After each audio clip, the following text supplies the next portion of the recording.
Good morning. This is the New York City Board of Standards and Appeals Public Review Session for December 14, 2021. There is no public testimony permitted during the review session, so please do not call in. The first item up is zoning calendar, continued hearings, item number 27, 2019-67 BZ, 2781 Coyle Street, Brooklyn. Right. Oops. 1 second, sorry. Okay. I think all of our comments were responded to. The as of right, though, may still be incorrect since no zero lot line buildings are permitted, as I said last time, pursuant to the footnote that's applicable to R5 districts stated in section 22-00 of the zoning resolution. There is no adjacent building to which this one might attach. So it would have to have a 5-foot side yard. That would reduce the base of the triangle to 9 feet. So effectively like a storage shed. That's all that could be built on the site without waivers. The applicant really should amend the materials to show the size of the as of right structure on the site, so we can be sure our council has that information for the resolution. And so, yeah, just like one more amendment for that. The applicant obtained an AI1 sign off from DOB demonstrating and allowing treatment as a predominantly built up area, hence entitled to the 1.65 FAR as of right. So we had discussed the last time that if that were the case, we'd be okay with the 1.88 increase to an FAR. We also have a DOB Appendix G floodplain compliance AI1 sign off. So thanks you to the architect for having gotten those things. The one thing I see, and I don't know whether that's a computer affectation because it's just a strange affectation of CAD. Did the front yard intentionally get reduced from 5 feet to 4'11"? Or was that an affectation of snapping the lines on CAD? If simply an affectation, change it to 5 feet. So it's just a clean 5 feet, which is what we talked about. And those were my comments. There's nothing else. Vice Chair Shanda? I was satisfied with the changes made and the sign off on predominantly built up. Thank you. Commissioner Ollie Brown? Same here. I'm satisfied with the predominantly built up status and the project is fine. Okay. Thank you. Commissioner Sheta? Thank you, Chair. I have no further comments to add. I'm satisfied with the application.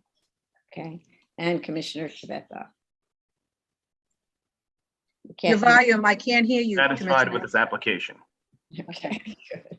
Sorry, didn't mean to be so rude. Item number 28, 2021 15 BZ, 81 Beaver Street, Brooklyn. Okay. Sorry, scrolling, give me a second. Okay. I'm going to just have some general comments and then I'm going to turn it over to Commissioner Sheta and Otley Brown because for the A and the B issues, okay? We had some specific questions about the application, but the responses were voluminous and unguided. So really it wasn't clear at all that our questions were answered. And I think as you'll hear, the questions weren't answered or I'll go on. For example, there was a 439-page report that formed part of a 4-page cover letter from the architect, known as the DXA memo. It included 120 pages consisting of 2 full sets of the mechanical drawings, plus the plumbing, electrical, and fire alarm, standpipe, and sprinkler sets in what I believe was an attempt to answer my question about why the mechanical shafts were so oddly configured and blocked clear access to space or clear configuration of space in the as of right. I don't know what we were supposed to learn from this 123 pages, but in fact, it didn't answer that question. Perhaps instead it was intended to respond to Commissioner Sheta's question about why there was a need to expand the building to the penthouse using the reclaimed floor area from the new mechanical areas. But I also didn't see how it responded to that question. It was just two entire sets of mechanical drawings and basically the construction document package without explanation for why we got that. As far as I could tell, neither the short paragraph in the cover letter nor the 120 pages of drawings, as I said, answered the questions. Essentially, the answer to my question was, we need mechanical, and we put it where we put it in the proposed. So we left it where we left it in the as of right, which is a non-program specific approach. Many shafts do not hug stairs and elevators or demising walls or protrude oddly into rooms. That was what I had questioned, and I never got the answer to that. In fact, the files that we got were so large that it was actually very difficult for me and I think others to review in PDF form. The computer constantly froze and you had to sit there waiting for it to build each time. There was no table of contents, so you had to scroll through the stack to find the letter documents that they were called, attachment B or something, and you had to scroll through to find attachment B because what page is it on? Approximately 230 pages of the report are the State Historic Preservation Office and Secretary of Interior Standards for Rehabilitation. I don't know what we're supposed to have done with that. The cover letter should have directed us to the specific location where the question about replacement of the existing floor slabs was addressed, which was our question. Why can't you replace the existing floor slabs to align across the buildings for the as of right? Because one of the claimed hardships is that the floors don't align. So loading us with pages and pages of data is not a way to focus the commissioners on responses to their questions. This submission needlessly took hours and hours, even days to review, very possibly without the necessary or intended results.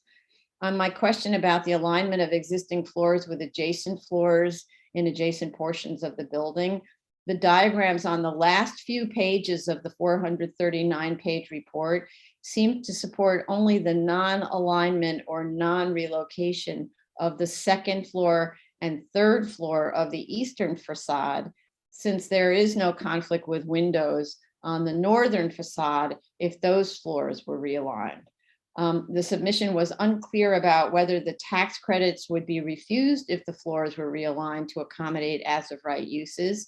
It merely spoke about preferences in the manual without specificity with respect to this building. So we never really did hear that the SHPO would reject the tax credits if the floors were realigned. We only read that there's a preference to keep existing ceilings and floors, but not that that would cancel or essentially deprive the project of the tax credits. Then there's this 273-page structural memo that is largely the same set of documents provided in the DXA memo with the entire set of contract documents again. It is not until page 258, so there's only 20 pages left or even less, that we find the quantity survey diagram of the concrete topping.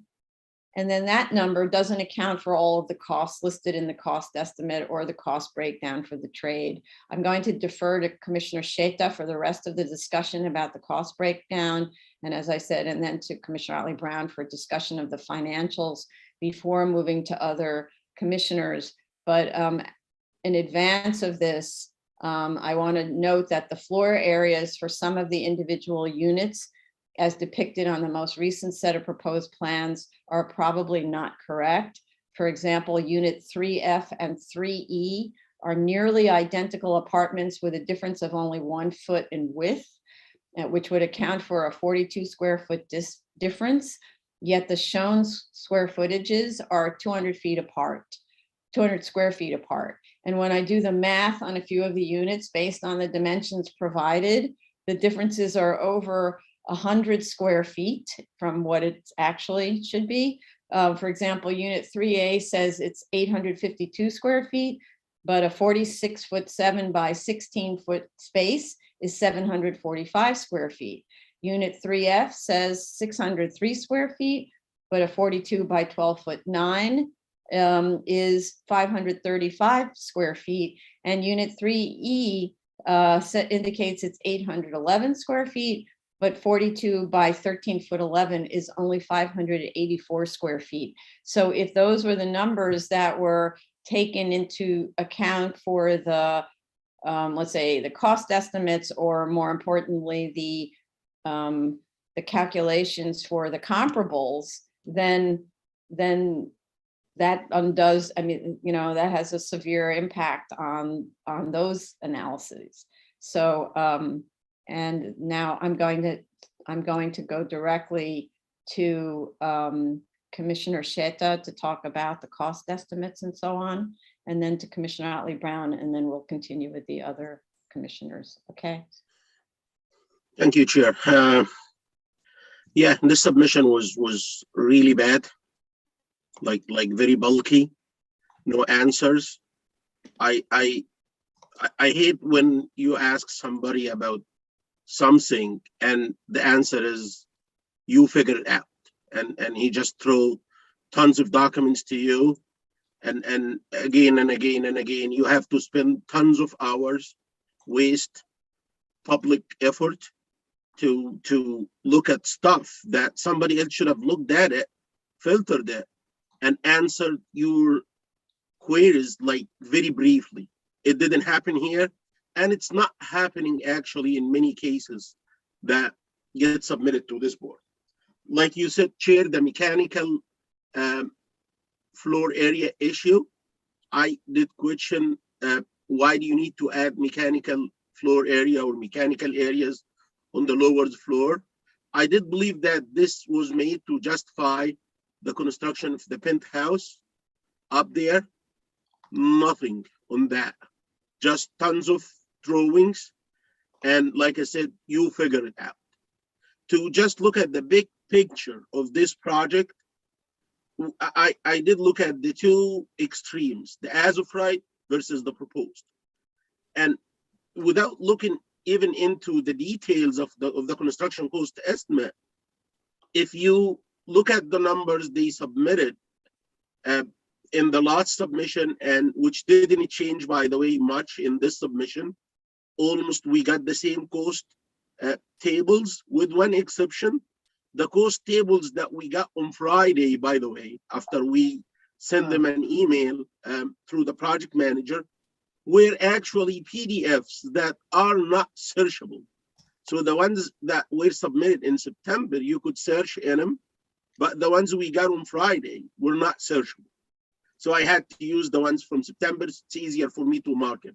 But if you look at the financials that were submitted, the as of right project cost per square foot, excluding the soft cost, is $370 per square foot. This is even way more than the cost for a new building, including the soft cost. If you include the soft cost, that number jumps to $470 per square foot. If you look at the other proposal, the proposed residential, that number is $390 per square foot, excluding soft cost, and almost $500 per square foot, including soft cost. It cannot be that, period. This is an existing building. It cannot be. The renovation / restoration of an existing building cannot be even equivalent to a new building. How about if it's 150% of that? And for what? What is the reason for this? What is the unique thing about this building? Because it's a landmark, because it's called a landmark, it's designated as a landmark. So what is the point? It's not dilapidated. It's not a failing structure. The structure is in good condition. They are using most of the floors. They are just adding some structural element to strengthen the structure. The only thing that they said we need to remove is the roof. And we said, okay, they submitted to us this submission explaining why do we need to remove the roof. 1.5 page. I didn't question your need to replace the roof. I didn't ask you about that. I did ask you about tons of things that you didn't want to answer, or intentionally you didn't answer. That's my understanding. If you look at the details, if you go into the details, I have seen cost items on this project that I never seen before. And I ask you to open the financials from September, go to the construction cost estimate, page 58. There is an item called general construction clean up. The total of this is $420,000. Temporary facilities, $200,000. Temporary stairs, Verizon, roof protection, $170,000. On page, this all in page 58. Page 59, removal of the roof, $25 per square foot for removing the existing roof. You want to hear a joke? This is more than building a new roof. So the cost for removing the existing roof is actually more than building a new roof by using their own numbers. The unit price for a pound of steel, they use $3.75 per pound, dollar per pound. If you take this number and just multiply it by how many poundage they use per square foot, almost 8 pounds. So 8 times 3.75, that takes you to around the 25 they are using. So they are claiming that the cost for removing the existing roof is actually equivalent to building a new roof. Where did you hear that about something like this before? I never heard of this. There are tons of items that I would like scouring the financials and the tons of pages submitted to understand where they are coming from, what is the reason for just putting these numbers in. Like that underpinning, the foundation wall, 120,000. Where are these gonna be like provided on the plans? Nothing. What are the details for these quantities? Nothing. The last hearing, I said, I wanna get details for the quantities you are using. Nothing, even until Friday, after we sent an email saying, hey guys, we did ask for this. Can you please provide? The answer came Friday about close of business. And the answer was a table that has, I hope you open that table, because that table is for me, it's a big deal. And the table came with the steel elements. Let me see if I can share it.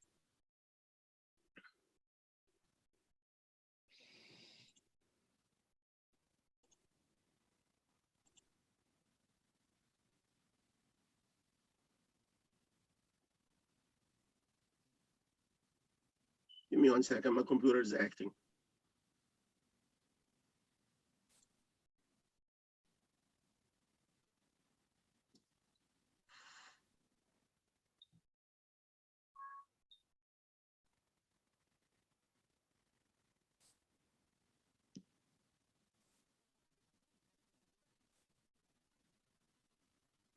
Yeah. Do you see that? Do you see the table on the screen? Yes. Yeah. This table has like steel sections in it. It's supposed to be a copy of what is listed in the construction cost table. And to just explain, if you look at W12 by 30, W12 by 30, it's a beam that's I-shaped. 12 means this is the height of the beam in inches, and the 30 is the weight in pounds per linear foot. And let's say for this W12 by 30 or 35, let's say they put 70 pounds in the cost table. What I asked for is explain to me, how did you get to the 70 pounds? How many on the ground floor? How many on the second floor? How many pounds on this and that? And then add them up and say, hey, Commissioner, these are the numbers. And I'm just gonna take it and we're done. But what happened is, hey, after the submission date is gone, after we sent an email on Friday by close of business, is this table. And this table gives me the linear footage total. No explanation, no description. And for W12 by 35, it's 1,371. Hey guys, I was able to take the number in your tables, in your cost tables, the total poundage divided by 35 and get the 1,300. I know how to do math. They did teach me how to multiply and divide in addition to some structural engineering courses. So I could have done this. I didn't need you to give me this number. I needed you to give me the breakdown of this and explain to me, how did you get there? Nothing about that. And in the structural engineering report from Selman's, I want to put this on the screen as well.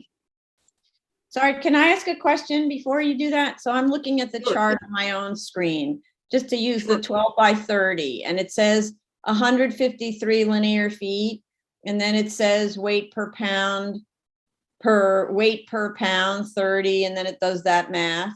Why isn't that the answer? They backed into the number? Is that what you're saying? Which number you're looking at? The 12 by 30 on the steel member summary table, The 153. 153. Yes.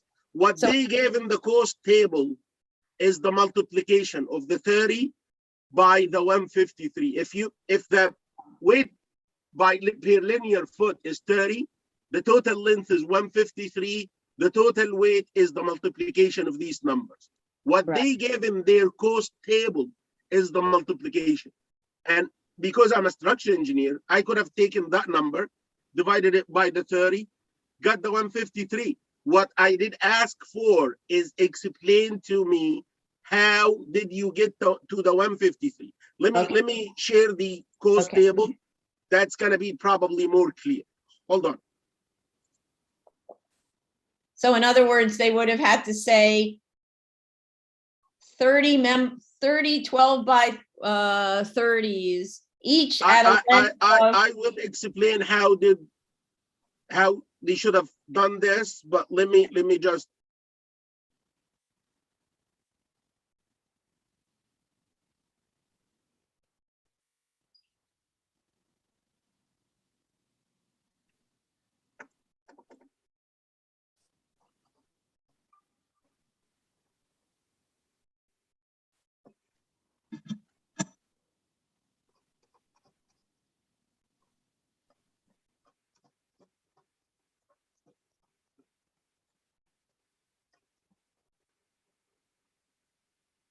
One second, the computer. Tons of, you're looking at the cost estimate that they sent on Friday? Is that what you're talking about? no, I'm looking at the cost estimate that's submitted in September. They didn't change much in it, but that one was searchable and you could mark things, highlight them in it. So I had to use that one. But like you said, Chair, the file is crazy. He's acting all the time. Yep. Page 58. From September.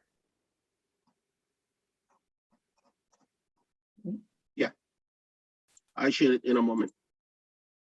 So that's in the original application materials. Yes. Yes. September 10th or something. Yeah. No, September. or 30th. Yeah, I believe so.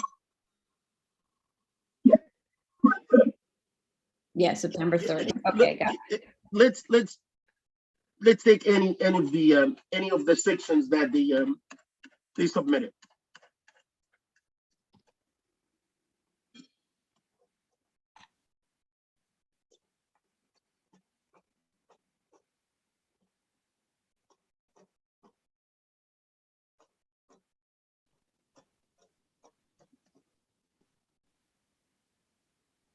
You're looking for steel? Yeah,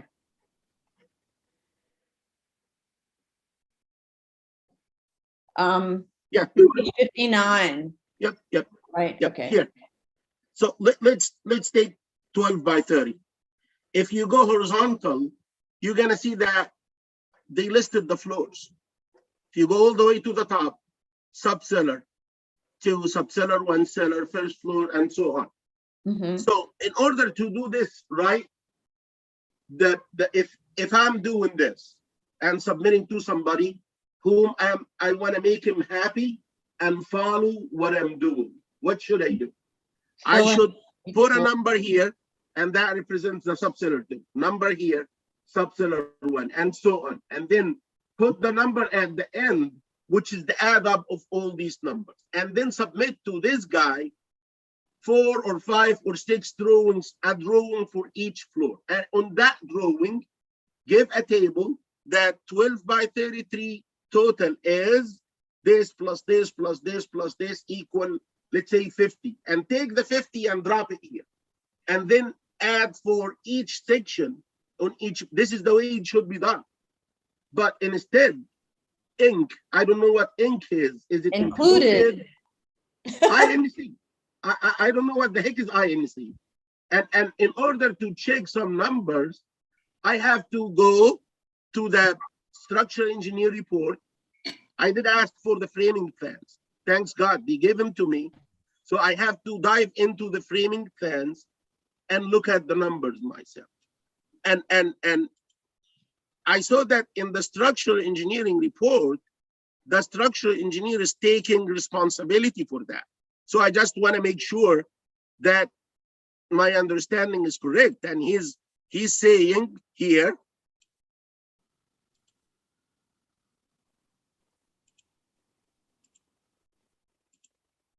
on this letter, that we confirm that the cost and scope presented in these documents aligns with the scope presented in our structural drawings.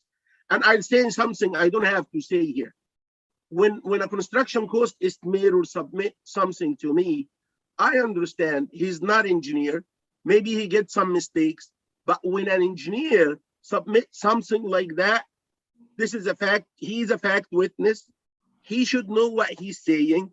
And what I'm getting from this sentence is that the engineer who's signing this report did look at the quantities and he is listing them. The first thing I want to know after this review session, who is responsible for that cost table, for that table that was submitted on Friday, the table with the lenses. And I need explanations on the lenses provided in this table on the hearing. I'll give him 3 examples. I need him to walk me through the way he got to these numbers. And I have the framing plans with me. And I hope he has a copy of that, because we need to get to the bottom of this. Like these kind of games, if any, should stop. Okay. So I'm just curious, were you from the framing drawings able to get an idea of whether there are that many 12 by 30s? Yes, 1 second, please. Okay.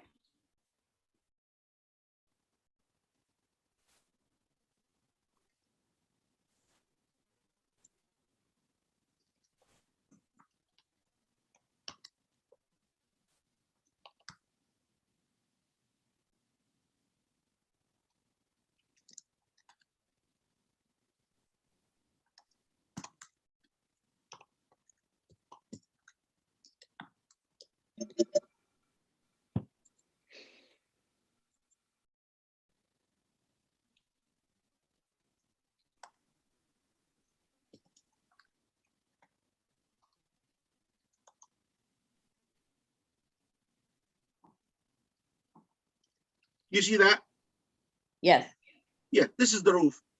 If let's say, and bear with me, let's say, let me go to that second floor, for example. You want to know 12 by 30. So what I did is, it's frozen, but it's going to be okay. Hopefully. Okay, there we go. Okay. You start looking at the green, the areas where the adding new structural elements. Oh, this is W18 by 76. It doesn't count. Doesn't count. Doesn't count until you hit 12 by 35. Yeah, so this is 12 by 35. So what is the length for that? Let's say 50 feet. So I got 50. And so on. Continue on the same floor and get the total for the W12 by 35. And then you add up these and you drop them in the cost table. Mhm. And I did this for 3 elements. Yeah, that's what I was able to like do. Hopefully we're gonna write down these. I have W16 by 31, W18 by 50, W12 by 35, I'm sorry, W18 by 50, again. So 3 sections, 18 by 50, 12 by 35, 16 by 31. Please, I need you to explain to me, how did you get to the numbers for that W16 by 31? They used 26,000 pounds and 40. For W18 by 50, they used 20,750. And W12 by 35, they used 47, almost 48,000 pounds. And the price was $3.75 a pound. So that's how they got to the cost numbers in the construction cost. Please walk me through, how did you get to these pounds or lengths? They are the same. But mainly, I want to look at the lengths. That's much easier in the table that was submitted Friday, and walk me through these 3 sections, just these 3. And if you prove it, I'll take it. But if you look at that, I want you look at the Selman's report, that one I just showed. Do you see that report, or are you still looking at the cost Yeah. table? Now we see. Yeah. If you go down in that report, let me open my notes.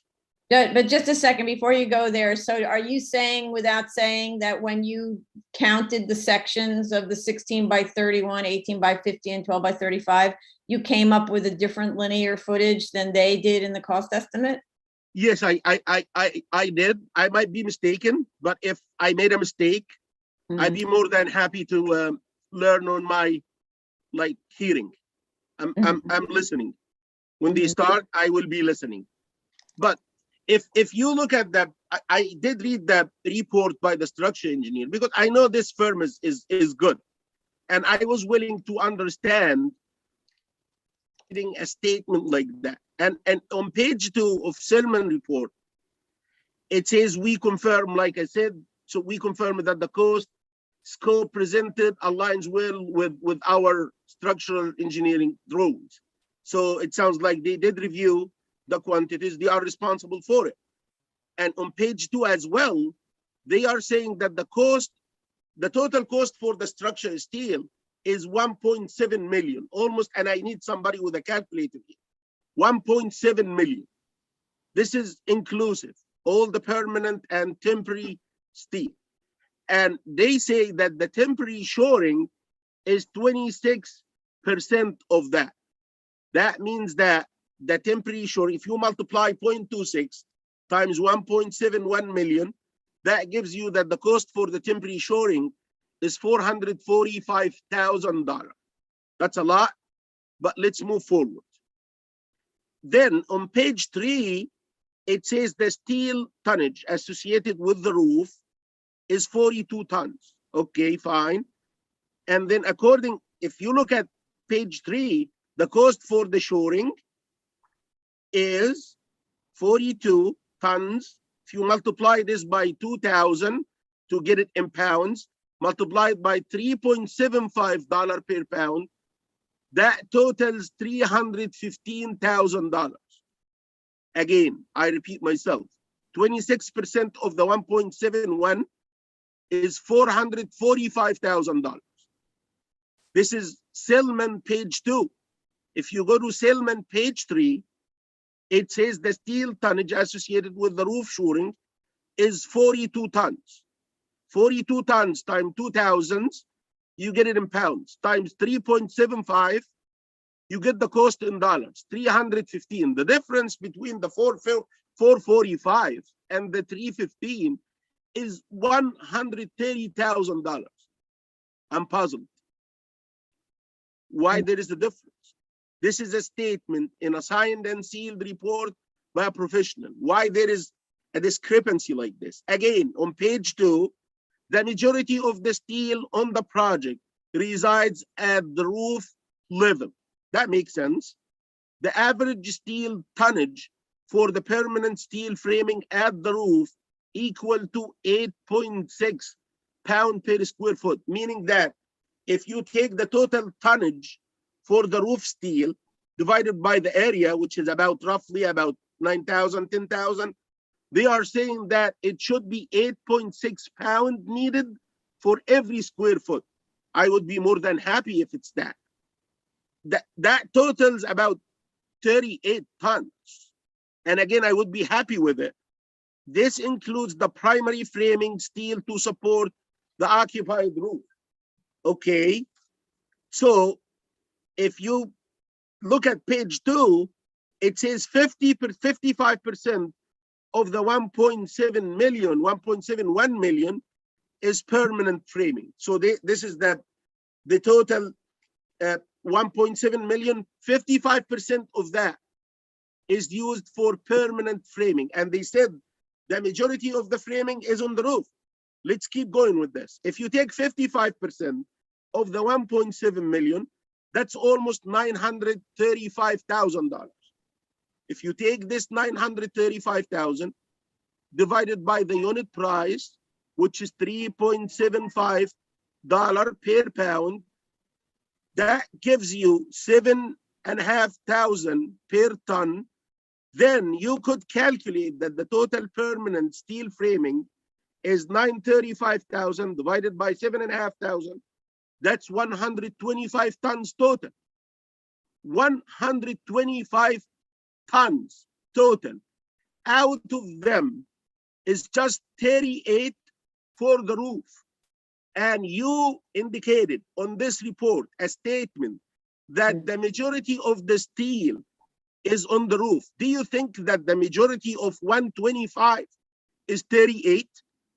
I believe it's less than 50%. Probably it's 30%. So why didn't you think that if you got 38 tons on the roof and you have total of 125 tons, there is something wrong with the other quantities? I don't know.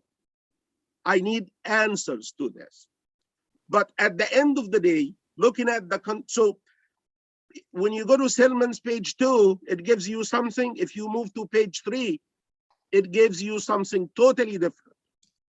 And like I said, at the very beginning, I didn't need to jump into all of these details from day one. When I looked at these costs, I said, guys, when you take the numbers for the concrete, when you take the numbers for the steel, they do not make sense. When you look at the total cost for this renovation project, whether it's the as of right or it's the proposed, it doesn't make sense that you have a shell, you have a building that's in good health, pay your submission.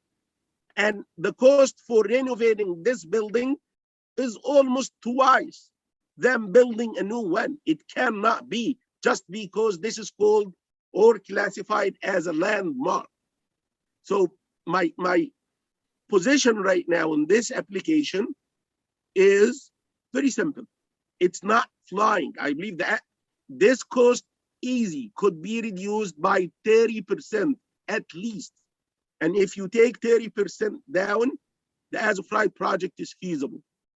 And they don't need to get any variance on this. They have no hardship on this project. If they want to look for a hardship, they could look somewhere. If this is something that's, if this is a house of worship, or this is a school, or this is something that Cornell could up, like a affordable housing project or something like that, I would be sympathetic, but it's not. And I cannot let this go just because they claim something that doesn't exist. Thank you. Thank you. Okay, I believe you also had questions about the concrete quantities, the concrete topping and so on. We don't need to get into more details on others, but I know that was one that you don't need to get into it because I think the steel. No, the concrete, like I said, big picture is not flying. If they insist, I'm not sure if you want to give them more time, but it doesn't make any sense to patch the entire building with new concrete. And guess what? A concrete that's 4-inch thick or 5-inch thick is $7-8 per square foot. But a concrete that's 2.5-inch thick in their cost estimate is 15. So the thickness is 1/3, but the cost is 2 times. If they want to keep going on this, I'm visiting this side and I want to see why they want to patch all these slabs. And at the end of the day, it's not going to fly. It's clear. Mhm. Okay, thank you. Commissioner Otley Brown, go ahead. So I had a lot of comments last hearing about the financials, and I looked at the financials and, excuse my cat, sorry. And it's, to me, not much improved. In fact, I think that I am doubting the credibility of these financials by the time I was finished reading them. So I'm just going to quickly go through a list of my comments, but to me, in a nutshell, in summary, the financials are like a game of whack-a-mole. I don't know if everybody is familiar with that, but if you hammer one mole's head down, the other one pops up on the other side. And that's the situation that we have here. I made comments and certain things were corrected, but other things were corrected upwards or downwards to account for the issues that I originally pointed out. So let me start from the beginning.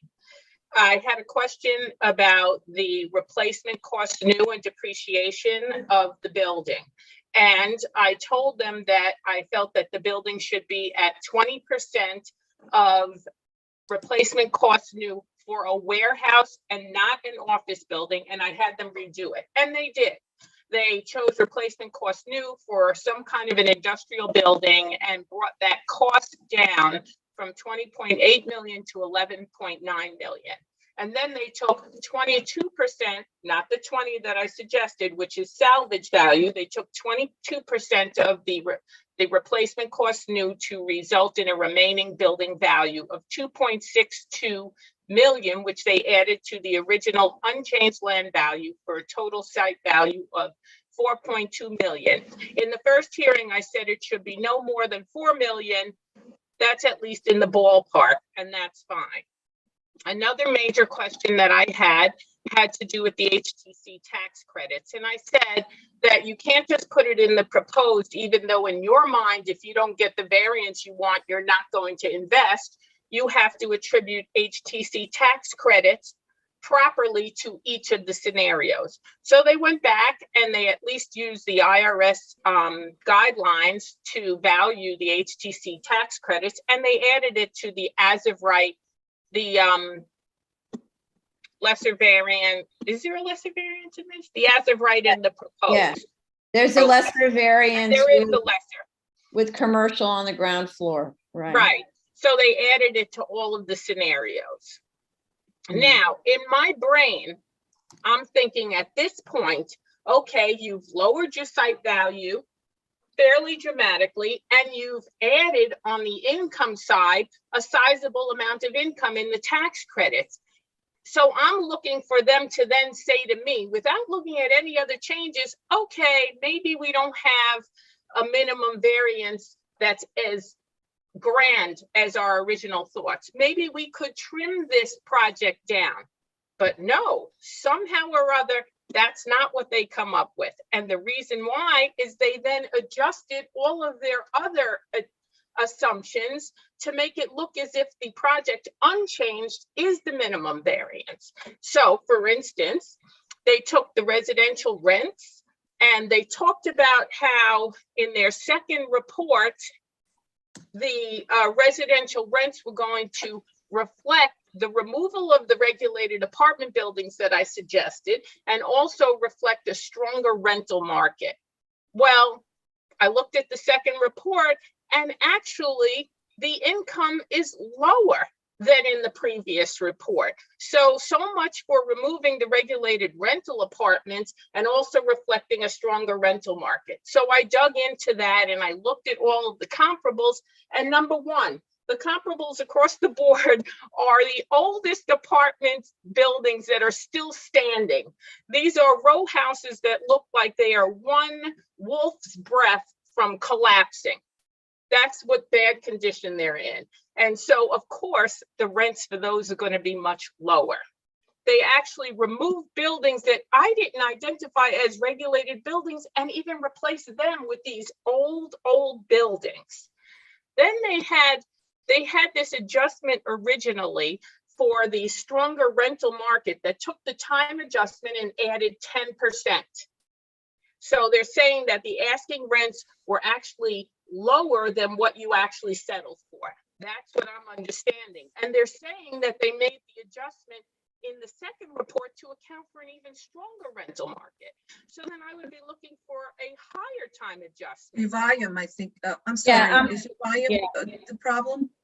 Yeah, Sarah? you keep sort of crackling out. Can you stay closer to your screen while you How's talk? that? Yeah, it's good. Okay. So looking for an even higher adjustment. And although the narrative says that they're keeping a plus 10% adjustment for time, they actually reduced that time adjustment to 5%. So the result of changing out the comps from nice buildings to old as death buildings and lowering the time adjustment, they ended up lowering the average rent for 1-bedroom, 2-bedroom, and 3-bedroom apartments. Okay, I have actual details, but I don't want to keep you going through every single comp that they took out and replaced. But suffice it to say that the comps that they put in ended up, in case of 2-bedroom apartments, downgrading the suggested rent by $500 and $1,000 per month unadjusted. So then one has to, another thing I noticed, I did not make any comments about cap rates at all. But when I started looking at the pro forma and look at the final result of cost versus value, I noticed that somehow they have raised the cap rates without even discussing it, and I don't even understand why. So for instance, for the proposed, the cap rate in the first report was 5, and then in the second report, it jumps up to 5.85. Now, every 1 point in value in cap rate that you go up or down, it results in approximately 7% difference in value one way or the other. And by 1 point, I mean 100 basis points equals 1 point. So clearly what they did by raising the cap rate is they lowered the overall value by close to 7% to make it look as if the proposed was still the minimum variance. Now for the as of right, they use 5.5% as the cap rate in the first report, and it's actually unclear to me what cap rate they're using now. And the reason why is this report was so badly written and unreviewed that they actually, at one point in the pro forma, drop $1 million out of the gross income calculation. $1 million.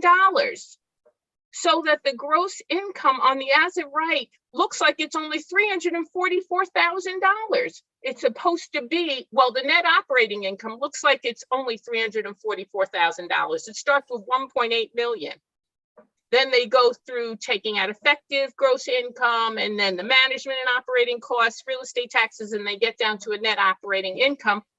their net operating income drops to $344,000. Why?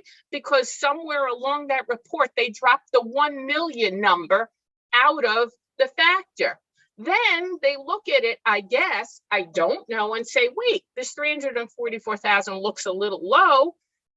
Let's put some of it back in. But I don't know what percentage of vacancy and collection or management and operating costs they deduct out of that $1 million to know what the net operating income is. But somehow they come up with a project value that looks more or less like it was before. So I really don't know how they adjusted the cap rate. So one has to ask oneself, how does site value going down, same construction costs, but a high HTC credit value equal the same size project being minimally variable? It's easy. You actually raise the construction costs where possible in the proposed and in the as of right to a lesser extent. You raise the cap rates with no reasoning, and you lower your income wherever you can in residential, and this is what they did. And then, as I said before, you also drop $1 million off the gross income and include part of it back. And that's the whack-a-mole game. It's like we point out something here, they make a little correction, then it comes out the other side. Now, I have not gone through the construction costs with a fine-tooth comb like Commissioner Shetta has, but I just have to say, I read the narrative and they literally say, instead of listening to him and trimming the construction costs, they try and justify their costs by saying they're using 3 contractors per trade to estimate a guaranteed maximum price contract. Now, a guaranteed maximum price contract is a contract that means that you cannot later on have contingency costs added in or any kind of adjustment upwards to your contract price. Now, if I'm a contractor in the business and I'm making a guaranteed maximum price bid on a project, you better believe I'm padding every single one of my line items to ensure that should something go wrong down the line, I'm not on the hook for the extra 100,000, 200,000 that the project ends up costing. All that to say is that the guaranteed maximum contract is a high ball contract. And so what Commissioner Shett is saying about the cost being able to be reduced by 30%, he's absolutely right. Now, I did, because at this point, no matter what they do in response, as far as I'm concerned, I'm going to be highly skeptical. And so I did a quick and dirty analysis of the original as of right development with $3.3 million subtracted from the site value to account for them lowering the remaining building value, and $5.3 million added to the as of right to account for the HTC tax credits. And what I get are development costs of about 29 million, give or take 100,000. And then I take the income and I use a 5.5% cap rate. No, wait. I use a 5.25% cap rate. So I'm adjusting the original cap rate down by a quarter. And I end up with a capitalized value of the income of 23.8 million plus the 5.3 of the HTC tax credits, and I get a total value of the project of 29 million. Set against those development costs of 29 million, which means that as of right, as we're looking at it now, the project has a 5.25% return. So to me, I come to, from my approach and my pathway, I come to the same conclusion that Commissioner Shetta does, which is that the as of right works. And that's without even trimming his construction costs, just looking at what they did change and changing the cap rate ever so slightly. Now, a quarter of a point amounts to 2% less in value, basically. So it's not like it's a big jump in value by me adjusting the cap rate by only a quarter of a point. And if the construction costs were modified, you might not need to change the cap rate then. no, if the construction costs were modified downward, then it would easily be a viable with perhaps a greater return than the 5.25. Mhm. This is without changing development costs, just taking what they have, even though I know that it's overestimating them. Right. And, you know, when I was looking at this, I didn't even pay attention to the guaranteed maximum price heading until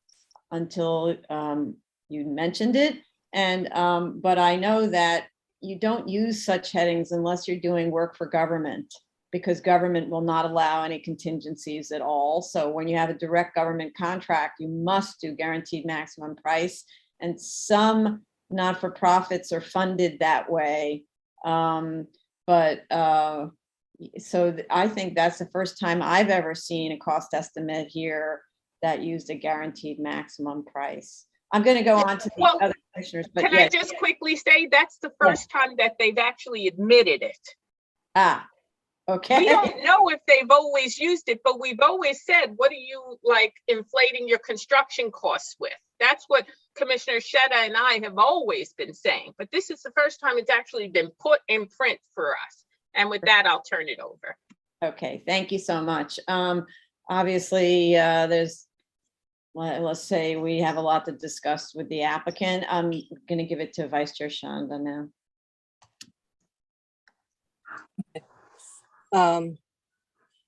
So I reviewed all the documents that were submitted, including that was submitted as of, I think, Monday or so. There was a lot of information that was provided. I would say the initial submission that was submitted, like the response that was submitted, was very helpful for me to understand the nature of all the additional documents that were submitted, and how it was trying to respond to many of the questions that were provided. I agree that I had to go through a lot of reading to kind of get the answers to the questions that were raised. It could have been better coordinated to kind of direct us to the page, to the information, to kind of help us summarize those information. Be that as it may, from my point of view, the applicant has responded to the questions that I believe were raised at their last hearing. And, as we all know that in 2002, the board had granted a variance of a use to allow residential use on the portion of the building, which is, I believe, on the floor above floors. And the applicant is seeking an expansion of this use variance on the ground floor. No, I need to correct that. No.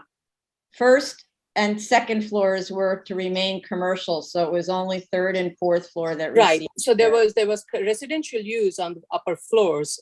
With, I did not say which floor specifically, with the residential floors being allowed on portion of the building, with as of right uses on the lower floors. The applicant is seeking to basically modify that to allow residential use on the entirety of the building. So I do not know how the cost kind of reflects that difference between what was granted in the 2002 for the upper portion and the additional costs that would be encumbered for the lower two floors, which would be converted from commercial to residential. I think that would be helpful. We are getting caught up in I know we need to look at it entirely because 2002 grant did not get executed. But for me, that would be helpful. With regards to the financing, the applicant provided the cost price. Granted, we have not seen them. These are guaranteed maximum price. However, I was very mindful of the fact, and based on my HPD projects, whenever we have had sites with a lot of complexities or historic buildings, we did see applicants provide, and I did not know what it was, but I did hear of it, that guaranteed maximum price was provided in some cases. And this being a landmark building with the need to restore most of it for SHPO purposes, and to restore the buildings per LPC and DOB approved plans, I was respectful of that clarification and appreciated that clarification that was provided by the applicant, and that there were 3 competitive bids for every trade that was provided, and they were trying to use the average of that or the highest of it as the worst case, whichever way, maybe average should be better for that purposes. I found the information regarding why various locations of the shafts were picked very helpful. The applicant in its letter had stated that these locations of the shafts were placed as best as possible to the next to existing cores and stairs to minimize the amount of breakage and to keep the construction stability of or location to minimum. I thought that was a reasonable ask. We have seen that kind of treatment in some restoration projects.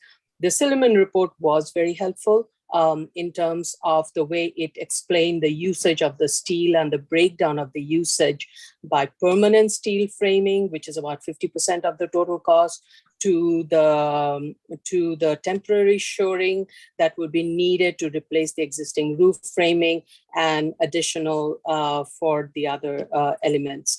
The letter also discussed the need for removing and replacing the existing roof in the segments to minimize the amount of steel shoring. That was also considered. However, based on the analysis, the maximum unbraced horizontal and vertical length of wall, it could only brace 12-foot segments at a time. The approach was considered unreasonable for construction purposes. So those explanations were provided to guide us through as to why they did go with so much of the permanent and temporary steel shoring. I thought that was helpful. The Silliman report also explained the need for cast-in-place concrete to support the foundation to a level where possible. The topping, because every floor that were being retained, even within that, there were slopes. So they were trying to level out the floors on floors 2 to 4 to minimize the amount of pitch and the drainage. All of that I found very helpful and justify the reason for all the costs associated with the construction. Also, the applicant had stated that the reason why we had asked why the applicant was proposing mechanical space in the cellar and why not on the floors in the roof. It had stated at the original initial hearing, but also in the letter, that LPC does not encourage mechanical loops and things or mechanical system next to the facade, and that was the reason why some mechanical spaces were on the roof and some in the lower spaces, and also limitations of DOB requirements, why some had to be above and not on the lower floors. Furthermore, the applicant also has provided backup documents and assessments from historic preservation consultants as to what must be preserved to meet the SHPO standard for tax credit. It also helped clarified why the floors cannot be aligned, especially the lower floors of the boiler room with the residential, with the rest of the building, as it would block the windows, and relocating the rest of the floors would result in elimination of a lot of the interior elements that SHPO considered preservation worthy to be eligible for tax credit purposes. So all of this information was provided, in my mind, to establish that the cost of construction associated with the proposed plan to a large part is defined by SHPO standard and to be consistent with the DOB approved plans and the LPC plans. And also the bids that were received. The applicant also has provided a lesser variance alternative with ground floor retail along both street frontages. That was based on the question that I had raised. Why wasn't some consideration given for some amount of retail on the frontage? The applicant went ahead and provided retail along the entire frontage. And I would like the applicant to clarify what is the current retail market demand, specifically as it would apply to this location. Because while I felt some amount of commercial space would be reasonable on the ground floor, I wasn't asking for the entirety of it. The reason is I don't think there is a retail market, or if this is a viable commercial office space area to demand a complete frontage to have a commercial or a retail use. And also given that the levels of how it affects the boiler room and the additional mezzanine space, how would that be used? It doesn't seem like a reasonable outcome of that space, and that may result in long vacancies of these commercial office spaces. So looking at it, I don't think the entirety of the entirety of the ground floor warrants a commercial or a retail use, but maybe a portion of it, especially probably the corner of Beaver and Belvedere, which would be at grade, not require any ramping or any sort, and would have frontage on 2 streets with ample seating if it turns out to be a restaurant on the ground floor or seating area and such, and leaving the residential for the rest of the area. So I thought it was very helpful, but I also found Commissioner's response, especially the financing, helpful. And I would like the applicant to clarify those. But I do believe a variance is needed. It's a question of extent. Thank you. Okay, thank you. Commissioner Shabeta? This was a very voluminous response, and it almost felt like we were being flooded by papers as opposed to trying to answer directly the questions that were asked. I do want to mention, I do necessarily believe that the applicant must respond to the questions of both Commissioner Brown and Commissioner Shetta. I do want to quickly state that the statement that the guaranteed maximum price, that's often required by private lenders or in financing, because they want to make sure that they have their interests their interests are met. So I wasn't so turned away from that. That being said, I'm not suggesting that these prices aren't in some way inflated. But again, I think that these the statements that were made by Commissioner Holly Brown and Commissioner Shetta are the responses are going to weigh a great deal on how I feel about this application. Mm-hmm. Okay, thank you. Commissioner Shetta has his hand up. Thank you, Chair. I believe what I'm raising, in addition to what is Commissioner Brown raising, is concerns about the A and the B. So before we discuss whether the extent is okay or not, whether there's another variance that was granted before or not, we need to focus on the findings one by one, and keeping in mind that these findings are built one on top of each other. So first A, then B, then we can move to C and so on. That's what I wanted to say. Thank you. Okay, thank you. Thank you. Okay, any last minute comments? We can move on to the next one. Thank you very much, everyone. I know it's an enormous amount of review. I appreciate it. Okay, I'm sorry, Madam Chair. Go New ahead. cases, item number 29, 2020 44BZ, 2228 Garrettson Avenue, Brooklyn. Okay, we approve the service of initial application to officials and of notice of hearing to officials and neighbors. Community Board recommends approval, stating that there have been no complaints about the property. The site has been under board jurisdiction since 1929. There was application 249-29BZ, and then there was a 73-211-212 special permit, which is 360-01BZ. And the last extension of term was in 2002 until 2012. No application to extend the term was timely filed back then. So this is a new application under a new calendar number. There is a statement that the use has been continuous since 2012. Unless I'm mistaken, I didn't find the proof. No drawings from the prior approval were submitted into the record. Please provide them. As to the threshold finding for the proposed special permit, please show me on the map where the longer dimension of 375 feet for the C22 zoning district is. That's the threshold. The statement of facts refers to Pennsylvania Avenue, which is really very far away from the site. So that seems like an old cut and paste from an old application.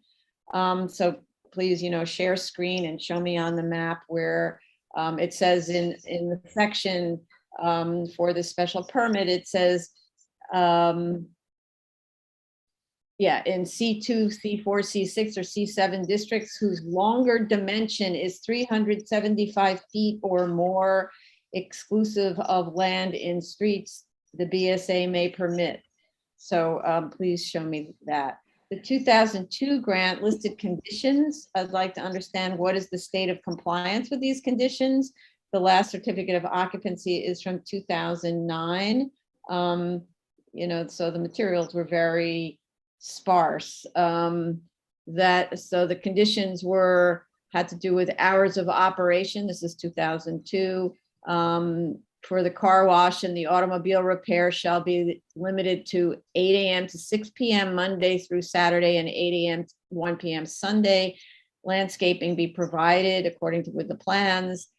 No used car sales, no parking of cars on the sidewalk, no vacuums on the premises, 10-year term. So this is a very large site that notably wraps around to the rear and side of 2-story multifamily row houses. I note the entry from the car wash is directly adjacent to the residential front yards with no buffering at all between them. Similarly, there does not appear to be any buffering at all between the rear yards of the houses and the activity of the automotive uses on the site, which are towards the back. The whereas clauses of the 2002 resolution describe a 6-foot high wall along the side lot line, of former lot 14, and oak-baked fencing along lot 10 rear lot line adjacent to the residential uses, which I don't actually see installed. I'm just reading the whereas clause says, whereas the site lot line for lot 14 will be screened by an existing concrete and brick wall that is approximately 6 feet high and 8 inches thick, where the site adjoins residential uses, and whereas the rear lot line for lot 10, located at the rear of the car wash, will be screened from the adjoining residential district by an existing 5-foot 6-inch high chain link fence with 100% privacy slats. So I don't think that those are in place. Since we don't have the drawings from the 2002, the applicant didn't provide them from the 2002 section 73-211 special permit grant, I don't know what was approved by the board. I suspect lot 10 and 14 were mixed in the description above because former lot 10 actually had no rear lot line. So I think that may have meant to say 14 for 10. The only information on the drawings, and finally on page 6 of the statement of facts about the existing lot size, is with respect to the TPPN calculations on drawing Z003, which shows that 31,841 square feet shows that that's how large the lot is, which exceeds the previously permitted 29,138 square feet in lot area. The tax map, so it's a bigger site than what was approved in 2002. The tax map history shows lots 10, 14, and 61 were combined in 2004, so 2 years after the grant, and 2,700 square feet is on lot 61, which actually accounts for the difference between the 2002 lot area and the proposed lot area today. So the site was enlarged without our permission probably. That's where the entrance to the car wash is now. So that expansion on the lot onto lot 61 is where they put the entrance to the car wash, which is right next to the resident next door. And the statement of facts fails entirely to mention this. These are the times that I get upset with counsel for the applicant because for me, it reads like trying to conceal the information as opposed to say, that's just how it reads to me. And then the adjacent houses are in an R4 zoning district and the subject site is in a C22 overlay. I'm disturbed by the adjacency to the car wash of these houses, especially given how busy and potentially noisy, as we know, like with radios playing or people talking, a car wash can be. The sign over the car wash exit that is visible in street images says 24 hours. So not at all complying with the terms of the grant for being limited in time. The conditions of that grant limited it to from 8 a.m. to 6 p.m. Monday to Saturday and 8 a.m. to 1 p.m. on Sunday. In short, the site is not at all in compliance with most of the terms of the prior grant. We definitely should notify adjacent neighbors of the next hearing. They need to provide photos all the way around the site, looking at the perimeter conditions at all property lines and also at the building facades that face them. So this is something I say at every hearing on these kinds of applications. We should be getting them automatically. Photo number 10 shows the dumpster outside of the enclosure. Slatting on the enclosure needs replacement, or maybe we say install steel doors. The fence enclosure on the Brigham side is in bad shape, and in deference to the residential district adjacent should not be that, should be opaque metal picket or metal picket with planting behind, not chain link. And as we talked about yesterday, metal picket perhaps in a masonry wall. The floor plans take each building separately so that I can't tell what the adjacencies of functions are and a possible solution to the various issues. So they need to provide one floor plan of all the attached buildings on a single sheet so that we can see where the connections are and where maybe you could make an opening for activities to pass from one building to the other. At the very least, it looks like the car wash entry door can be slid down to where the pedestrian door is for that car wash, and then dense planting buffer of a minimum of 15 feet deep front to back, planted along the residential property line. And as to the rear condition, it does not appear that there would be any impediment at all to creating the same buffer there with respect to the residential property line. So, and now, and thinking about it a little bit more, because they took over a lot to create the car wash, maybe the buffer area should be more like 20 feet so that the adjacent residents are kind of unaware of the adjacency of this use to their immediate property line.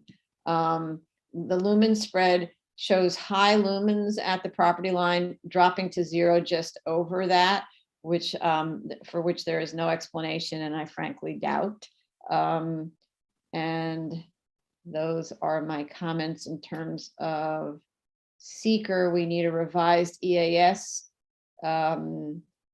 WRP review is needed. And yeah, there were a lot of questions on the seeker materials. Okay. All right. Commissioner, Vice Chair Shanda. Thank you. I'll start with the proposed. The applicant needs to provide photos of the interior lot line, especially along the rear lot line abutting residences. Need to provide the previously approved plans. Based on Google Aerial, there are vehicles and other materials stored in that rear portion. Also, it seems there is no visual buffer between the residential use and the subject side along the rear lot line. It's not clear from the drawings at all if there are any lights in the rear yard. Those should be indicated and should be factored into the lumen analysis. The fence along Brigham Street needs repair, and if possible, replaced with better fence type that is more residential in in character, especially the fence between the car wash and the residential home on lot 60 along Brigham Street should be opaque, preferably a brick wall 5 to 6 foot high, or a fence with dense planting in front of it. The gasoline service station does not have any air pump. I thought it is a requirement for a facility with more than 3 pumps. With regards to the trash, I don't know if each of these operations have their own trash receptacles, and if they are stored inside. It wasn't clear from the graphics. Or do they share one that is located near the convenience store? That should be clarified in terms of the operation usage.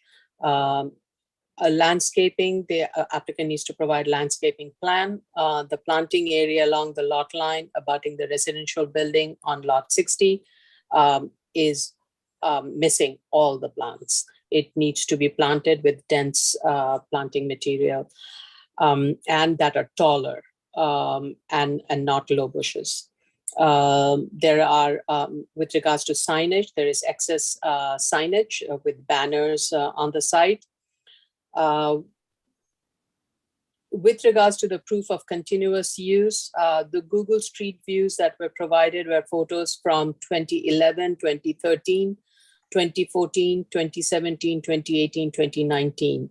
What's missing is 2012, 2015, 2016, because Google didn't have those.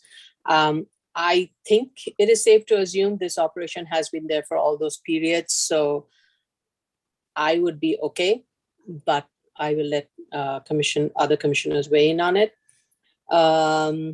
With regards to the specific uses and the findings, I do have a lot of concerns about the extent of the curb cuts that are existing on this site.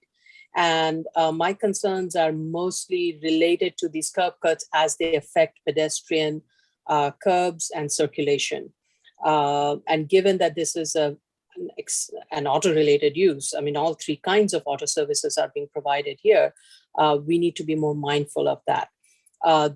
If you look at the drawings, the auto repair facility has a total of 5 curb cuts, 3 shared with the gasoline service station and 2 wide curb cuts on Avenue. The 29-foot wide curb cut may not be necessary given its location at the intersection of Garrettson and Avenue U, and its proximity, especially its proximity to the pedestrian ramp at the crosswalk. Similarly, the 2 curb cuts that are 17-foot wide on Garrettson Avenue, serving both the gasoline service station and the auto repair, maybe can be consolidated into 1 curb cut of 20-foot width, and move the other 20-foot wide curb cut on Garrettson Avenue away from the pedestrian ramp. It is right next to the pedestrian ramp. Also, based on the Google Street View, the 30-foot wide curb cut located on Knapp Street seems to be encroaching onto the pedestrian crosswalk as per the drawing. As it's built versus what's shown in the drawings. Since this automotive-related use occupies the entire frontage of a block, it would be advisable that a line is drawn along the property line abutting the sidewalks to demarcate the site from the sidewalks and prevent any potential vehicular encroachment onto the sidewalk, and where possible, use bollards or landscape area to separate out the spaces. And also there should be signage provided along the Brigham Street for those who are waiting for the vehicles for car washing, that no audible sound from the radios and should be all turned off. And I do have concern about that signage that is for the car wash, which is the menu board for car wash. I don't know why it has to be so high. It can be located along the side wall. It doesn't have to be mounted all the way up. So those are the other comments. Thank you. Commissioner Ollie Brown. So I agree that the lighting along Knapp Street is higher than 0, and there are 3 fixtures on that lot line. Are they all necessary? There is a single-story commercial building with no windows on the lot line at the moment, but they should just address that. For the car wash, they should show the reservoir spaces for the entry of the car wash. For the landscaping, why isn't there any landscaping in the rear corner of the lot behind the service station? They should provide pictures of that area as well. And there's a vacuum station along that street lot line near the rear of the lot line, which is closer to the residential building. So that should be moved away. I looked at the continuous use, as did the vice chair, but since this is a special permit brand new, I didn't feel it was that necessary to give us every single year's worth of operation, because this is looking at the site brand new again. So the fact that they were able to show us that the same site was in operation, you know, it basically was from 2011 to the present. You know, we've seen just about, every couple of years, a photo that's shown an active site. I'm willing to believe that the site has been active. Okay. Thank you for the clarification. You know, when you start reviewing it, you fall into that old mindset. So thank you. Yes, you're right. Where do you see I'm just looking in the folder. Where do you see the proof of continuous use? I didn't see it at all. That's why I'm asking. It's in the EAS report. I'm looking for it also. So what I ended up doing is just doing my own Google Street View research, looking from various positions on the roadway and then looking back at the site. And so I found August 2011, September 2013, August 2014, August 2017, June 2018, August 2018, September 2018, and October 2019. I So see. after doing that personal research, I was like, all right, fine, even though that this is really a new special permit anyway. Right. And Okay. it's stated in the statement of fact to refer to the EAS for the continuous use information. Okay. I mean, it'd be nice, it would be helpful if it came in as its own submission, frankly, but. Yeah, it should have been pulled out. It's weird that it gets added to the EAS. I'm not sure how that's even. Can I explain about that? Yeah. The reason why it's added to the EAS is so that they can establish their no action condition as an existing gas station, and that impacts the way the seeker analyses are done. Oh, I see. But still independent of that, it's one of our analyses. So there's the seeker pile and then there's the special permit pile. They should always be traveling separately, even if they have to duplicate a submission, because like in that case, I skimmed very quickly through the statement of facts and maybe didn't register that I have to go to the EAS, so hence I didn't find it. So, That's and fair. that's true about other things too, like for instance, traffic studies. Some cases there's no seeker requirement for a traffic study, but the traffic study ends up in the seeker documents when it's really going to the question of should we be allowing the special permit to reduce the amount of parking spaces. So it should actually be in the main application, right? Because seeker would find it screens out. So therefore, right? So Yeah, but you need to show that you're looking at it as well. So maybe if there's a supplemental study like traffic, yeah, like you said, if there's parking reduction, for instance, and there's a parking study, that should be added to the application. To the main, right. I'm going to continue to, thank you. I think I only got as far as Commissioner Ali Brown. So Commissioner Sheta. Thank you, Chair. I don't want to repeat myself, but yes, I believe that neighbors next door need to be notified. This is kind of like an aggressive use when it's located against residential. I didn't see fire department. I believe that fence and the sign at the entrance of the car wash are impacting the adjacent residential. I'm not sure what they can do to mitigate that impact, but they didn't even discuss this in the statement of facts. The sign from the neighbor's side looks terrible, and in addition to the fence. I'm concerned about the noise in the back. I'm not sure if there are any complaints from the neighbors. Lighting in the, especially in the rear of the building, adjacent to the residential yards. I'm not sure if there are any light fixtures / pools located over there. I couldn't see that on the drawings, so if they can provide some info on that. They need to provide interior photos, especially for the rear portion, so we can like get a better look to the site from inside. And I'm very concerned about the car wash activity next to the neighbors. We need to get some sort of operational plan from them to show us how they're gonna shield the adjacent residential from the noise, from the, especially with this, like operating late hours at night. Thank you. Right, well, the late hours were not something that was approved previously, right? So they just went ahead and pursued 24 hours. That's not okay. So we'll have to talk about the actual operations. Okay. Anything else? No, thank you. Okay, thanks. Commissioner Shabeta. Thank you, Chair. So I agree that there needs to be notification of neighbors. I noticed the dumpster in the photo was out of the enclosure. I believe this needs to be addressed. I agree with Commissioner Champa that the photos of the rear need to be provided. I too use Google Earth to view the rear, and while the visual is blurry, it's quite clear the conditions in the rear are unacceptable. Lumen spread is not convincing. I'd like some explanation of the immediate drop to zero. Fencing needs to be repaired and fencing of the residential lot line. Further, there should be some dense planting along the residential lot line. I believe that's something that we all agree to.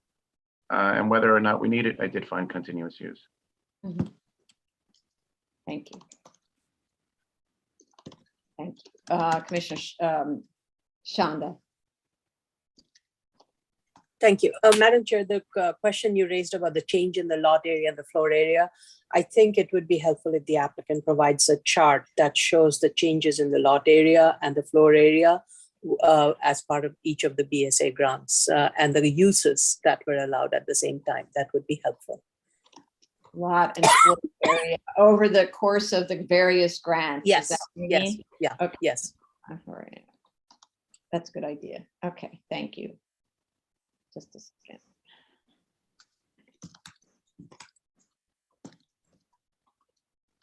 Yeah, very good idea. Okay, thank you. Okay, we can move on to the next one. Item number 30, 2020-86 BZ 15 Parkville Avenue, Brooklyn.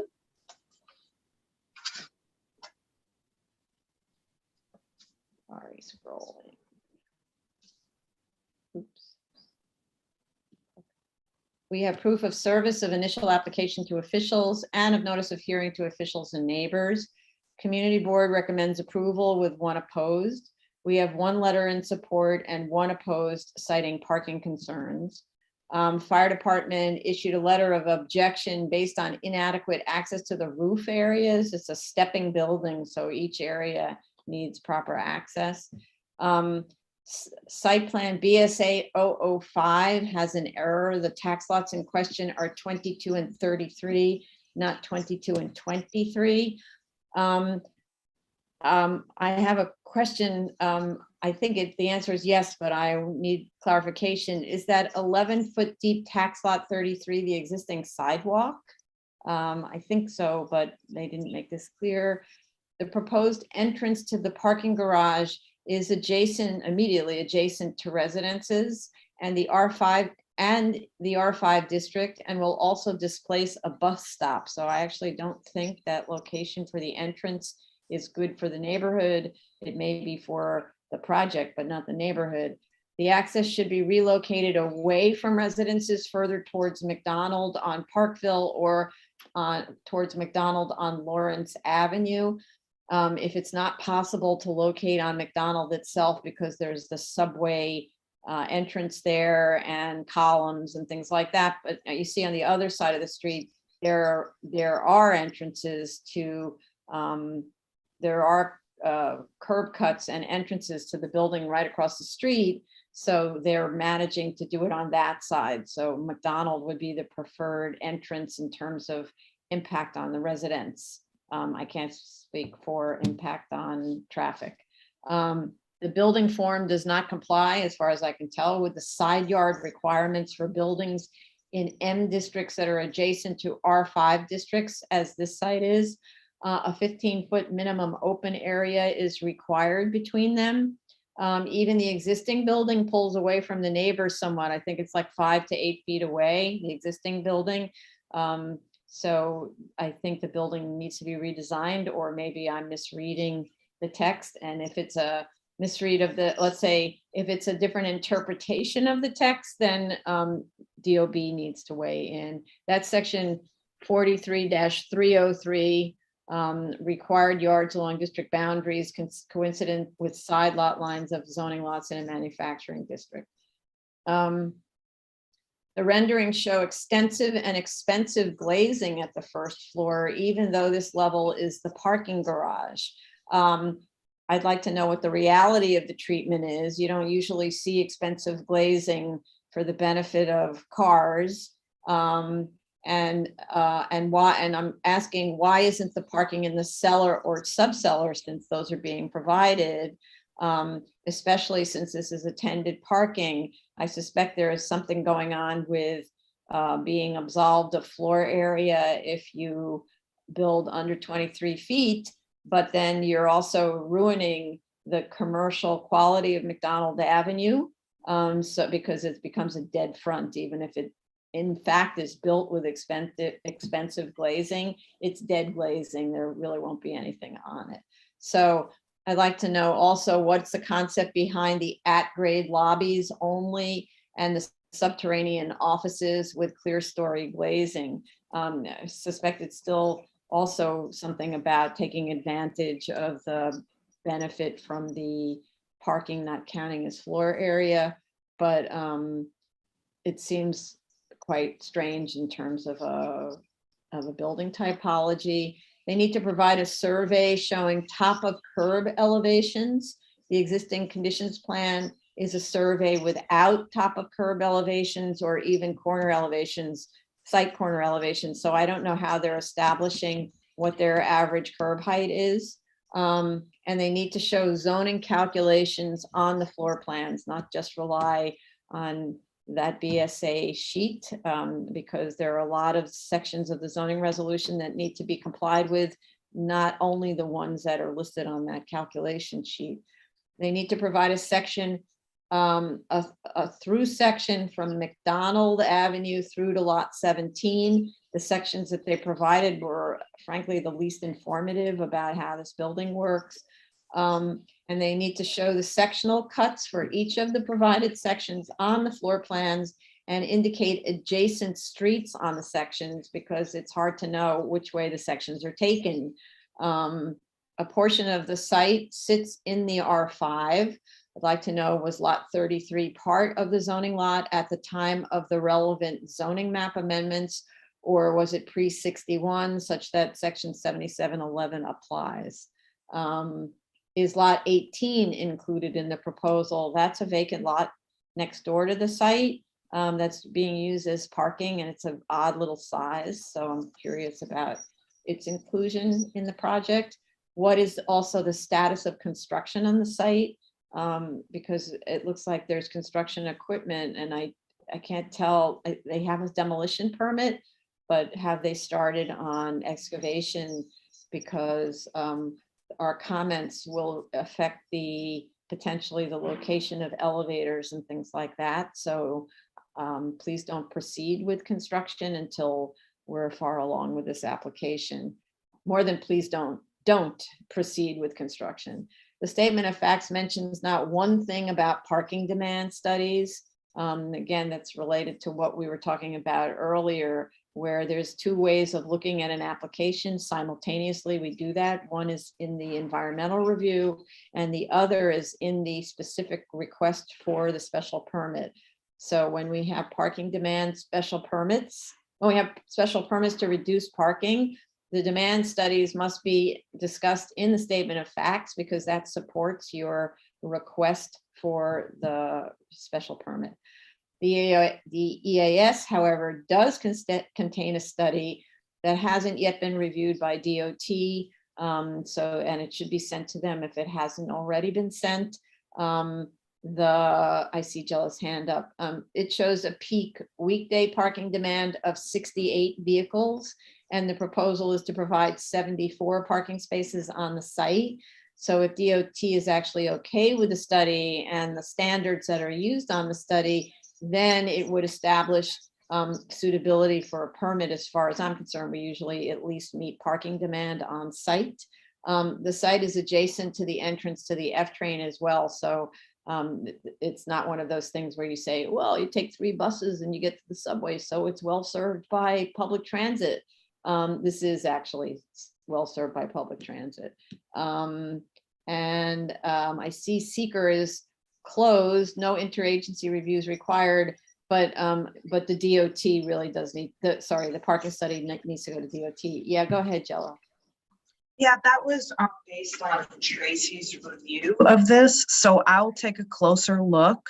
But of course, if you want the study to go to DOT, there must have been a reason that it doesn't go there. Perhaps the screening, when she looked at the screening, maybe she thought it was under a threshold, but I'll take a closer look. But if the board wants it at DOT, of course, but just to let you know. Okay, I'm aware that it didn't hit a threshold for seeker, so it doesn't automatically go to DOT, but all of our parking studies where it's a request to lower the number of parking spaces should always go to DOT, because DOT, for one, we're using a standard, a different EAS or EIS than maybe DOT would have accepted for the standards. Plus, DOT is constantly shifting their numbers about medical and office uses. So who knows, maybe there's a new version, especially now more people are going to doctors probably than ever before. Okay, thank you very much for that. Thank you. Thank you. Vice Chair Shanda. Thank you. I'm just scrolling, sorry. Just simple things. The applicant needs to state the hours of operations for the offices and the ambulatory care facility that is proposed in the statement of fact.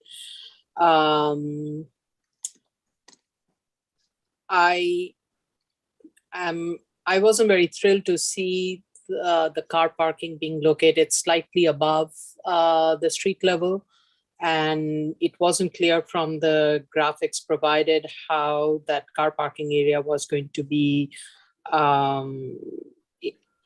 the facade treatment of it. I mean, if you're, I thought of glazing, but that seemed like too generous, and it didn't seem realistic. And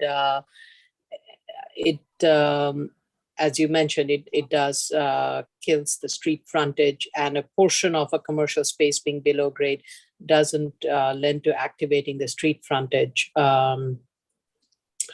So anyway, my questions are more regarding the parking facility and the operational plan. The application needs to clarify how the people will be collecting the vehicles. Will they be queuing up for people to pick up? Is the turning radius that is provided, that is proposed from the ramp, is it adequate? With regards to the location of the parking ramp, I'm not sure if McDonald's is the best location given the elevated subway line and its structure. In terms of where the best location, maybe it can be closer to McDonald's, if not right at the end of the property line, closer to the residential. But I don't think the ramp is reasonable in terms of the way it's laid out, in terms of its turning radius, in terms of the width of it. Will it be adequate for all the various maneuverability purposes? And you know, it assumed a sedan, and this is a neighborhood that is more family oriented. So if people are coming, and the other thing is that it assumed most of the vehicles as part of the trip gen in the EAS, it assumed most of the trips that are happening for the office use, not for the community facility use.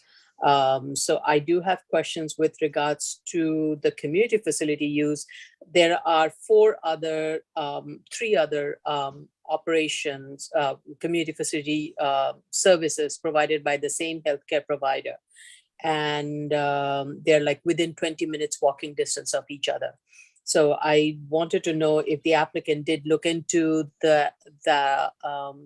these three facilities to identify what the trip rates are from these existing facilities, the employees, what percentage of them walk or take mass transit or drive to work, and will there be shared operations? We have seen a few cases where, one facility is in admin and the other one is specifically for radiology for some services. So it wasn't clear if there will be some sharing of some of the programs, operations, or services, and will the doctors will be going back and forth, or will this be used by the doctors of the other facilities to park? So, I think those are questions that we need clarification, because it just assumed there would be most of the parking will be done by the commercial space, and none, almost zero to none, by the community facility provider. Okay, just to go back, you said you didn't finish your sentence. It says this assumes a sedan, but this is a family neighborhood. And oh, sorry. I jumped to the next thought. So in the circulation of the parking, it used the sedan for all the turning movements and other things. And I think that turning movement may not be adequate for a larger vehicle, which is more family type vans and things like that. And same thing with the vehicles that are being parked. The reservoir spaces, they are as required that are being provided, I think should be moved up to allow for clearance at the gate, so that there is no conflict between the pedestrian and any oncoming vehicle. Even the applicant is stating that they need to clear all the vehicles that are on the ramp entering for the vehicles that are leaving to use. But not sure if that will be fully applied. So we need to be cautious and make sure that there is no conflict between the pedestrian circulation at that location and two vehicles parked right next to each other. And there needs to be more pedestrian safety features provided, like a stop sign, those convex mirrors and other things to collect, and a light that alerts the pedestrian of vehicles exiting the facility. So those are some of the thoughts. Those can be, of course, those are details, can be flushed out, especially given it, if the location is changed. As part of the findings, the good faith evidence, I don't believe in the document I saw any letter to that effect. I don't think that was provided. Yeah, there's a letter from a broker and a letter from, I think, the ambulatory care provider. I think those are the two. There are two different letters to that effect. Okay. So office. I mean, it didn't say good faith. I did see them, but it didn't say good faith. So it wasn't clear to me as to the reason and the justification for picking this site. Right. Oh, they don't need to justify picking the site. They just have to state that they're going to provide these uses, and that's that. And the certificate of occupancy is the thing that ensures that those are the uses in the end, right? Yeah, that is true. Yeah. Okay. And the base, the data that was picked for the EAS, it used the East New York EIS. The East New York EIS did not analyze any ambulatory care facility. And the modal split projections, I would really prefer if they use the existing facilities, because they're in the neighborhood, they're within 20 minutes walking distance, they have similar patterns, utilizations. If the services are similar, I think those should be used to kind of help buttress their arguments. How close are those? Where are those other facilities? They're literally, I mapped them. Each one is 9 to 10 minutes from the proposed site. 9 to 10 minutes by car? Walking. Oh, 9 to 10 minutes walking. Okay. Yeah. The furthest one is 20 minutes walking. Mm-hmm. Okay. So, but you don't have the addresses, or you maybe? I do. The applicant did provide the addresses. The addresses are 620 Foster, Avenue, 5506 15th Avenue, 4510 16th Avenue. These are all located in the Kensington neighborhood, within 10 to 20 minutes walking distance. That's what I have in my note. Okay, thanks. So you only use those for comparison if they're the similar size and similar function facilities, right? So if that turned out to be radiology, which doesn't have a lot of people at one time, then that's not a comparable trip gen. So we've looked at that before. Yeah, Jella, go ahead. Sorry, just jumping in because I'm just looking at different things in the seeker file. And I see that Tracy had questioned the applicant or the consultant to clarify why ambulatory diagnostic rates were chosen from the Methodist EAS versus the DOT rates for medical offices. And they responded that medical offices, generally considered as doctors' offices, have high density and high turnover. Ambulatory care buildings have lower density of patients per square foot, more equipment and diagnostic machines, for example, and longer stays, meaning less turnover throughout the day, which means they have different trip generation and parking demand characteristics from typical medical offices. When the type of medical use is unknown, we use generic medical office trip rates. Right. So if we know it's ambulatory care building, we should use rates tailored to that use. This is consistent with past projects. So this is someone from Sam Schwartz, I believe. Right. So, but this isn't an ambulatory care, right? This is just general medical, right? This It's not a hospital, you mean? It's No. So ambulatory care is a specific thing where the patients stay longer and all of that. And there's a lot of equipment. So all the floor area isn't taken up with patients, as opposed to a doctor's office. This is for doctor's offices, right? This seems to be more of a doctor's office with exam rooms, not Right. not a diagnostic facility, like a dialysis center or radiation center or things like that. Right. Okay. I'm sorry, just sharing what the consultant shared, but maybe they can clarify that. Yeah. Okay. Okay. And anyway, DOT will probably look at it too. Yeah. So that's why this is always something where we bounce around on this, and DOT is the one that has the approach that they're using currently for whatever the use is, and they ask the questions and so on. So let's just rely on them as much as possible. Okay, Commissioner Ali Brown. I actually thought this was a good siting of this building with the parking reduction because it's right under the train. So I really didn't have any other questions. I only have one question about the operations that I would just love them to clarify. They talked about how exiting vehicles would have to defer to entering vehicles. And my only question is, how would that work? Are they going to just hold them at the top of the ramp, or might they possibly have to do a little backing up? It's hard to see what the turning radius is at the top of that ramp. And so that's my only question. Okay, thanks. Thank you. Sorry, just 1 second. Commissioner Schaefer. Thank you so much, Chair. Yeah, I want them clarify the methodology they use to produce the trip generation in their ES.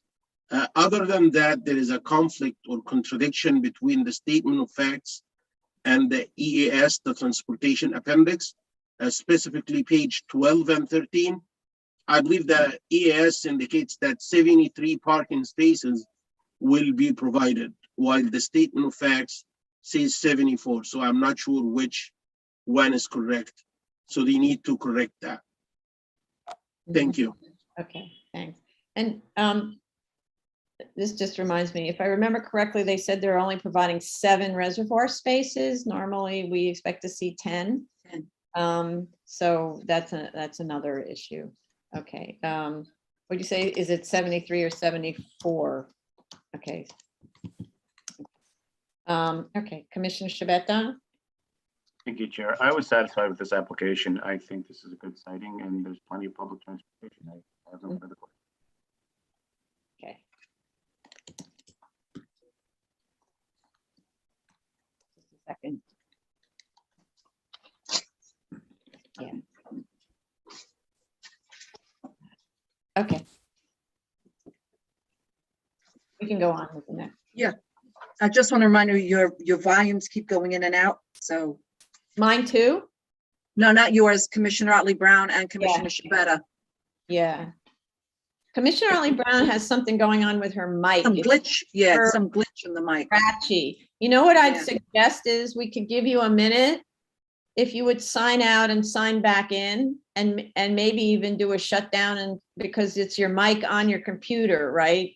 And maybe it just sort of needs to reboot. It's not like you have a separate mic, right? So let's give, no, right. So I would say, let's just let her, because this one coming up. Yeah, well, anyway, let her shut down for a little bit. We'll give you a few minutes to come back in, okay? So that we can see if we can correct the mic. I'm not sure if that'll work, but that's the only thing I can think of. Do you want to call the next case? Do we No, wanna we're gonna wait, so let everybody know, we're just waiting for a few minutes for call? Okay, Commissioner Otley Brown to come back in and maybe cure the microphone problem. And it gives us a chance to like hit the save button on our notes, plug in if you're not plugged in, to regenerate, whatever. no, I had to redo mine too because the screen again on the bottom lost. I You don't know why see? that keeps happening. And I have a separate backup because of course you have that misery of not having had a separate backup and then one day you don't have your notes. So then there's the reason to do that, etc.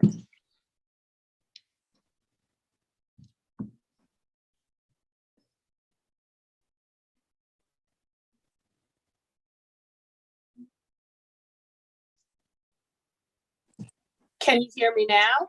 Yep, Yes, that might have, Okay, great. so what I did is I pulled you up on my iPad Oh, okay, cool. to resolve that problem. All right, we need to change her name though. okay. Yes. Oh, yeah, it still says You me, mean sorry. I'm not Says Marjorie. here, Parliamentary today? It's my double donger. Oh, I Kill don't the have, Maj. where's my change, rename, there we go. Okay, I will do that. Okay, you can call the next one. Sure. The next item is item number 31, 2021-19 BZ 36-21 Prince Street, Queens. It's an Okay. airport special permit. Sorry, I was in the middle of the word brown. Okay. Sorry, 1 second. Where is it? It's not working. Okay, there we go. No, not. No, there we go. All right. Okay, we have proof of service of initial application to officials and of notice of hearing to officials and neighbors. Community Board recommends approval pending receipt of the letter of no objection from the Port Authority, which we received on July 9th. We have 4 letters in support and 3 in opposition. This is an application for a special permit to allow an increase in height beyond that permitted in the zoning resolution for sites that are located within certain proximity to an airport. I think we always have to start, it's sort of the constant mantra because we learned so much on the kind of the science of this. We always have to start with the difference or lack thereof between NAVD 88 measurements and what's known as above ground level, known as AGL on the drawings, and above mean sea level, AMSL on the drawings. We learned at a series of hearings on another 7366 application in concert with that applicant's counsel and counsel's expert, Mr. Pittman, and my own outreach to the FAA and NOAA that the Federal Aviation Administration does not use the term above mean sea level in the same way that a land surveyor does, and that it is not a measurement off of some local station point, such as the Throgs Neck Bridge, Throgs Neck area, where NAVD 88 and mean sea level can differ by inches to several feet, actually. Instead, the FAA's mean sea level station point is near the mouth of the St. Lawrence River in, I always like to cite this, in Rimouska, Quebec, Canada, which is also the datum benchmark for NAVD 88. Consequently, under the FAA's analysis, NAVD 88 and measurements above mean sea level are the same. The submitted drawings show these figures are different. So unless something has changed at the FAA in the last, I think it's 4 months, they're incorrect. So they need to be corrected. My understanding is that in applying for the height determination, FAA requests above ground level measurements measured above NAVD 88, but the submission to the FAA for this project on Form 7460-2 does not state the vertical datum used, so we don't know if it was done in NAVD 88. The survey shows property line grade levels at each site corner of ranging from 35.8 to 41.6 in NAVD 88. On the FAA portal printout, above ground level is measured at 4 different points from a height of 140 feet to 148 feet, and the site elevations are shown as between 37 feet as opposed to 35.8 and 42 feet as opposed to 41.6. Those points need to be shown on the roof plan, as do the bulkhead elevations at each corner of the bulkhead. But as I just said, the site elevations levels don't match the survey. They need to match the survey. FAA relies on a valid survey. So they need to be corrected. So I need to have them verify in what datum this information was provided to the FAA and explain or correct why the FAA reported site elevations are different from the official survey points. I don't think an explanation is needed. You just have to change it. This application should be revised actually to match the one that we reviewed with enormous care for application number 2019-292BZ, which was decided on December 2020. In the folder of December 2020, the last set of drawings is the one that we used and should be the model. So I don't want to have to go over every point at this hearing. And those drawings are very clear and should have been given to the applicant earlier with the NOC that was submitted to them in May. And it should include, of course, the warning light locations and heights on the plans, not just on the elevations. And so we don't have to spend a lot of time in discussion about this. The drawings need to be changed to match that set. And I would ask our project manager, Daryl Ruffin, to please send them a copy of those drawings for 2019-292BZ that were the final set in December 2020. And then the last is, according to the FA&A report, which is Mr. Pittman's report, this site is 15 feet away from another site that received FAA approval. So that's one of the things that's actually cited by in the FAA's determination, that they're not concerned about this location because it's next to another building of equivalent height, just 15 feet away. So I'm not questioning the application, but I want to see that the drawings are the same quality as what we decided was our standard. And so we should never see deviation from that. It's a very complicated type of application to review. And if we always work on the same standard, we'll see everything consistently presented. Okay. This is a type 2 application, so everything is handled there. And then Vice Chair Shanda. Except for providing those 4 points, FAA points on the roof plan, I don't have any additional comments. Okay, Commissioner Otley Brown? No additional comments other than the points.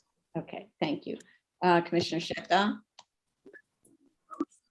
Oh, you're muted or something, or your Muted. sound is off. Your sound is off, it looks like. Hear me? No, No. not well. Volume up. Oh, everyone's having this problem. Is my sound bad? No, you're fine. Okay, Do you hear me now? yes. Okay. I said I agree with your comment, Chair, and I have nothing additional to add. Thank you. Okay. Okay, Commissioner Shabeta. Nothing additional from me. Okay, say that one more time. Nothing additional to add. Okay. Okay, thanks. Okay, final case, the item number 32, 2021-41BZ, 2238 Cummings Street, Manhattan. Okay, just like sort of heads up to commissioners, we may have a lot of testimony on this one because we had a lot of submissions. I don't know if people will be testifying in person. We had a lot of submissions from the public on this one. So just a second, I'm scrolling to my notes. Here we go. We have proof of service of initial application to officials and of notice of hearing to officials and neighbors. Community Board recommends denial, citing inappropriate height, parking, and affordability levels. We have a letter in opposition from State Senator Robert Jackson, citing also to inappropriate height, density, and inaccuracies in the parking studies. We have 72 letters of objection, citing similar concerns. Actually, maybe it's 73. I think we got a submission on yesterday. Letters of objection citing similar concerns, but also objecting to, but also objecting to a variance so soon after the enactment of the 2018 Inwood rezoning that downzoned the district and imposed contextual height limits. There is also a 103 signature petition in opposition. There are 4 letters in support. I do have to say I'm a bit confused by the elevation and slope hardship claim. So this is the A finding. Photos 18 through 25 that the applicant provided show a completely flat site with vehicles parked on it. So there doesn't even appear to be an equipment access problem, which has been used in other applications on slopes. The only survey I found is the boring location plan, and much of the site is shown as level or nearly so. And the church itself sat on this plateau for over 100 years. So I can't understand why a new building can't do as well, can't do so as well. Also, the so-called rock outcropping in the corner that is complained about because it's got a higher elevation than the others isn't actually proposed to be developed at all because it sits in the required rear yard. So that can't be a factor in the hardship claim. The only things that you can claim are where you're proposing to site the project or the as of right. I also don't understand the statement in the statement of facts at page 9 that argues that the bedrock condition limits the first floor plate. The as of right building is nearly built full to its allowable coverage on the first floor. So why would it be limiting the size of the floor plate? You're not allowed to build 100% on the lot with the lot coverage regulations. The ask, their request is huge, increasing the allowable unit count by 50 units, eliminating the required parking, which requires 50% of all the units to have parking. It's eliminating that requirement entirely, exceeding the maximum height by 15 feet to accommodate the use of 27,206 extra square feet that they obtained from the purchase of transferable development rights from the church next door. The as of right on this site, if I've got this right, is as of right for lot 16 is 18,000 square feet. That's the size of the lot 16 lot as a standalone, times 4 FAR, which is a pretty generous FAR to begin with, right? Other districts have far less, 2.33, 2.48. This is 4. That would give you a 72,000 square foot project as of right, without the benefit of transferred development rights. In comparing the as of right to the proposed, I ask, why is there such a difference in creation of basement and cellar space? And in the various reductions, also under the quality housing regulations, there's big differences in the reductions taken for quality housing. It should really be apples to apples. For example, the as of right has a 12,000 square foot basement, while the proposed has almost none. There is no requirement that parking be located in a basement, if that's the cause of the high construction cost. In the same way that there is a small lobby at the basement level in the proposed to access the apartments on the first floor, there could be a lift to the parking level on the first floor. That would reduce the claimed premium and hardship cost to probably nothing or nearly nothing, and probably eliminate the argument for really any variance at all. In addition, the as of right aggressively consumes the site and impinges grotesquely on the adjacent church in a way that the proposed does not, even though there is no proposal in the proposed or need here for a lot coverage waiver. So I read that as basically trying to frighten the community into, if you don't give us this variance, we're going to give you this hideous monstrosity. So give us the variance so it's less hideous, arguably less hideous.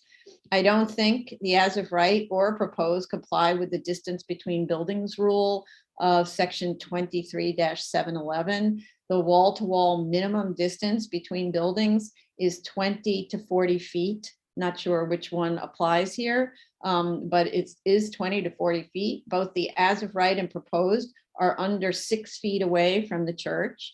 With buildings of different heights, you take the average of the two buildings to determine what's the required distance based on height. And there's no calculation done under 23-711 for distance between buildings on a zoning lot. There is also, I have to say, even more horribly, a cantilever easement in the zoning lot development agreement, which further compromises the integrity of the church's massing.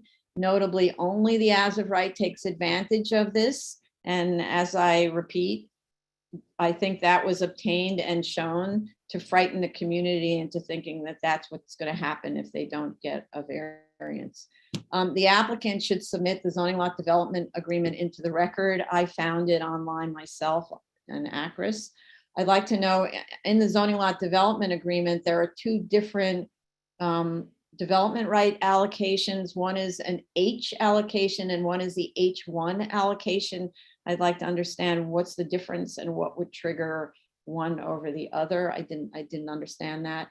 If an A and a B finding, so I didn't get into the B, but I'm not finding an A at this moment, and other commissioners will speak to those.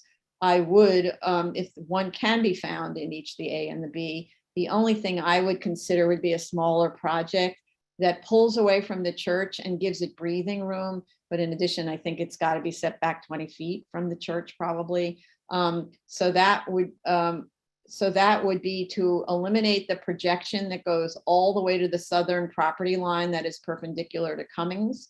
There is also a light and air easement over the church. So under the zoning lot development agreement. So the floor plates could be reconfigured to take advantage of that rather than provide the very wide interior court rear yard. So the configuration of the building isn't actually taking proper advantage of what the merged zoning lot allows.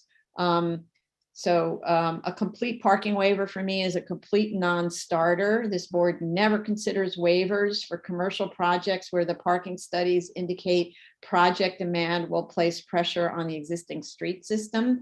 And especially if you look at the parking demand study, there's a projection that after other projects are completed, they would use up all the available street parking during, I think it's the weekday. So, so how could you possibly justify that? That's to say no one else parks on the street. Everyone else is providing all the parking that's required. So if we were to take the parking study at face value, which I don't, because DOT needs to review it, at least 44 spaces would have to be provided on site for the proposed project. So that for me is the only thing I would consider if we had an A and a B. We don't yet have DOT review, as I said, of the parking studies.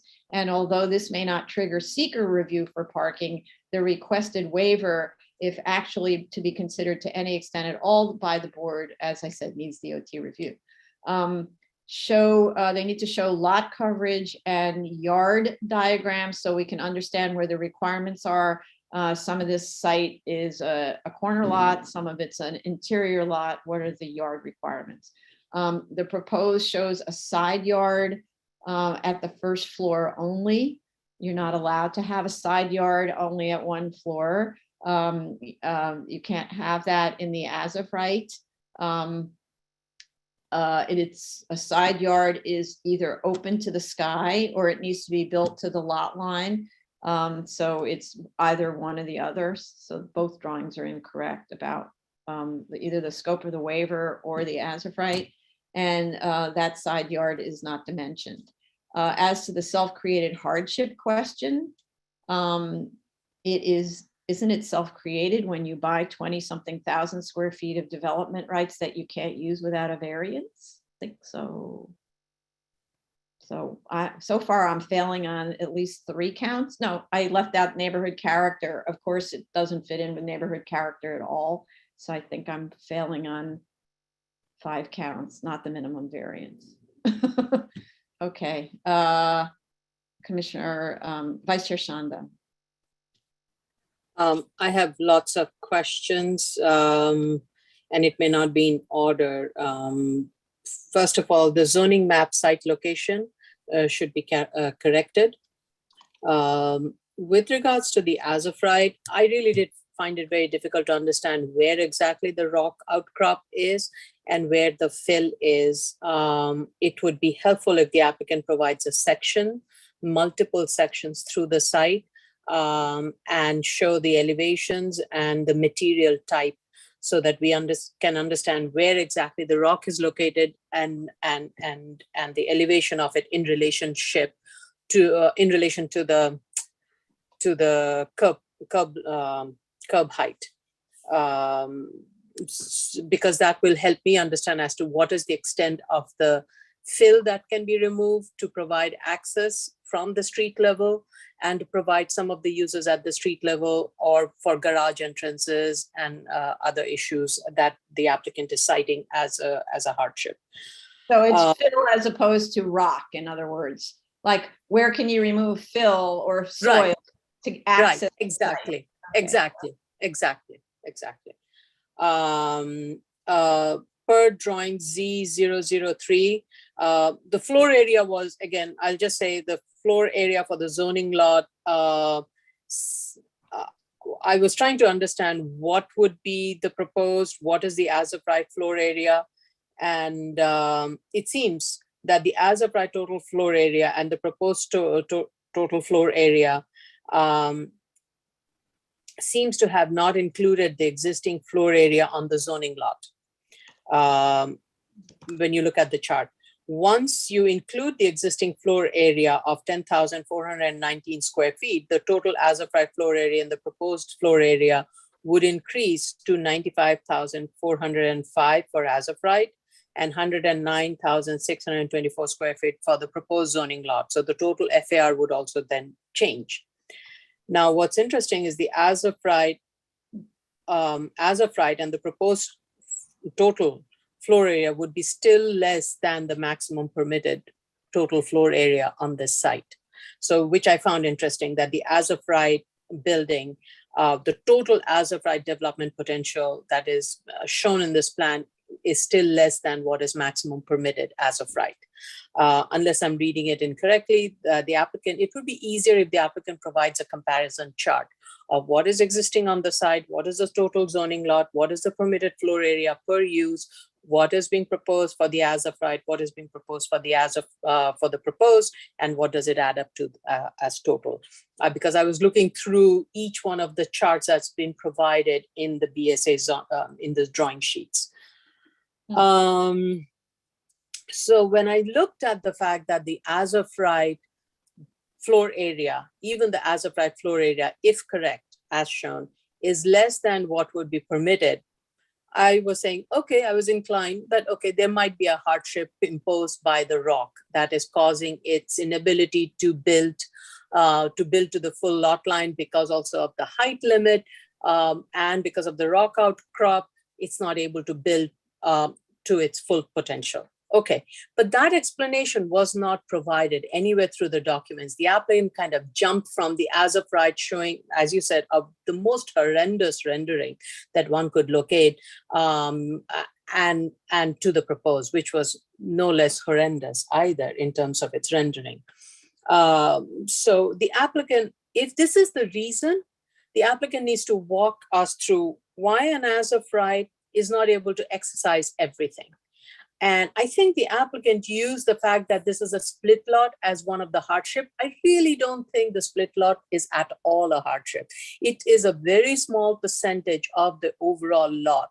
And the amount of floor area that it adds is so insignificant. I think that can be, because they're not even able to exercise the proposed floor area from the R7A portion. So let's just take the split lot from the one that's in the Inwood area and just focus on what's there and the total development floor area in the R7A. In the as of right, the applicant is not even able to build to that. So use that as your argument and justify why you're not able to build the existing floor area that is available in the R7A to its maximum. What is causing that hardship? Prove that. And once you're able to prove that, then you can walk us to it. Okay, then this is the hardship. And that's why I'm trying to lean towards wanting to do this proposed, which requires a higher height. I can take that argument. If you are saying that because the rock outcrop is 15 feet above the street level and only the front of it, I mean, the rock is embedded, but a good portion of it is embedded within the development site. You don't want to break that. That is going to cost. And so you want to be able to build over it. And because of that, you're losing one ground floor or two ground floors, and that you need to recoup above. That's an argument I can accept. I can't speak for the others, but I can accept that as a reason that your site is providing. But that has not been stated clearly. So if you have a rock outcrop that is about 20 feet from the street level, barring all the fills that's around it, you have a reason to say you cannot, how do you build over it? I mean, I always use Roscoe Brown as a really good example of how you build over the rock, but you do miss some floors. If you look at Roscoe Brown, the entirety of ground floor is just stilts, except for the lobby entrance. So the building is rising up, and because it was a city-owned site, we were able to exercise mayoral override to do the height waiver to allow for additional floors. I can see that as an argument here, but that has not been made here.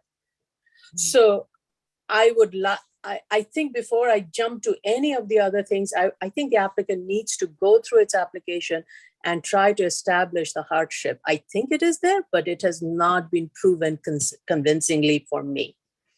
In terms of the rendering, I don't know what the applicant was thinking. This is a suggestion, dear applicant. Please make these renderings attractive. The renderings absolutely is not respectful of the neighborhood context. This is a beautiful neighborhood with beautiful Gothic brick architecture material. There's so much that can be picked from it that you can use to make the building look attractive and be respectful of the neighborhood.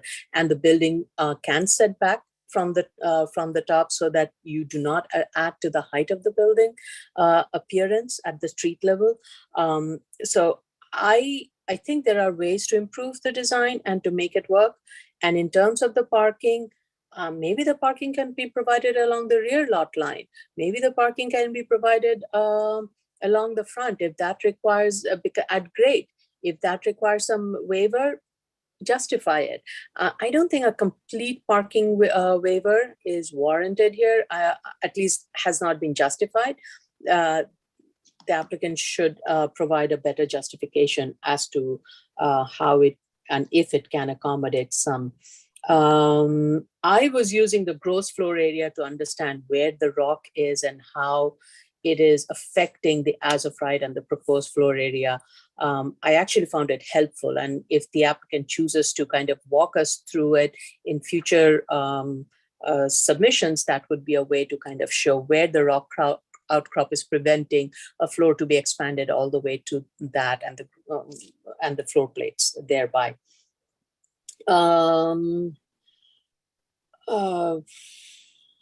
In terms of the financing, the as of right FAR listed in the financial analysis, page 3, does not seem to match the drawings. With regards to the proposed finance, not sure why the projected development cost is more than the as of right development cost when there is minimal rock excavation, because that has been cited as one of the premium costs. And if there's going to be less rock outcrop excavation, why is that proposed development cost is more? With regards to the on-street parking demand, the proposed development, I mean, I talked about the neighborhood character. I won't get to that. One of the things that I found interesting, and the applicant is not helping itself, I looked through, it used the potential and projected development sites from the inward rezoning.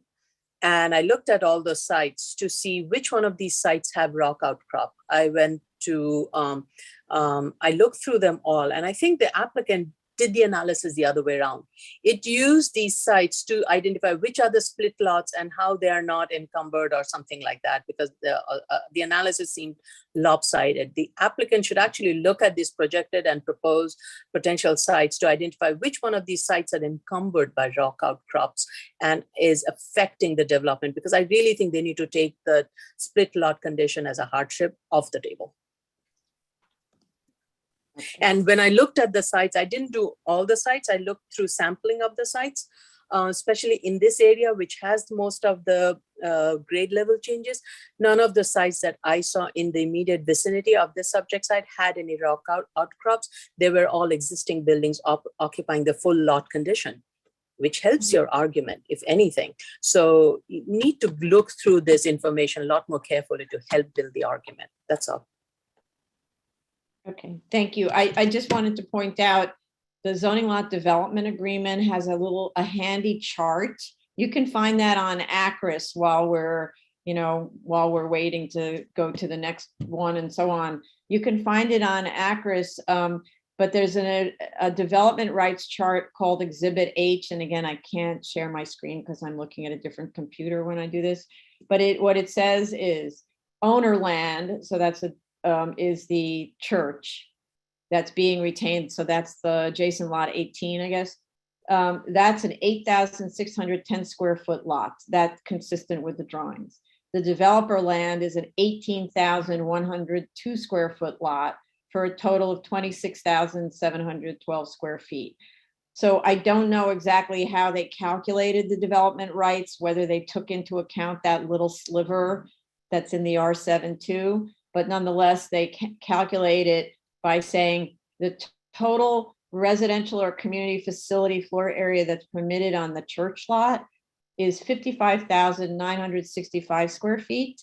And what's permitted as a standalone on the developer lot, it's 117,658 square feet. Those are the unallocated development rights. Those are standalones. For a total of 173,623 square feet on the combined lots. Then they allocate the development rights because the church is retaining a little bit more floor area than it currently has. So it's retaining 11,560 square feet, and the entire balance goes to the developer, which is 162,063 square feet. That's on this chart H. There's another chart, but I don't know why there's another chart. So that gives you an idea of what's available to the developer and how much of an increase there is. It's a significant increase over what's allowable as of right. You know, I'm sorry, without the transfer of development rights and that acquisition, which obviously adds cost to the project. Okay, so now I'm going to go just to throw that in for everyone. Commissioner Otley Brown. Hi, so I am actually kind of skeptical of this case and of the fact that there is an A case, if at all. So they're talking about how the bedrock extending above grade is problematic for them, and they can't create a basement without having extensive costs added to their construction.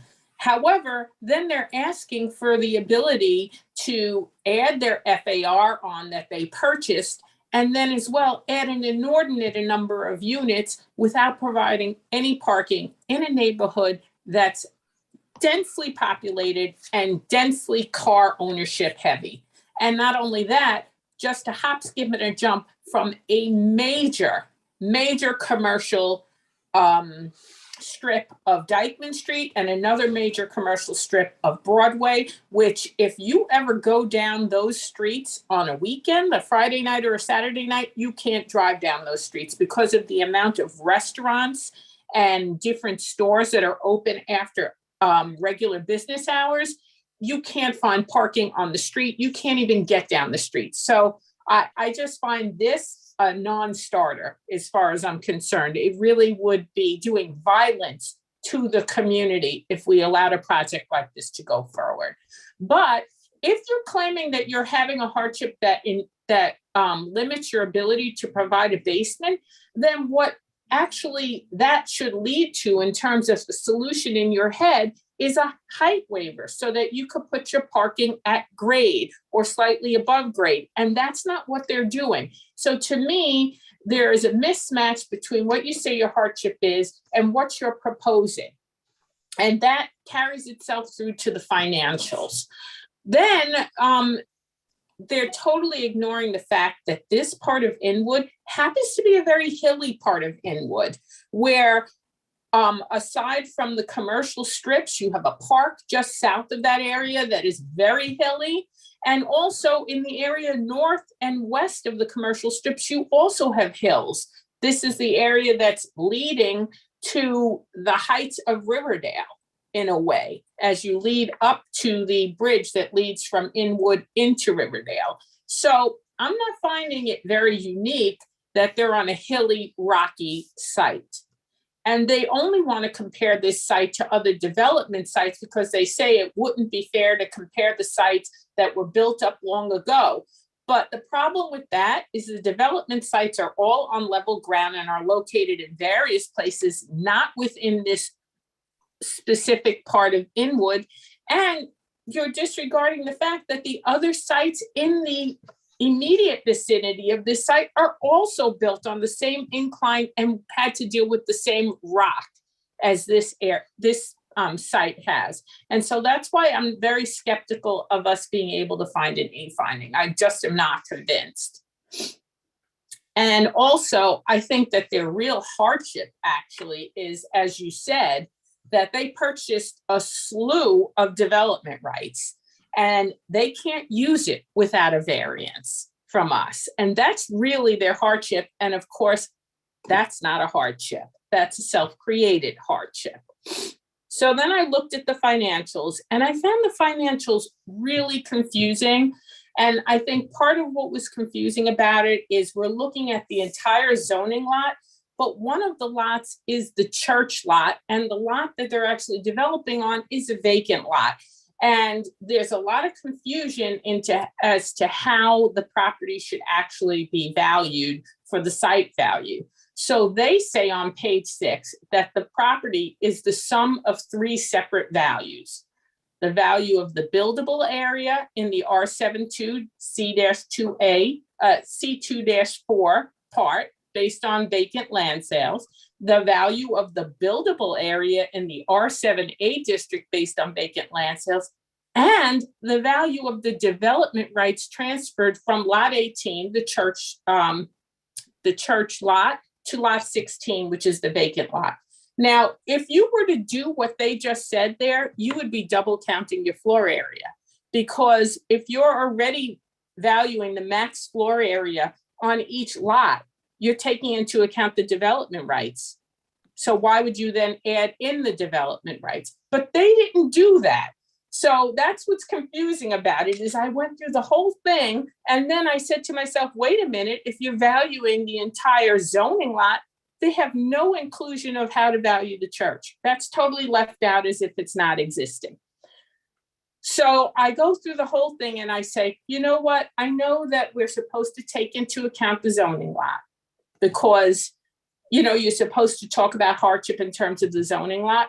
But for the purpose of simplifying everything for the financials, what you really should be doing, and especially given the fact that on lot 18, the church is not at all related in any way to this building for the purpose of the variance, you probably should just value tax lot 16, which is the vacant land to be used for the building based on the max floor area allowed on tax lot 16, and then add in the value of the development rights that are being purchased from lot 18 and just leave the church out of it.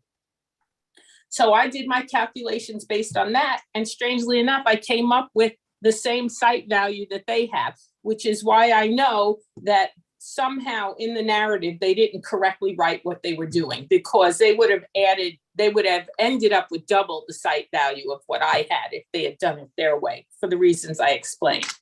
So given that, my question regarding the site value is they need to provide backup for the pricing of the development rights. They're just assuming that the development rights would be the same price as the actual land. And I'm not sure that's necessarily so, because in many cases, development rights are less than the actual physical land and the rights that are afforded to that physical land. So they need to provide some kind of backup for that. And there are studies that have been done. I think the Furman Center did a study on development rights that talk about the relative value of development rights to land, actual land rights. They need to find that and use that as the support for using the land value based rights to value the development rights. When I looked at the residential market rate rents, because it's interesting here, because this is a neighborhood where you say you're providing affordable housing when you're saying there's 130% of AMI, but what you're really doing is you're trying to attract upper middle class people from other parts of the city, which is what's driving the community here absolutely insane. It's like you're really disingenuous when you say you want to provide affordable apartments in a neighborhood that's fairly depressed, and then you're targeting an area at 130% AMI that virtually nobody in this neighborhood could meet. And so what ends up happening is when they value their market apartments, which is tracking the market in this neighborhood, the apartments are less expensive than the affordable apartments. And I find that problematic. So I'm not arguing that their market rents are not accurately derived in this case, but I'm just saying, you know, it's no wonder that the community doesn't want this here. It's not for them. So then my next question was something that you had touched on, I believe, or maybe Vice Chair touched, I think Vice Chair touched on, which was the construction costs. It took me a while to get the gross building area by looking at the plans, but when I finally did, and I did the math, it looked as if for the as of right, the costs, the hard costs are $353.72 a square foot. And when I did the math by looking at the plans for the proposed, the hard costs are $352.06. But the difference is in the proposed, you're not even excavating except for a teeny tiny portion of your entryway compared to the entire site for the construction costs. So why is it the same price virtually? And so that to me is problematic. I don't know what's going on there. but you would assume that the price per square foot should come down considerably if you don't have to excavate to provide a basement. So that's also to me questionable and makes me doubt this entire project. And as I said before, no parking is a no-go for this commissioner. The building, of course, is much bigger. So, but that shouldn't deal with the square footage. That's price per square foot. Yeah, okay. And it's price per square foot is virtually the same.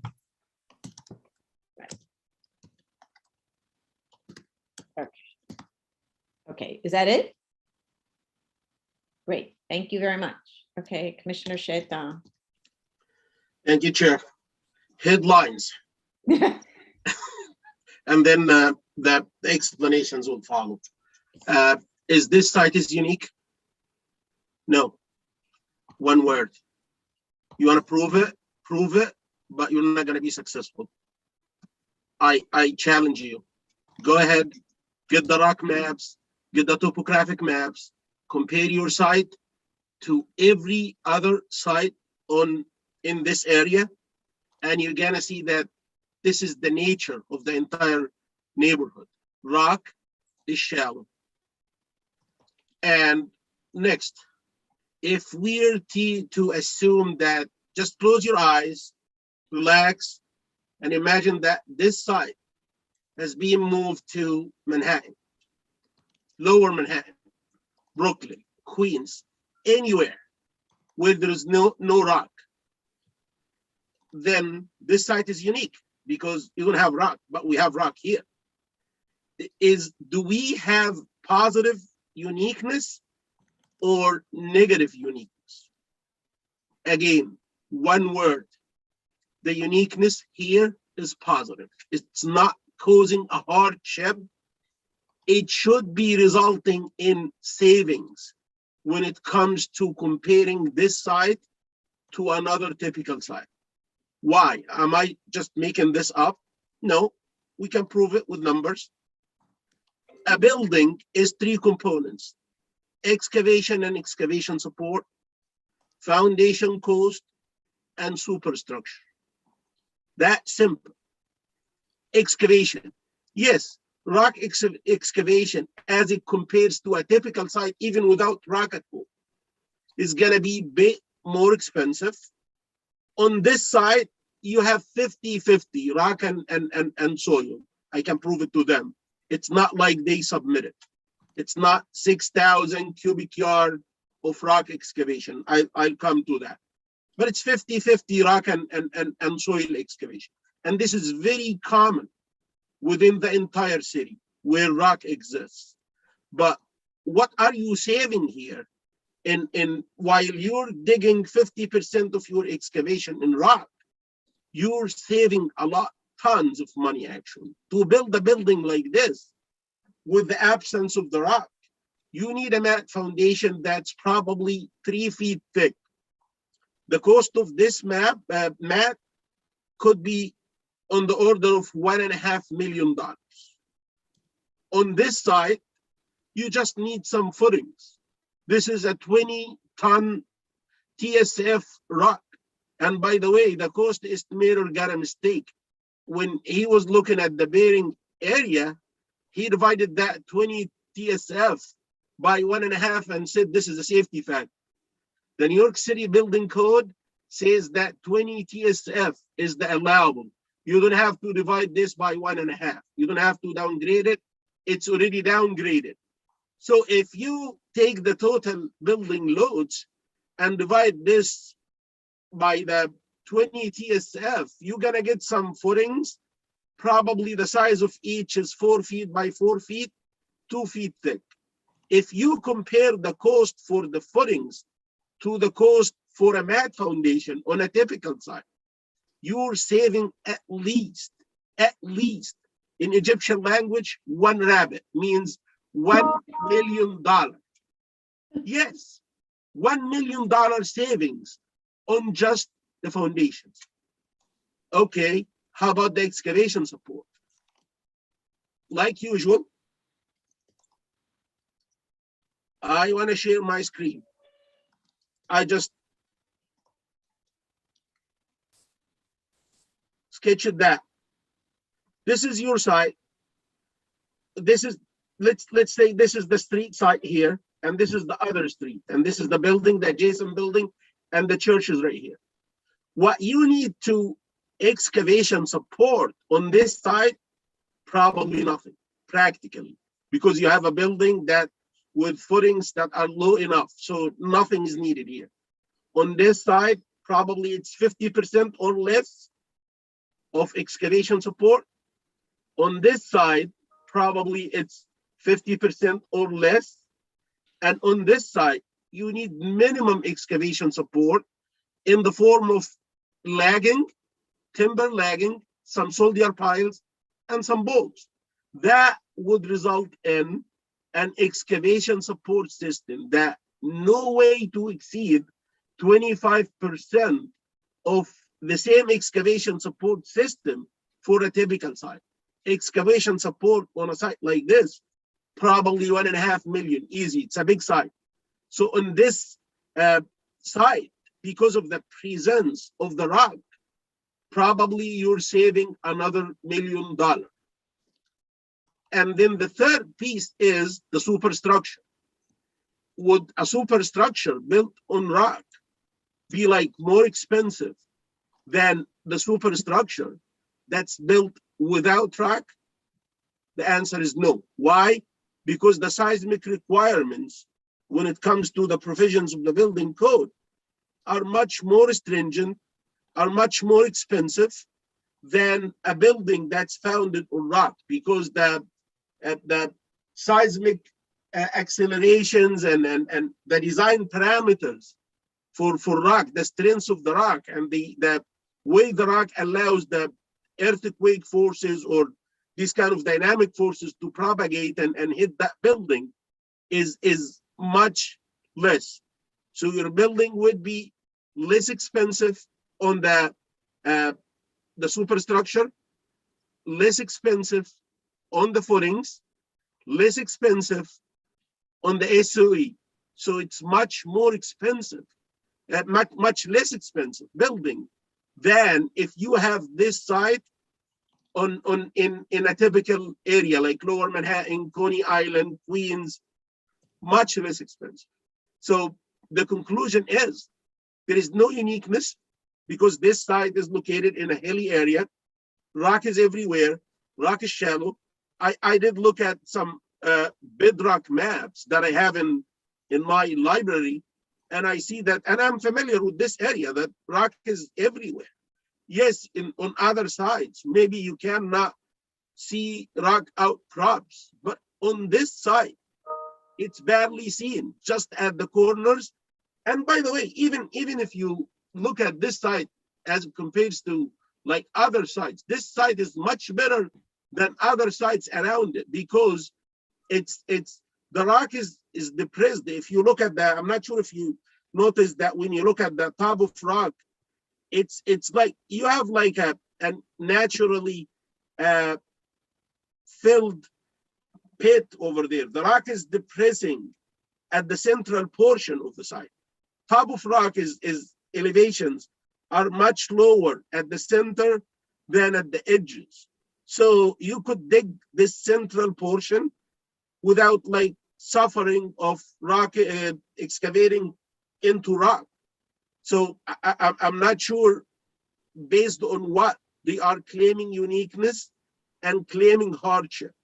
That the other point, and it's like, again, like usual, they submitted something, no details. We have to communicate with them. The PM sent them an email.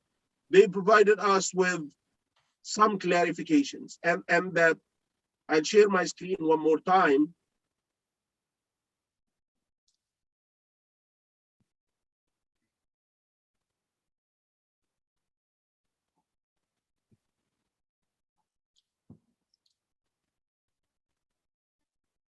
Just bear with me, give me 1 second. Yeah, do you see this colorful chart? Yes. Okay, but what they gave me initially, rock excavation is gazillion cubic yards. And I said, okay, I'm puzzled. How? Because I checked it. I ran some numbers and it came to like 50% of what they submitted. So we sent them an email saying, please provide clarifications. And the clarifications came. And like usual, if you look at the clarification, first of all, compare this chart to the charts that were submitted in the geotechnical report. I'm not sure, but I believe there is difference between what is submitted like right before the weekend and what is initially submitted. But let's assume that these rock elevations are okay. If you look at area 1, just do not follow the numbers like that. You're claiming that in area 1, which is this area here, you're saying that square footage of this area is 1,220. I didn't check it. But you're saying you're going to be digging from elevation 60 to elevation -37. My understanding is that elevation 60 is the top of rock, and elevation 37 is the bottom of excavation. 2 questions and joke. How come you dig from elevation 60 if the existing grade itself is lower than that? If you look at the existing grades on the survey, they are about elevation 56. So you're not there. You're not even at elevation 60. And you're claiming 2 things. You're going to dig from elevation 60, and you're claiming that rock is at elevation 60. I'm asking you to show me 1 boring in the borings you submitted to us with top of rock at elevation 60. It's not going to take you too much. I don't need this in writing. I need this on the hearing. Open your geotech report. Probably I didn't see it. Show me the boring that says rock is elevation 60. I didn't see it. And even if rock is elevation 60, existing grade is elevation 56 to 57, 56.8 probably. So you cannot claim that you're going to dig from elevation 60 to elevation 37. The second thing is Just one second. You're very crackly again on your speaker. Can you sit closer? I'm not sure what's causing the crackliness. It's the same problem Commissioner Ollie Brown had. I apologize. Is that better? Okay. Yeah, it's much better. Stay closer like that. Okay. I'm hungry. I might eat the mic, but we'll see. Yeah, I think, Now, yeah, it's crackling again. So whatever you were doing before, don't. Hold on. Let me do something. Give me 30 seconds. Sorry, everyone. That's the joys of the remote systems. On the other hand, the remote systems are fabulous because everyone can participate in the hearing without having to get on any virtual transportation. I think, let's hear. Go ahead. That's better? Yes, that's better. Okay. So you cannot claim that you're excavating from elevation 60. In addition to that, if you look at the that section for the cellar, hold on, let me put that on the screen.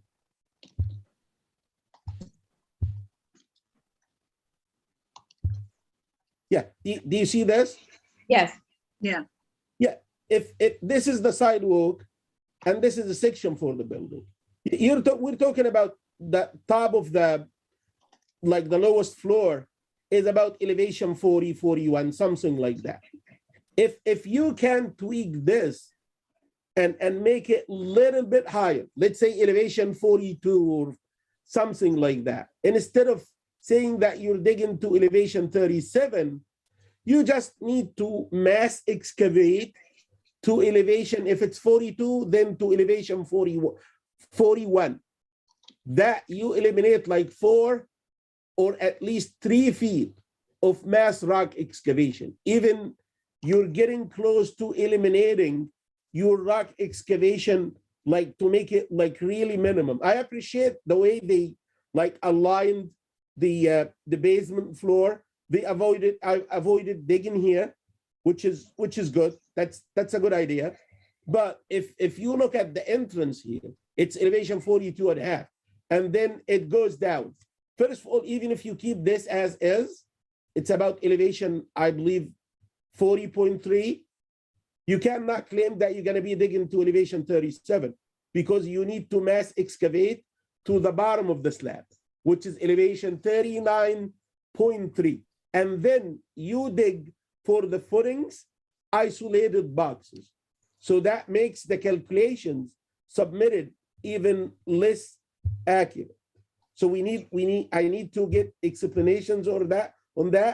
And I'll tell them the way if they're gonna like submit these calcs one more time.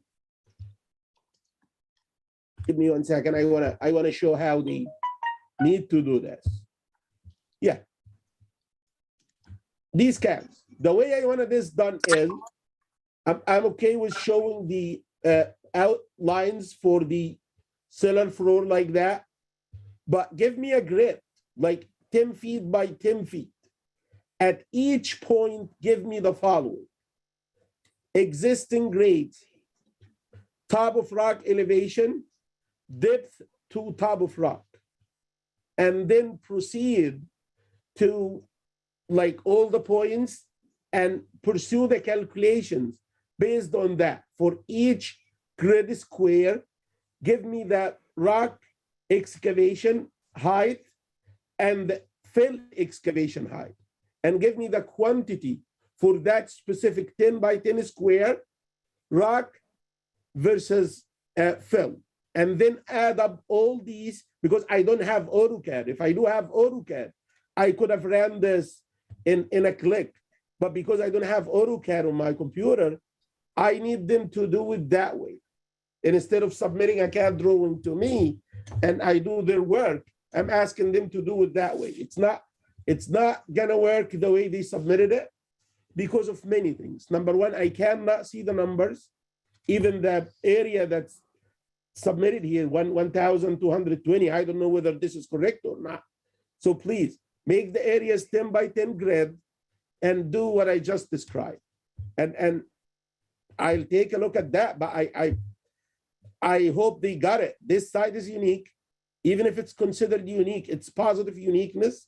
It makes it much better than many other sites throughout the city that like need more expensive foundation system, excavation support, superstructure, and it's up to them. If they want to submit again, we'll take a look and get back to them. But I don't think it's gonna fly. I don't think we have uniqueness that's causing hardship here. Okay, thank you very much. Commissioner Shabeta. Commissioner Shutter, you want to take your notes off the screen, please? Oh, Yeah. sorry, I'll do. Thank you.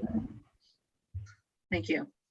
Oh, yeah, go ahead, Commissioner Shabeta. And I see Commissioner Otley Brown's hand up. We'll get back to her. Okay. Oh, she's taking it down. Okay, go ahead.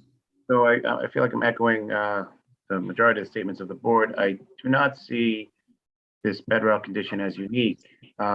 We've had similar cases like this. I can't remember one in the Bronx. I can't remember the number, but it's very similar. It's a bedrock condition that is not unique. It is this condition within the entire neighborhood. And so that's the A. I also don't see the hardship here. I agree with Commissioner Shanza that I don't see the split lot as a hardship either. With regard to the neighborhood character, I think it's pretty clear that this is a tremendous ask inconsistent with the surroundings, and the parking waiver would exacerbate the deficit parking in the area. I second the statements of the chair with waiting to see how the DOT reviews this parking study, because I do not believe that it's an accurate portrayal of what the parking is in that area. I have nothing further to add. I think we've had a very thorough review on this. Thank you very much. Commissioner, also Jella Pranga has her hand up. Hi, I've heard you, Chair, and also Commissioner Shabeta discuss, indicate that you would like DOT review on the parking study, but I've also heard many of the commissioners express concern about a parking waiver. Right. So I'd say it's too early for us to get to that point. We need to get to an A finding first. So it's too early to put anything to agencies for review yet. Let's get to the A. If there is an A, then we can talk about whether there's any entertainment of any kind of parking waiver at all. And if there is, then that would mean going to DOT. I don't know if there's appetite for a parking waiver or even reason for one, but we'll get to that at another time, okay? Okay, thanks. So we'll hold off on that until the A is established. Yeah, Thank okay. you. Thanks. And Commissioner Shaitan. Yeah, thank you, Chair. I wanted to mention two things very quickly. The first, what you just mentioned, in the interest of saving public money and effort, I wouldn't suggest that this be sent to DOT because we're not there yet. The second thing, in the submission that made late last week, and that whoever prepared this quantity estimate, and I believe is the construction cost estimator, he indicated that a swell factor of 1.4, I guess. So he calculated the rock volume and then multiplied this by 1.4. This is not done when you calculate the excavation. This is done when you wanna, after you excavate and you wanna hold this material and you wanna get how many, let's say, loads to hold. So you cannot, if you dig 2 by 2 by 2, the total volume for this is 8. But if you wanna hold this and transport it to somewhere else, the volume that you're gonna hold is not 8 because it's gonna swell. And this is something that's not used in construction cost estimates. This is number one. And I believe the way it being used in the submission was to justify and match the numbers that previously submitted with the numbers that were submitted on Friday. Hey, do not play this game with BSA again, please. And you know what? If you want to prove that this is a game, I can show you a construction cost estimate from the very same firm that prepared this cost estimate without this swell factor. I can put it on the screen right now. If you will No, that's okay. Let's not get into all of that. We've gotten into so many specifics. It'll go on for days. We have days of specifics to talk about if we had to. You don't have to show them how to do that. You can comment and say it's not believable. How to do it. I'm saying they have done something before. They haven't used this. So if you haven't used it in project A, do not implement it on this project. Okay, thank you. Okay, I think we've, there's so many, hours and hours of comments on all of these projects, but let's just try to keep it to what we've done so far. Thanks. Thank you. Okay, are we done with comments? We're done with comments. And Okay, so this concludes the public review session. It's the Okay. last case on the calendar. So it's the last case of the review and it is now 1 o'clock and we haven't had a break. And so I'd like to take a 30-minute lunch break. Apologies to the attendees and the public, but we need to take a break or faint during the hearings. So we'll be back at 1:35, okay? Okay. Okay, thank you, everyone.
Okay, if everyone could come back, please.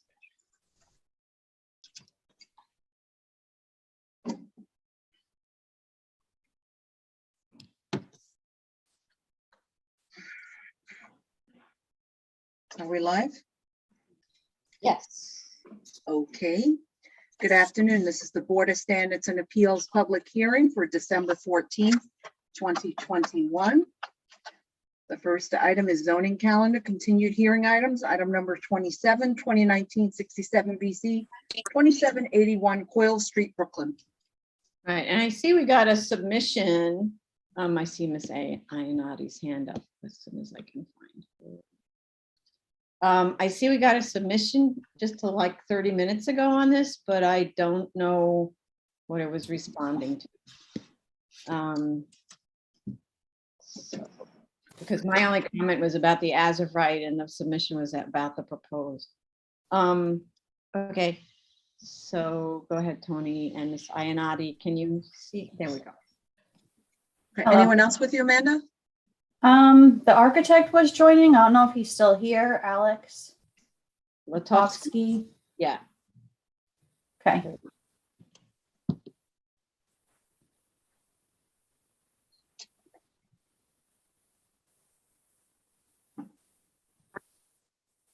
Can you unmute, Mr. Latowski?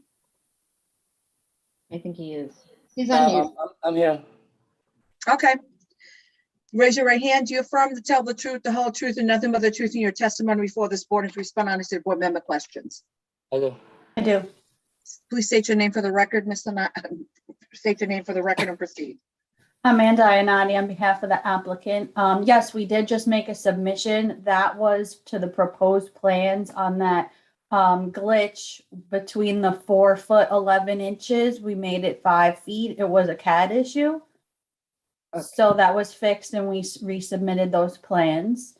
The only other comment regarding the as of right, I thought we had discussed this at the prior hearing since it would be such an infeasible building, basically just only 8 feet at the little corner, and most of the building would be pretty much eliminated if it were to set any further off the lot line, that we would just put a red line on the site plan to demonstrate where that would be, and that we didn't have to do like a whole redesign of an as of right set. Sorry, I didn't see anything on, maybe it Yeah. wasn't. It's red. So if you don't, for some reason, if the colors don't come up for you, it's a dashed line that runs 8 feet off the lot line on the as of right set. Maybe if you look at the bubbled ones, it will be more clear. Okay, hold on a second. It's bubbled on the site plan, A002 of the as of right bubbled plans. Slow down, have to get there. 2019. So that's the submission on 11/26? No, 11. as of 24. 11/26. Yeah, okay, so 11/24 bubbled. Right. Okay, hold on a second. Takes a second for everything to open, et cetera, et cetera. No, I don't see anything. Want to share screen, Amanda, It's maybe? very faint. The line is really Red. faint. The bubble is bigger. It's a red dash line and then the bubbles around it. And it shows what it would look, what the building would be reduced to, which is, practically nothing of a triangle. If it were to set off the lot line and not be a zero lot line building. Okay, I can't speak for what other people see. I'm looking at the bubble plan and I don't see anything on any of the drawings, or there's a dash line. It's not, now I see a almost invisible red line. That's That's not, the red line. yeah, Sorry that's if it's not faint okay. on your screen. All right, so here's the thing. Our council needs to be able to review the drawings and see it, otherwise they won't see it. So please resubmit this and make the dashed red line very clear on all of the drawings and put a note there that says location of required side yard. So that, and actually I would say just X out the portion of the building, like where there's a building within the side yard, just exit out because Like it's hatch it? at all. Yeah, it's not clear at all, like what's the dash line for? It's dimension, you can't see it, but it's dimension. It is dimensioned on the site plan. It was only placed Yes. on the site plan. I thought that's where we were supposed Listen. to put it. Listen to me, okay? Let's not have a discussion about this. Just bold the dash lines. It has a dimension. Label the dash line as location of required 8-foot yard or side Okay. foot. I'm not sure which one it is, 8 foot or side 5 feet. And then X out any Okay. place where there's a building in that required side yard. So both the record and council can understand that actually it's effectively a mistake on the as of right. You cannot have a building in that area, okay? And you're gonna do that on all the plans. So on the you don't really Okay. do it on the cellar plan, but on the first floor plan, you should see that same line and X out the portion of the building that can't be there. And Okay. on the second floor and the third floor, do the same. And on the roof plan, everything. So we really Sure. understand, okay? Yeah, that Alex, could be you done in got like that? 10 minutes. Sorry, say that again, Mr. LaFleur. We can resubmit those plans in 10 minutes. Okay, you don't need to do that because all we can do today is close the hearing. You have time to submit it and do it properly. So take the time to do it properly, so that it's very understandable.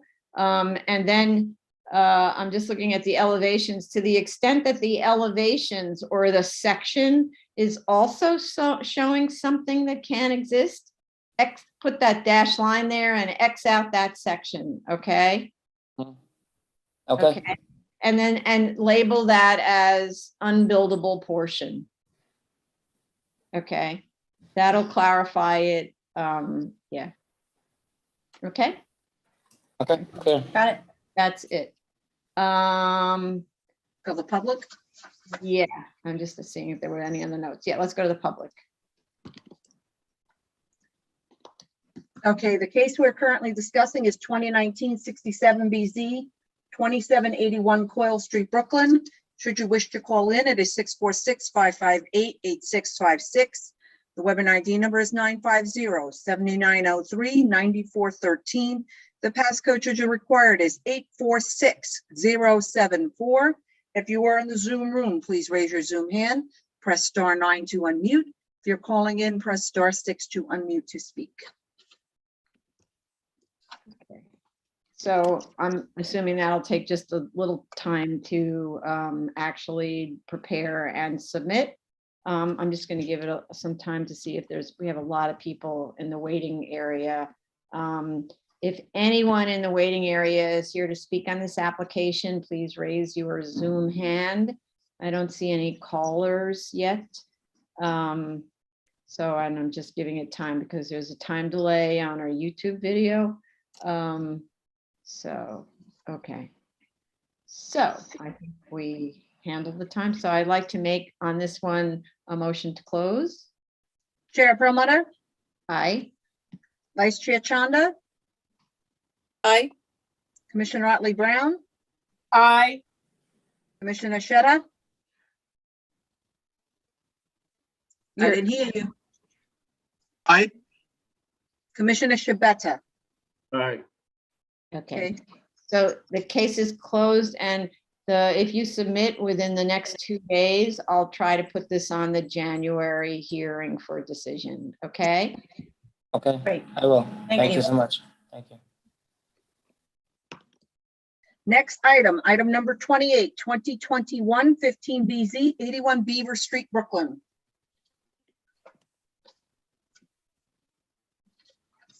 Okay, please raise your hand if this is your case, so we can let you in. Okay, I see. So this is only for team members to speak, right?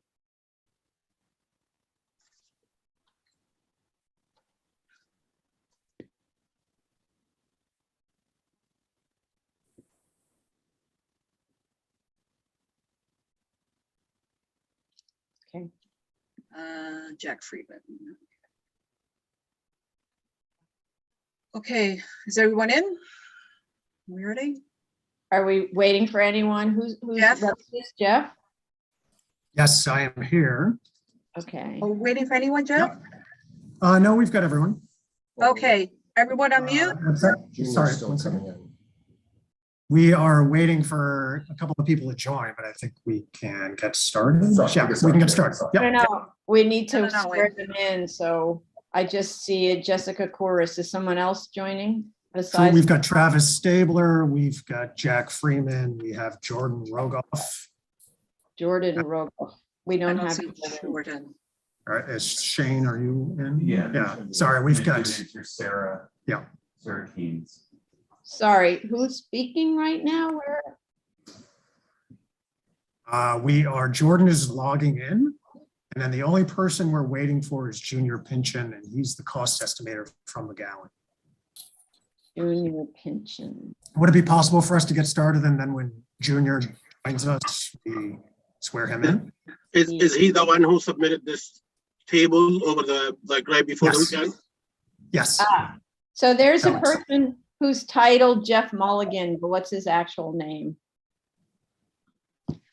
The person who's not Jeff is on the screen. Justin I don't think- Denherter from Tillman. Justin, sorry? What's your last- Justin has joined under my name. Last name, But we need his last name. Justin Den Herder.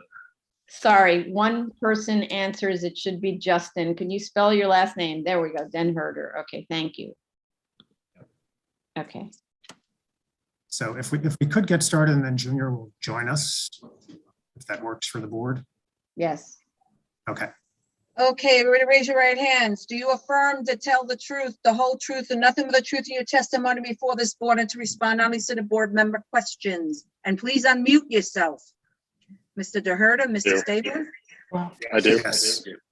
Good. Jeff, you want to start? Yes.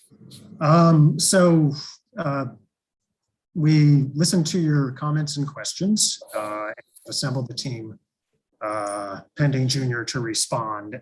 I did just at the beginning, our intent was obviously not to flood you with information, but it was a good faith effort to make sure that you had all the technical drawings that were referenced in the memos that we submitted from the various consultants.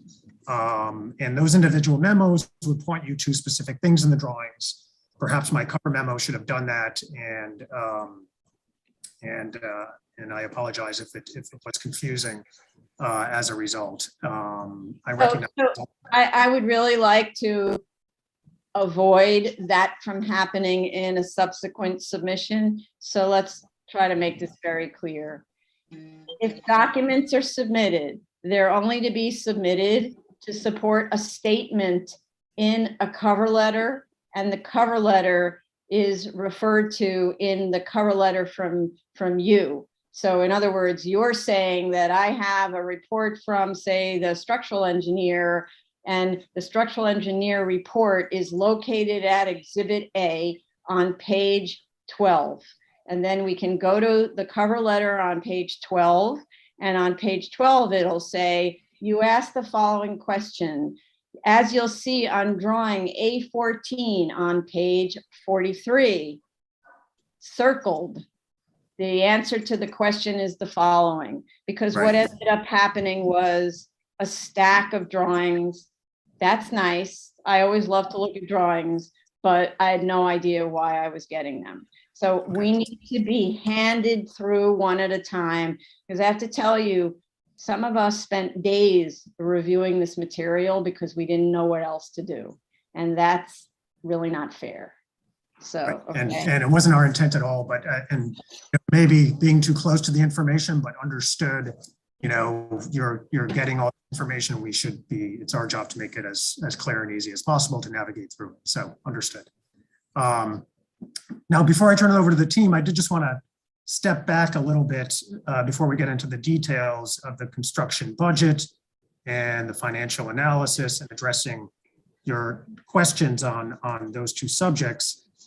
Sort of big picture, this building has been sitting vacant for decades. It's an individual landmark in serious need of restoration. And I think it's in everyone's interest to have it restored and preserved. And that's what we're trying to do. A couple of other facts. A variance was granted by the board in 2002 for a partial residential use. As was detailed in our original submission, we've been marketing this building for 3 years for as of right commercial uses, and we have not signed one tenant. So, this is real evidence that this project does not work on an as of right basis. It's also a building that is located in a largely residential neighborhood where residential use makes a lot of sense.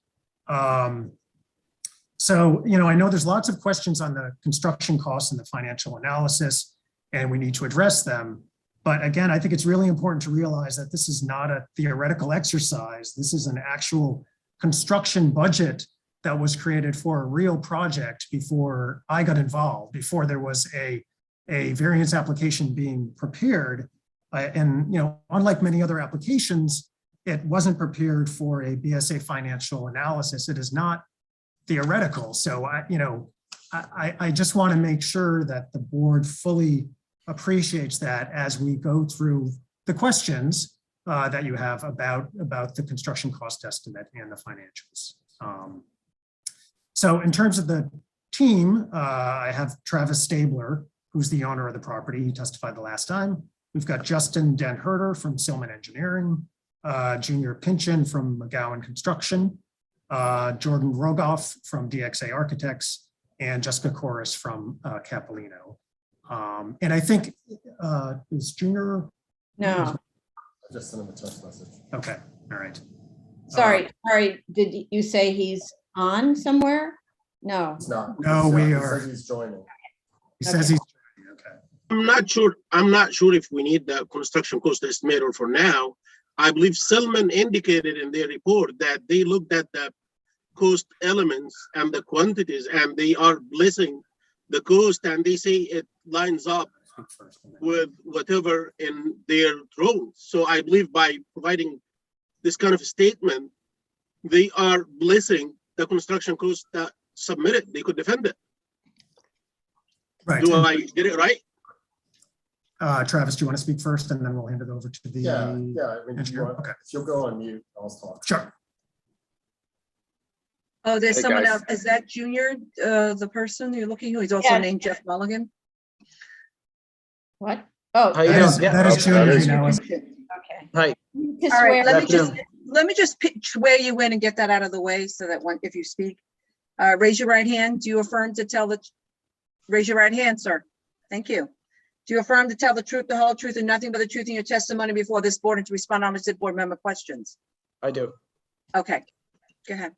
Jeff, I'm sorry, go ahead, whoever was speaking. So, hi guys, this is Travis. I was going to step in and just, I think, just sort of set to introduce ourselves, give you a little bit, address some of the concerns that were raised, just a sort of an agenda, if you will, because Junior has a limited time. We were going to start on the hard cost issues and then shift to some of the other concerns raised by the commissioners. So, as Jeff was mentioning, I do think context and it's extremely important to understand the process here for this hard cost budget. I know that I understand the healthy level of skepticism that the board has and understand where it's coming from.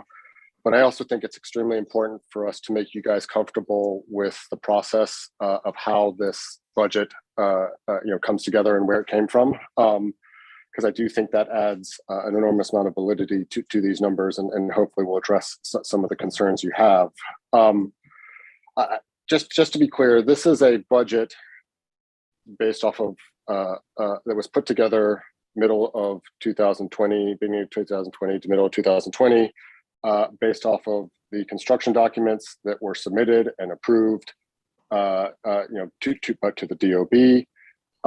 It is a budget that was not done with any intention of a BSA, and comes from a place of how do we build this as inexpensively as possible, right? I mean, this is coming from a point in time last year where COVID is raging, commercial real estate world is falling apart. And the realities from our part are, how do we build this for as inexpensively as possible? And that is reflected in the numbers that you are seeing and the process we went through. And I will jump into that with Junior here in a moment to help you guys understand that specific process. I think the other, what that does is, the objective here is to get the lowest possible number available, right? This isn't a theoretical cost estimate based off of theoretical plans that was prepared by a cost estimator who has no economic interest in what the real number is, maybe other than getting a BSA variance. Quite the opposite. This is done by us with the intention to build it, get it financed in a time where the world was extremely skeptical of commercial projects, right? So, that footnotes and underlies every decision that was made on this budget, project, and design. So that's one of the points I want to make. Can I ask a question before you go to the next point? Certainly. Sorry. You're calling it a budget. Is this something where you have in-house cost estimators? No, so that's exactly what I wanted to address next. So Chair Perlmutter, when we say budget, I think it's important to understand the process this went through to get to the numbers that everyone is reviewing and seeing. It is a GMP budget, meaning guaranteed maximum price budget.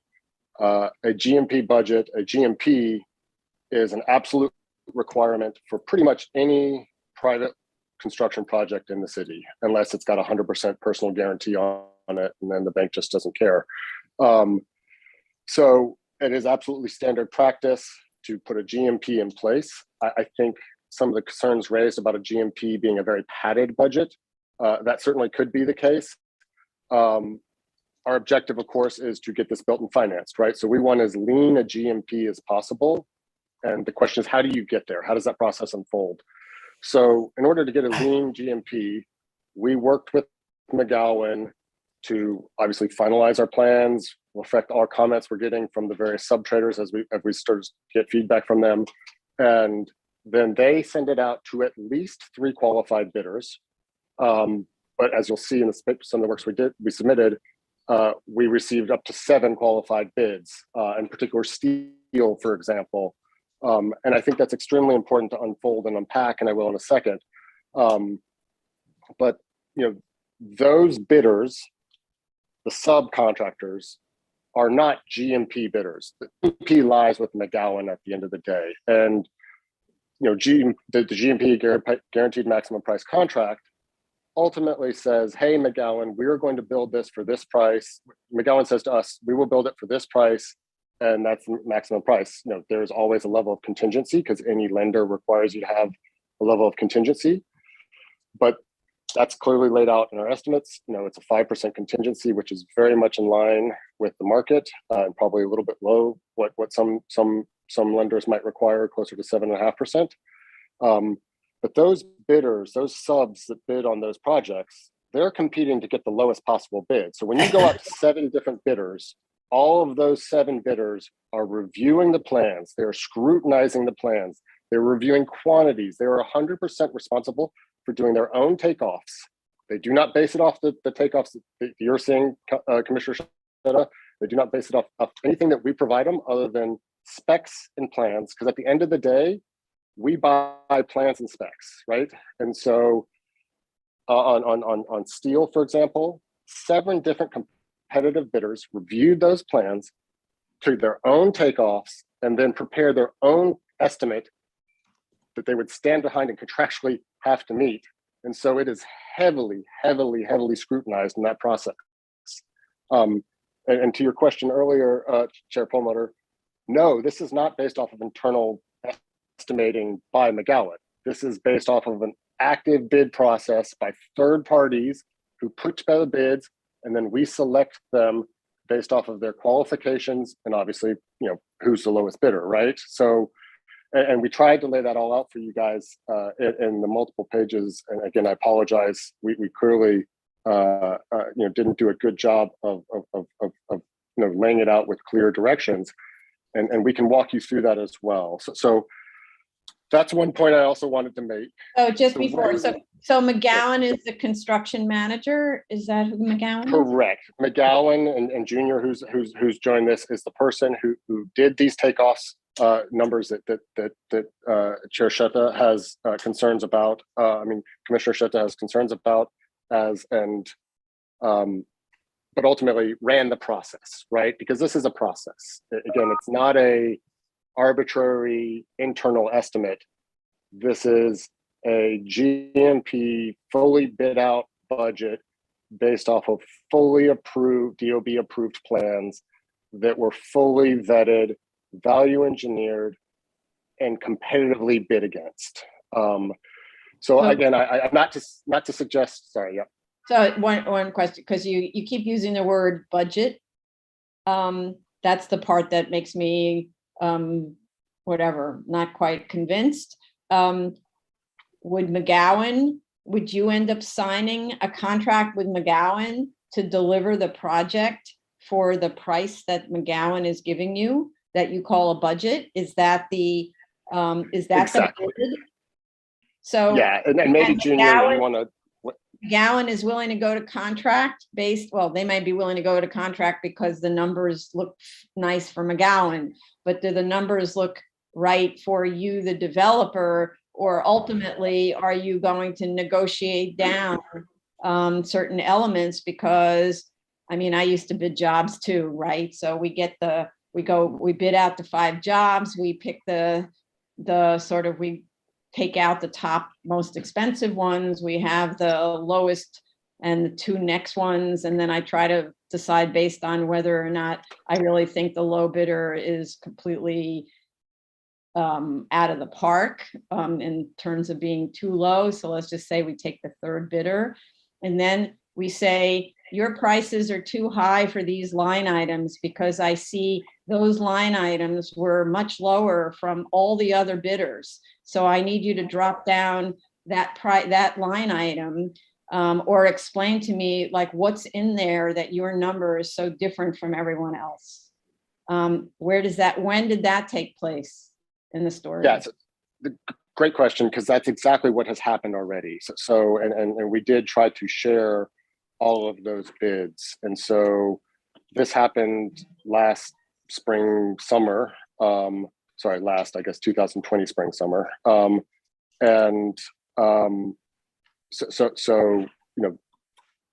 went out. Our GMP, just to be clear too, is not a GMP based off of just day one, right? Our agreement with McGowan was that our GMP would lock, we would get that guarantee from McGowan at having purchased 80% of the scope of the project. And this is what you're seeing. These numbers are based off of us selecting, leveling, meaning we've gone through all the various bids, made sure the scope ties out, the prices tie out, that there's nothing outstanding, that we're comfortable that that bidder has the accurate scope, understands the scope, and isn't just a off the wall, low wall bid. And again, we did provide all of those bidding, that were in the runner at the end there, for just to make you guys feel comfortable that we have and did do all that. So the numbers that are included in here reflect the bidder, ultimately, who was the lowest and obviously lowest qualified bidder, and reflects McGowan having gone through a very extensive leveling and review process for each one of those bids. And then Junior, please step in if you want to, if I'm not summarizing it. I see the hands up of the commissioners, and I'd like them to pose their questions because they were the ones who focused on these issues. So Commissioner Otley Brown, go ahead, and then Commissioner Shetta.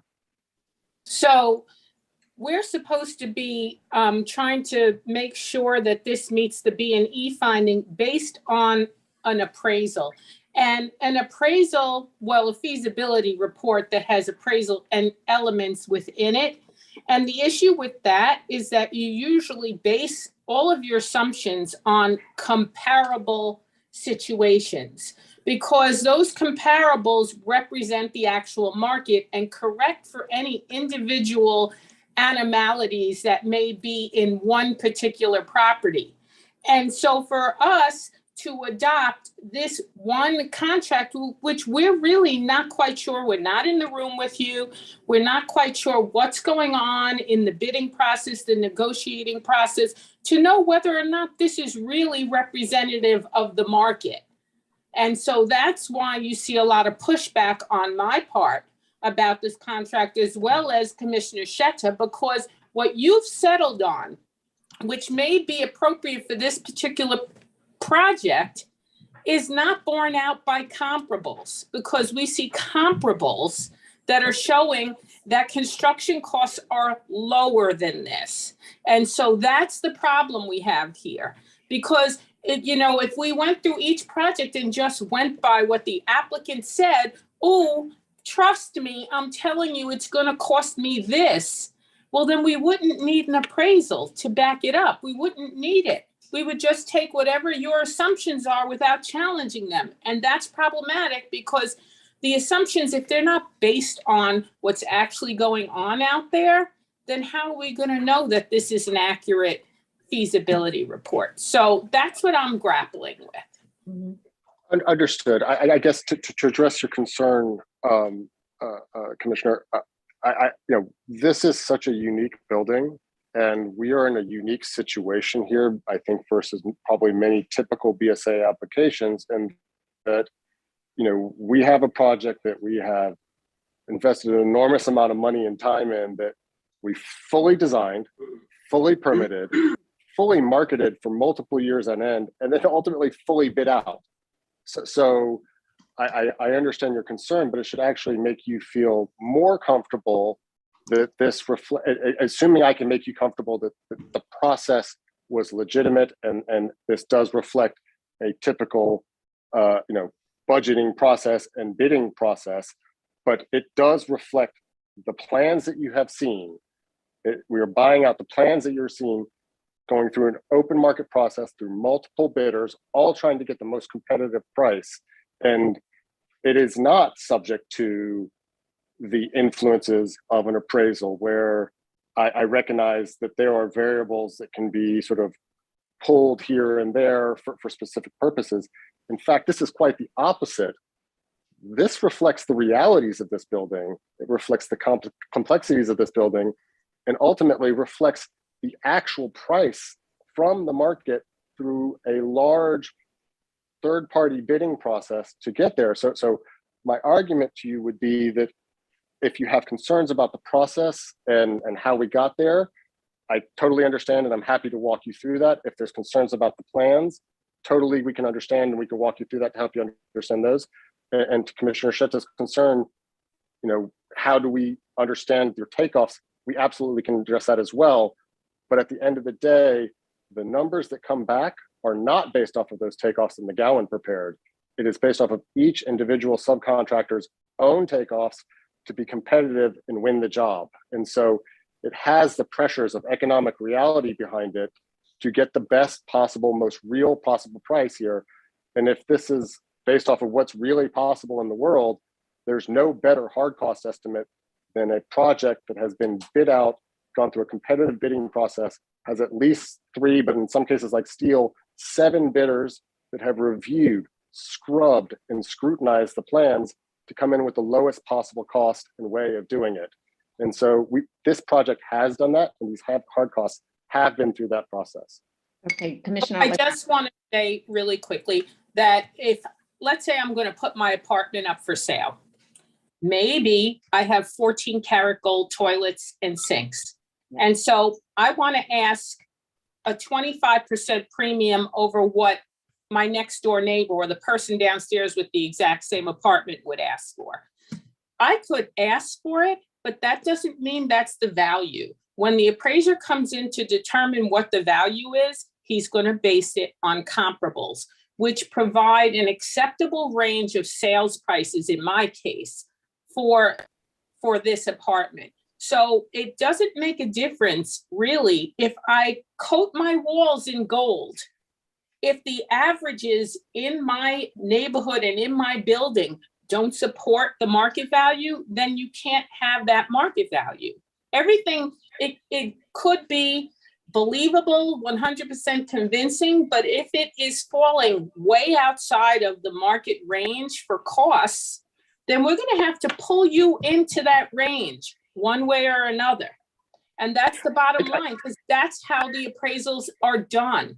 It's done based on comparables that suggest the market, not based on your own personal experience. We don't know if you overpaid for your lot. I mean, I could find that out, but the average person doesn't know if you overpaid for your site and you're trying to somehow recoup that overpayment by putting the money into construction costs. Now you're telling me here, no, that's not the case, but it could very well be the case. And that's why we look at comparables to suggest values and to suggest assumptions.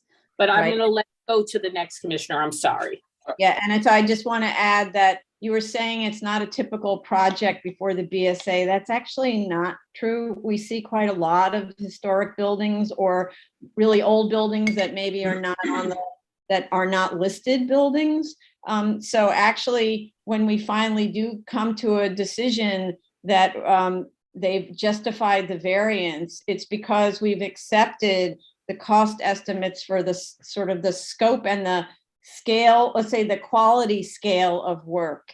So, and I've done a lot of work with historic properties, and there are times when we go to the absolute best provider of whatever that thing is, because that's the, that's sort of, as Commissioner Ollie Brown, the sort of gold standard for who to work with on a project. You know, let's just say you use Evergreen for some of the work, right? But that's not, when we talk about a variance, we're talking about using really standard figures to determine whether, like, your sort of basic project can work, can be viable as of right. And when the basic project isn't viable as of right, then you've established the B finding, the actual, the hard, we'll say the financial hardship aspect of it. Our problem is it feels like you're probably in the evergreen and top of the line construction companies, as opposed to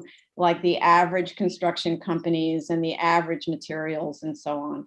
Now I'm going to go to Commissioner Sheta and then Vice Chair Shanda. Thank you.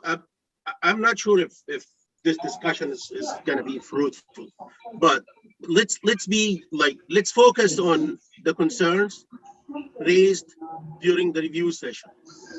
We're not holding you from renovating, restoring a historic building. Sorry, someone needs to mute who's not muted. We have a ton of, I think it's been right. Okay, no, sorry, just before you go on, there's a lot of background. Okay, go on, Commissioner. Sorry, Vinroy, you must mute because you have a ton of background noise. Okay, thank you. Go ahead, Commissioner. Let's be direct and let's go to the facts. We're talking about a restoration project here that's costing, for just restoration, not demolition and reconstruction, something on the order of $500 per square foot. It cannot be. This is including hard and soft cost. It cannot be that simple. You're talking about uniqueness in the building. How this building is unique because it's a landmark. What does this doing for you? It's doing nothing. The building is not in like dilapidated shape. You're reusing the majority of the building. The only thing that you indicated that you want to knock down and replace is the roof, and I understand that you want to do that, probably because the existing or the existed roof cannot support the proposed loads from the penthouse plus. Understood. I didn't question any of the framing plans that were submitted to us, although I have tons of preservations on it, starting from the shoring that I believe is not needed for the roof to cross sections of steel members. I bought your plans. I ran some numbers in the takeoff based on these plans, and I'm asking you to do what I indicated in the review session. Explain to me why the cost is on the order of $500 per square foot for a restoration project. Next, explain to me the conflict in the memo that was submitted by your structural engineer, citing the proportion of the roof to the total steel work. And then on the next page, if you calculate the cost for that roof or the tonnage for that roof, it's about 40 ton, and he's indicating that this is the majority of the structural steel work. But on the following page, if you apply the same numbers, your own construction cost estimate indicate, you come up with total of 125 tons. So 42 or 40 cannot be the majority of 125. That means that there is something wrong in the steel quantities. If you just forget about the roof, 40 tons, you have total of 125. That means that you have 85 tons for the rest. It cannot be simple. So go over these things, prove it to me. You submitted over the weekend that table. I did ask for detailed calculations to put it in the construction cost table. I did ask you to put ground floor has this, second floor has this, third floor has this. You forget about all that. Simply, you actually took these tables off. You submitted the financials without, not just without the explanations, even without the tables itself. And when I asked you for the explanations, you sent me a table that include, again, the total for all the floors was just lengths. I could have taken your tonnage or poundage and divided this, like I said, I studied math. I could have divided the total poundage by the pound per unit length and came up with the same exact number you submitted. You gave me something that's not usable for me. And I'm asking you, I indicated 3 members. We're in a hearing now, and you're a fact witness. W16 by 31, W18 by 50, W12 by 35. These just samples.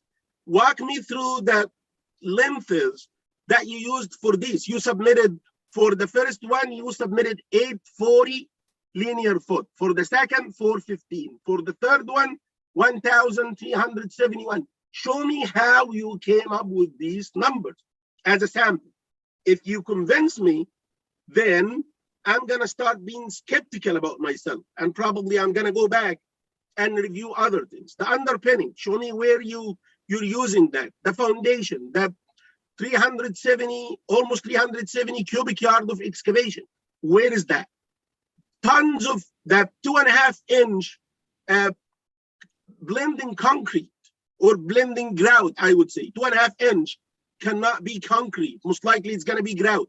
How come the same construction cost estimator submitted to us before, or many of them submitted to us before, that 6-inch concrete slab could be $8 per square foot? And you're saying that just 2.5 inch slab, or blending, actually, it's not a slab. It doesn't need any form work. It needs nothing. Just, you're gonna overlay this on top of an existing slab. And you're claiming that the cost for this is $15 per square foot, 2 times. Thickness is 1/3, price is 2 times. And you're claiming that everywhere in this building, you're gonna need to patch the existing slab. How you wanna buy all these things in that construction cost estimate? Please walk me through it. I'll be more than happy to listen and just walk me through the numbers you come up with. Okay. Thank you. So I'm just going to go to all the commissioners, and then to the extent you want to respond, you can. Vice Chair Shanda. Mr. Stabler, you stated that, and I think Commissioner Shibata also had stated that, is that oftentimes the GMP is done for the lenders to give them assurance that the cost will be what it is. It's not going to jump beyond that. And you, as a developer, you're looking for the lowest price. And have you shared this information with potential lenders and have gotten their sign off and they have accepted the costing of these things. That would be helpful for me to know. I think in this case, I really am going to differ from most of the commissioners here, because I do think this is an exceptional site. And with given the historic nature of the site and the amount of work that would be needed, it is not a typical construction. And I, for one, have seen a few, but not that many historic cases where it has been fully built out to this finality, as if any of the other ones, most of the other ones have been speculative at best, but this is very, very final. And what you're working off is based on a very final determined set of drawings and cases and situations. And so I'm not sure, how do you find appraisals that will work with it, or how do you compare that given the historic and the unique nature of this site? That's where I stand. Thanks. Thank you. I'm sorry, but don't we have one in Williamsburg? A very, very large factory building that was converted to, I forget what, offices or something. It was a much more complicated project than this one. I don't recall it. The only one I remember was the one on West Side, Central Park West, which was denied by the board. No, but so that one was a church. It's a completely different kind of structure.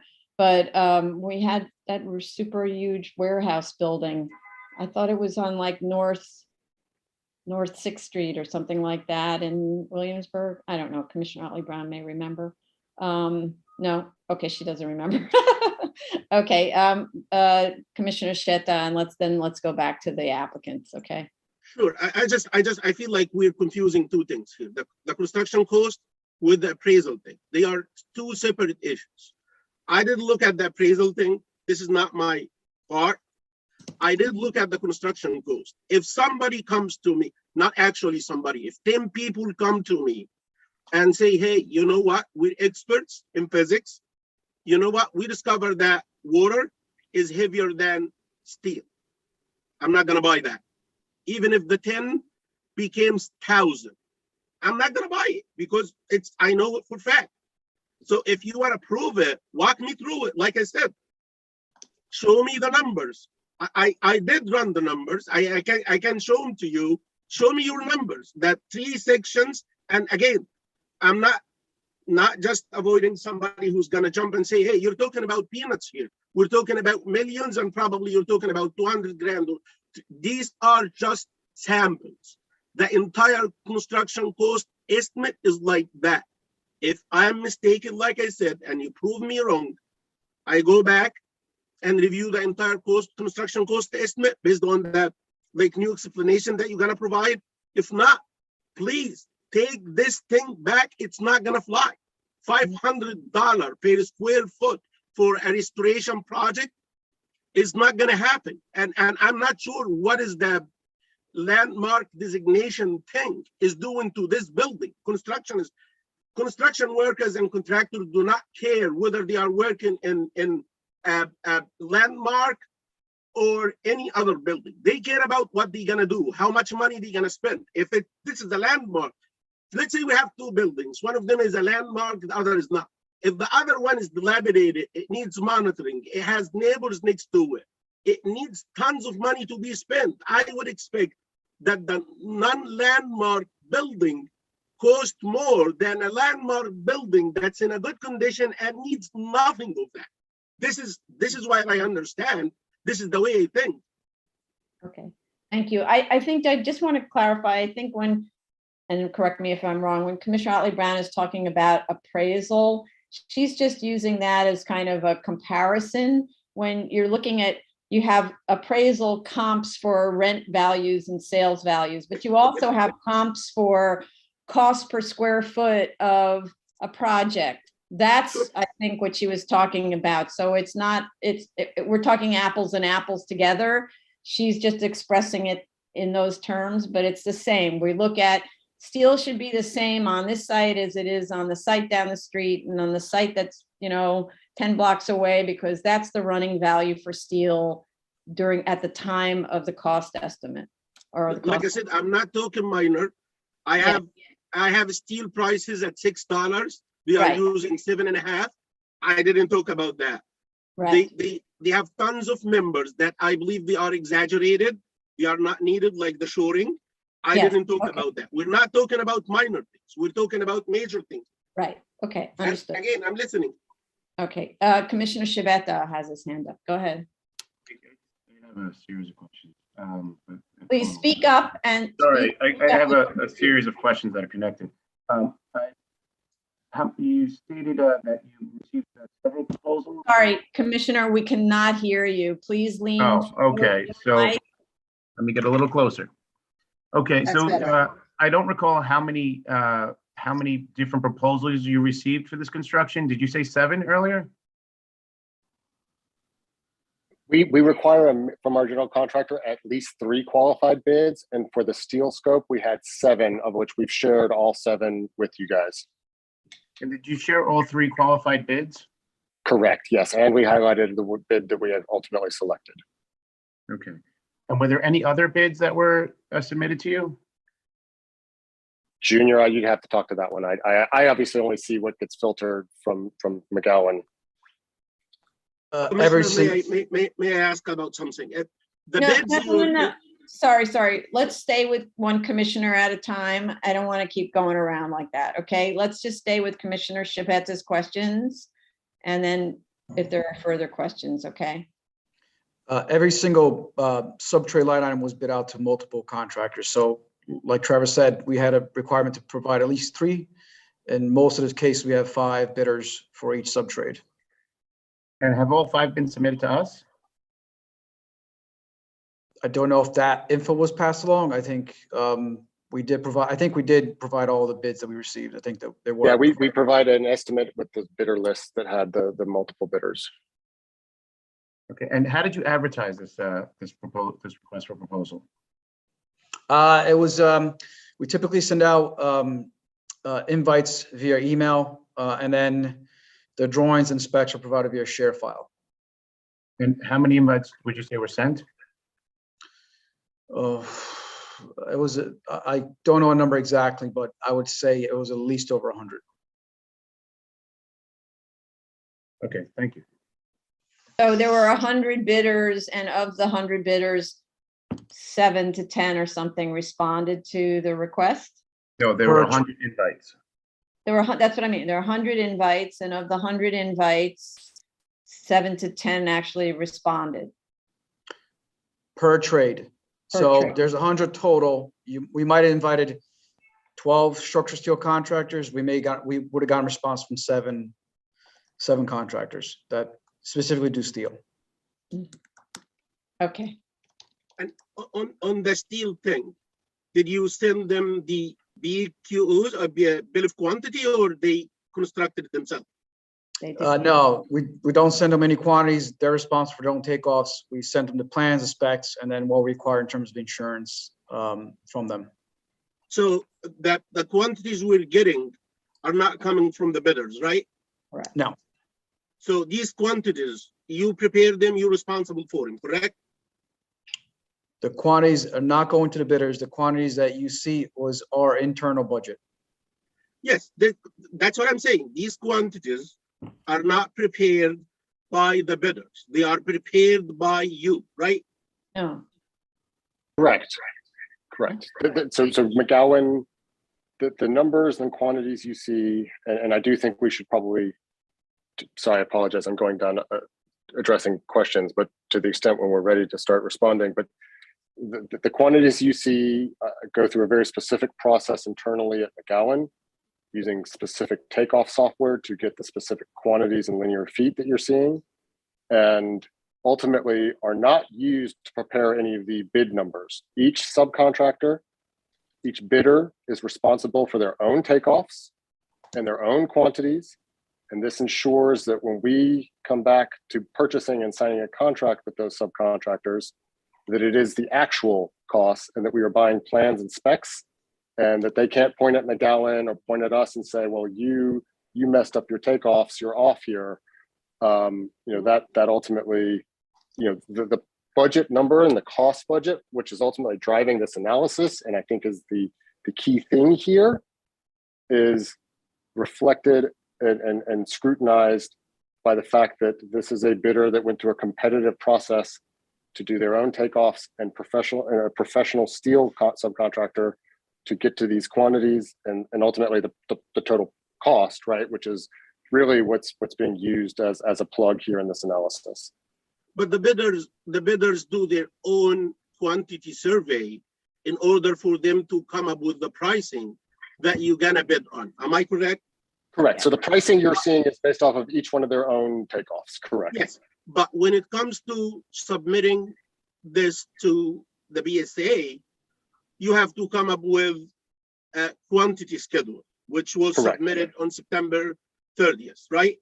Correct. Yes. And this quantity schedule is not coming from the bidders. This is something that was prepared by someone, not seven. By Junior, who is on this call. Perfect. So the claim that this is coming from 7 different people and they came up with the same number is not intact.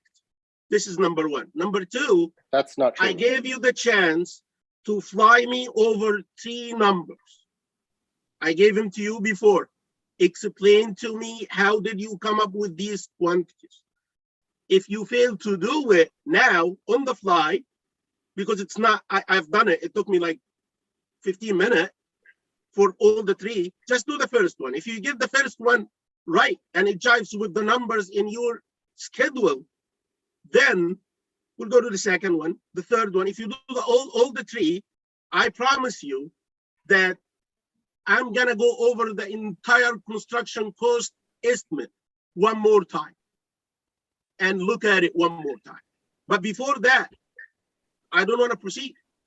This is the simplest of this board's right to understand how did you come up with the numbers that after we begged you to send us explanations, you send this table to us. Okay. Explain it to us. Let's just stop there, okay? So the point is that if each of the bidders uses their own quantity survey and you don't go back to them and say, our quantity survey says you're including far too much steel, the steel should be this, then you don't have a necessarily connection between their number and your anticipated number on, for example, the amount of steel per section, et cetera.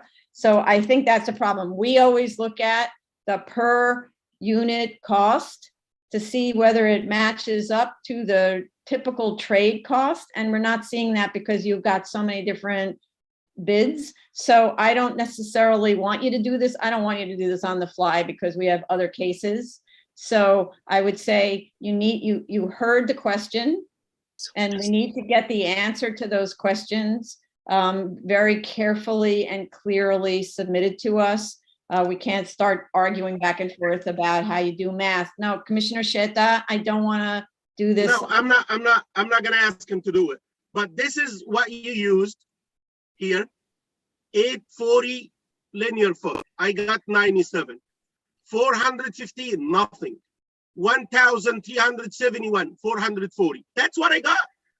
Prove me wrong, and I retake a look. Same applies to every single quantity in that construction cost estimate.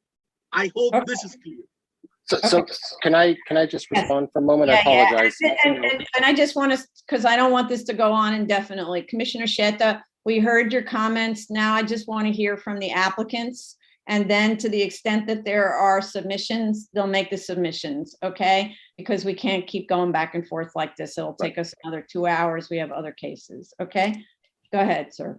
So, sorry, so just a couple things, and I apologize that we didn't present it in the format that you asked. We actually responded to the staff a couple times requesting clarification, and we did not receive that clarification. And so one of the things I do wanted to do is just understand exactly what you want. I think I have a better understanding of it, but if you could bear with me, I want to ensure that we are providing you with exactly what you need, because again, we did ask the questions, and you know, we just want to make sure we're getting what you need. So In terms of providing takeoff and support for every single quantity and every single line item, you would have a 30,000 page submission to you if that's really what you're looking for. I want to make sure that. No. It's about those specific structural questions. Correct. It's not Okay, about the perfect. doorknobs and the tubs and the amount of sheetrock. It's the specific questions that were asked about steel and concrete, which were the test subjects. Correct. Right. And so, And the understood. understanding, okay, please don't exaggerate this. I just want to make sure, I apologize, because this is actually something we asked the staff and they didn't respond to us. They said Commissioner Shetta wants every single line item. Excuse me, I doubt thank that you. seriously. Yeah. Right. I hear our project manager, please don't try to throw my staff under your bus. My staff is the top of the top. And So I apologize. you cannot criticize Just- them, okay? If I could just So jump I in. want to say that they go to enormous efforts to try to help the applicant. And it's not our fault when the applicant submits something that we don't understand or doesn't answer the question. It happens often. Please And don't. if I could just jump in, I agree with you, Chair Promoter. Your staff is excellent, and Jella has been wonderful on this project. And I think, just to clarify what Travis was saying, we had asked for examples from previous projects where the quantities were shown, and that's what we had the back and forth about. Jella always immediately responds, and she did in this case as well. So, Thank you. Okay. Yeah, I completely agree they're the best. Okay, Travis. Yeah, I apologize. We misunderstood. It's certainly not. I was just saying we didn't come away with understanding of what they were looking for. So Commissioner Shetta, I am confident we can walk you through and explain where 100% of these quantities are coming from. Obviously, we made a failed attempt to show you that. Question. If we had it floor by floor, linear square feet by linear square feet, is that the table you're looking for? That was one of the tables that he showed during the review session. It was a floor by floor takeoff of each type of steel. And it showed like the 12 by 30, first floor, second floor, all that. And then the comment was, then why'd you give me a total? It says INC on every floor.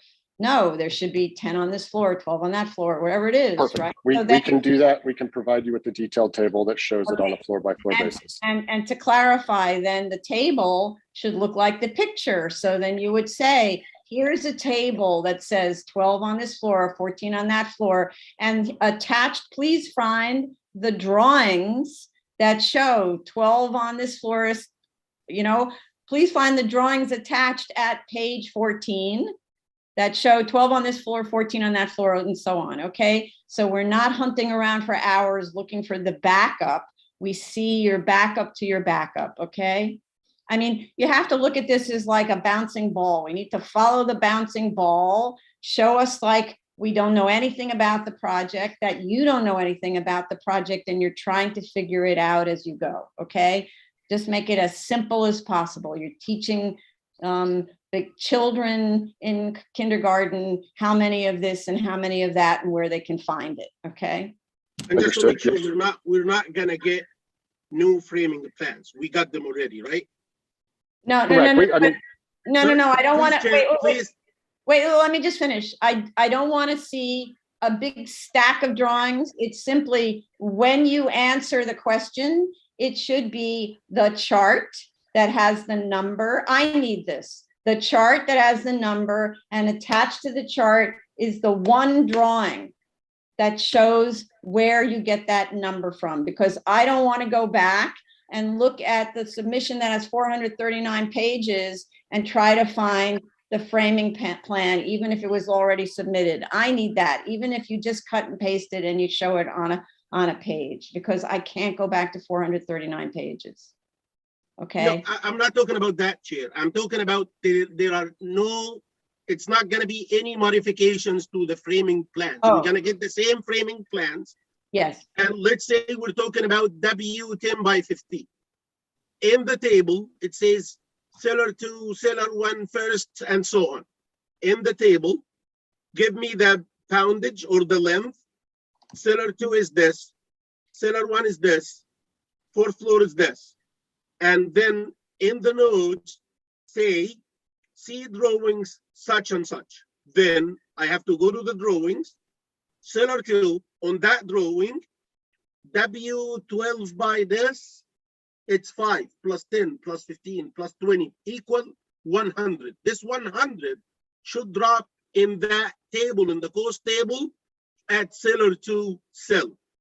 Then when I look at the numbers, the individual numbers, the way I'm gonna review this is I go to section by section, I take a look at the drawing, make sure that the numbers on the drawings jive with the numbers on the plan by the structural engineer, which shouldn't change. This is very important.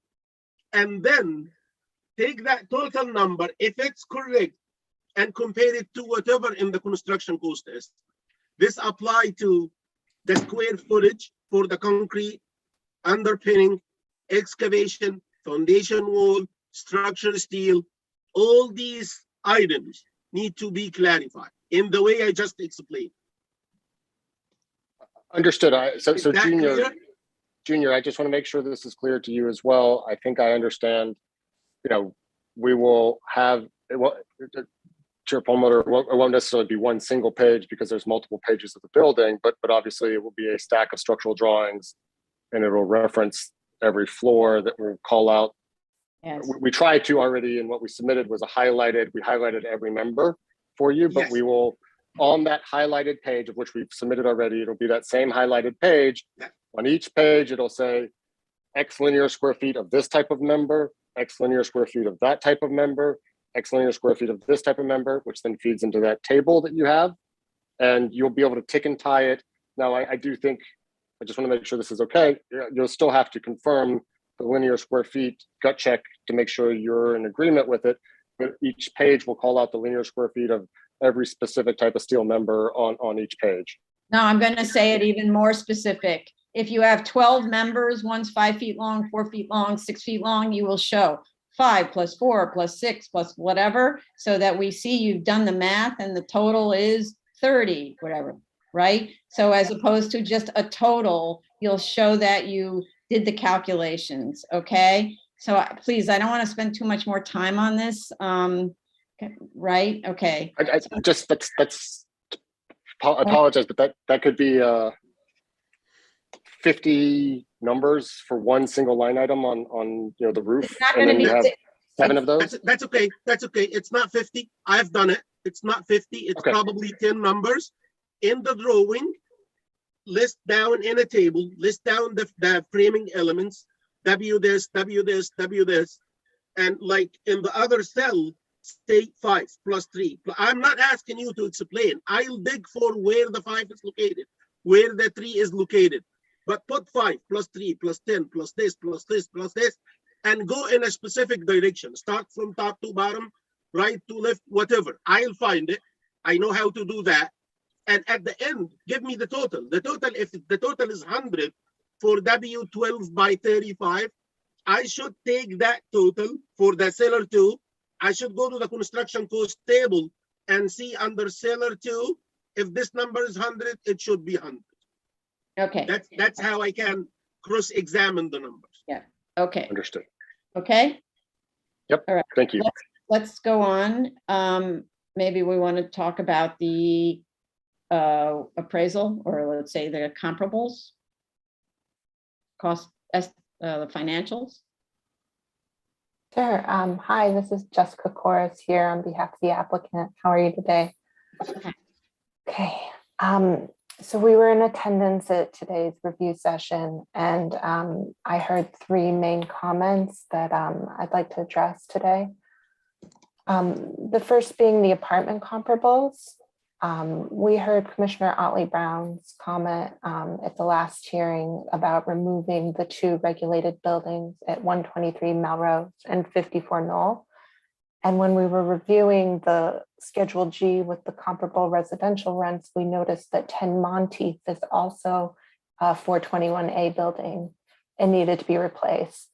And I'm sorry that we didn't include it in the narrative that it was also needing to be replaced, but we were trying to be thorough. it's true that the new buildings we found are not as new. Very few new construction happens without 421A. And the new buildings we were finding to replace these with were still rent regulated and in the 421A program. If these new comparables aren't satisfactory, we'd be happy to take another look. But we weren't trying to swap anything maliciously. We were just doing our best to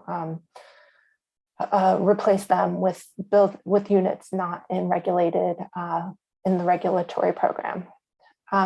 With regards to the adjustment for time, it's true we made a 10% upward adjustment for time to reflect that the asking price during the peak of the pandemic was lower than what could normally be achieved. Now that restrictions are lessening, asking prices have returned to pre-pandemic levels. So we've reduced that to a 5% adjustment.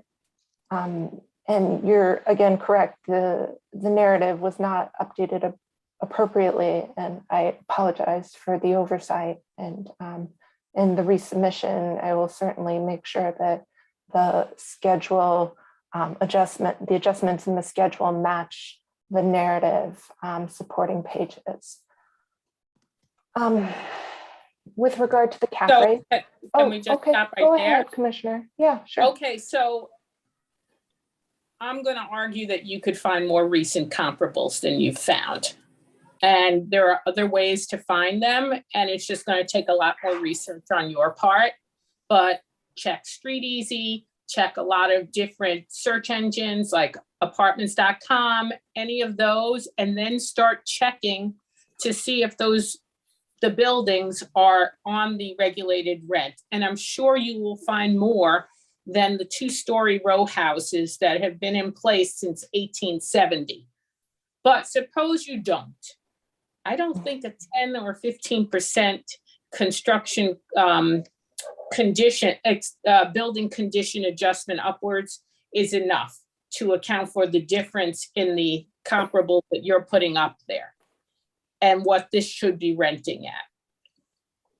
Now, you also have another issue, which is once you arrive at your averages and you put them in your stacking plan, because you reduced your amount, your rentals per month, it doesn't make sense in the stacking plan. So for instance, for 3-bedroom apartments, you've adjusted it down to about $4,813 monthly from $5,000.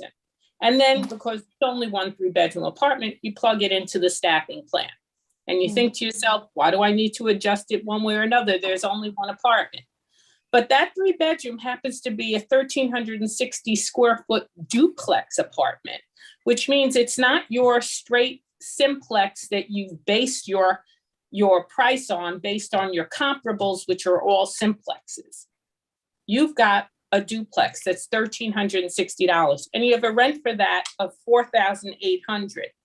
On the same floor, you have a 2-bedroom simplex apartment that is only 2/3 the size of this, and you're at $4,000 a month.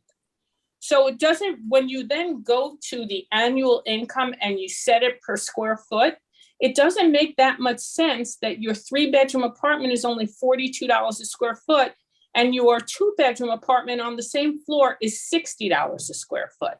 So I'm like looking at all of these and I'm like, the stacking plan isn't making that much sense to me.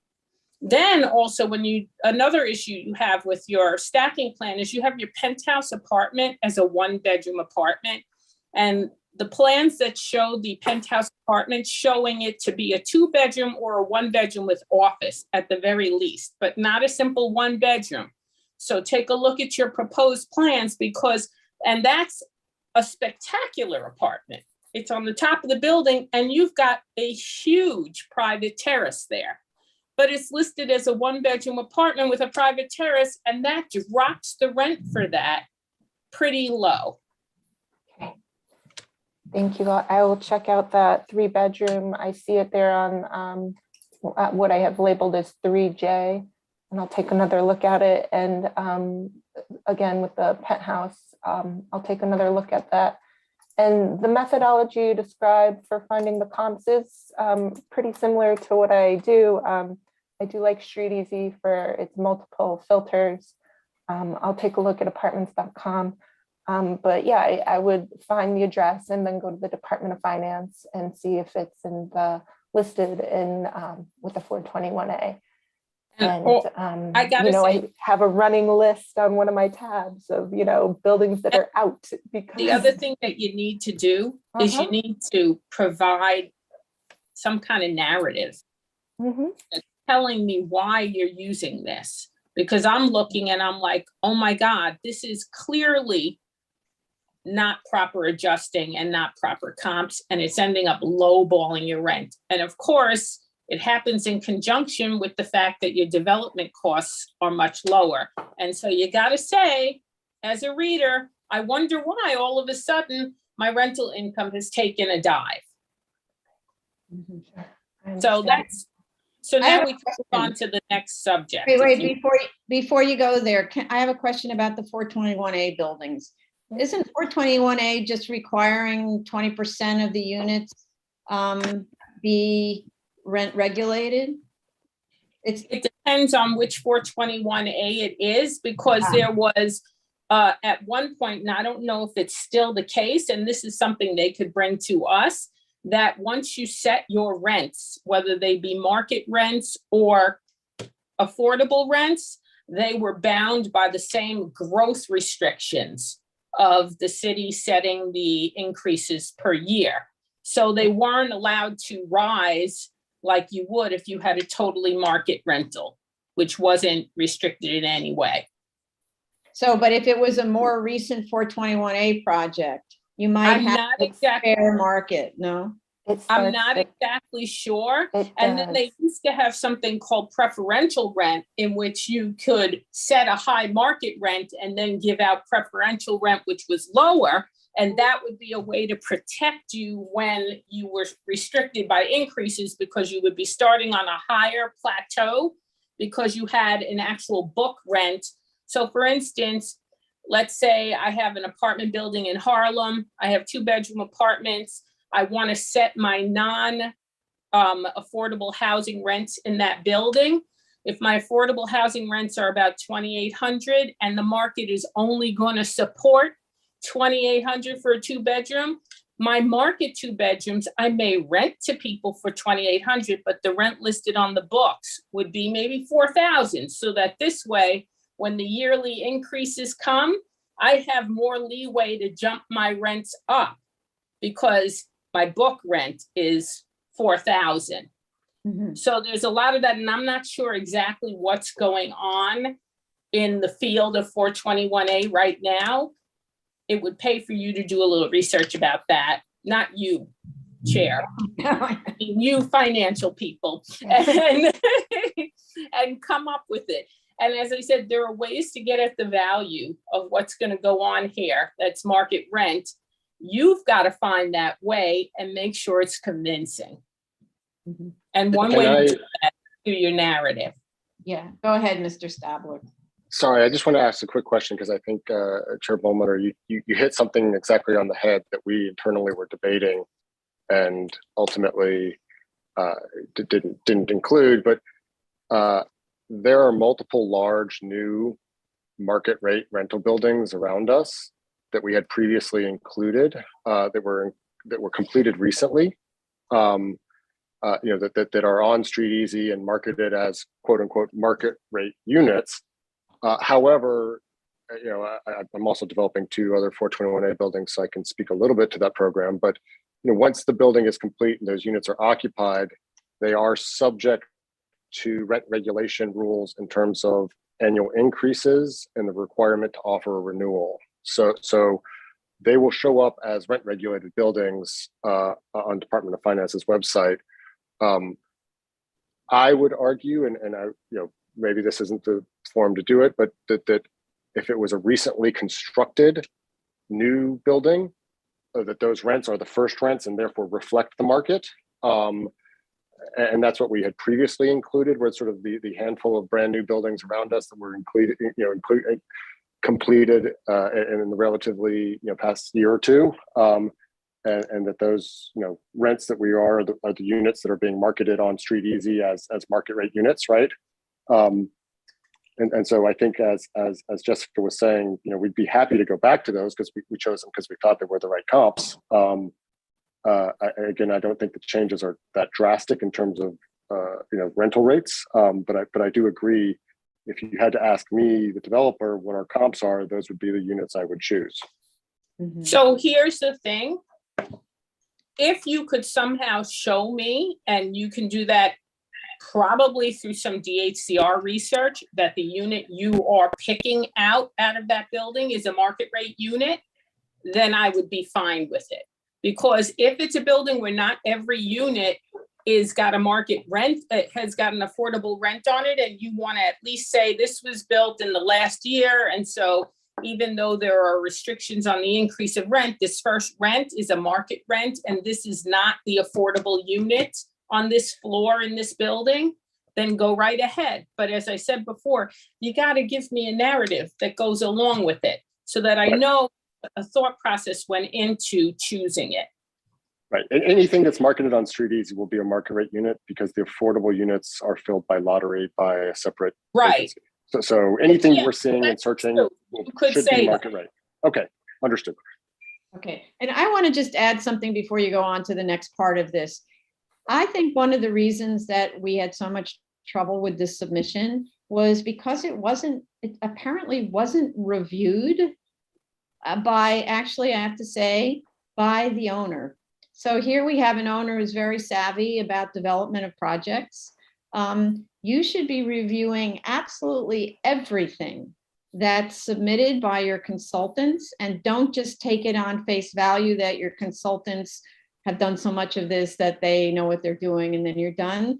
This needs to pass the, as Commissioner Otley-Brown sometimes refers to, the giggle test. When cost estimates are submitted, and you see how deeply Commissioner Sheta, for instance, goes into the review, you, Mr. Stabler, should be is it Stabler or Stabler? Stabler. Stabler, sorry, okay. Either you way, should fine. be looking at as deeply as he does into the materials that are submitted. And when the appraisal or the financial analysis is submitted, you should be looking at every one of the comps to see whether this will pass scrutiny, because you can see it's heavily scrutinized, and it didn't, and also that it's easy for us to follow because it isn't 439 pages just attached to a cover letter, but in fact, really easy to go through. So please do that. I always expect actually the law firm to do that, but I don't know whether that's enough. So I would say the owner really needs to be doing that, okay? We did, and I apologize. We should have done a better job. I think we were a little turned around. Apologize. Okay. Okay, Commissioner Otley-Brown, continue, sorry.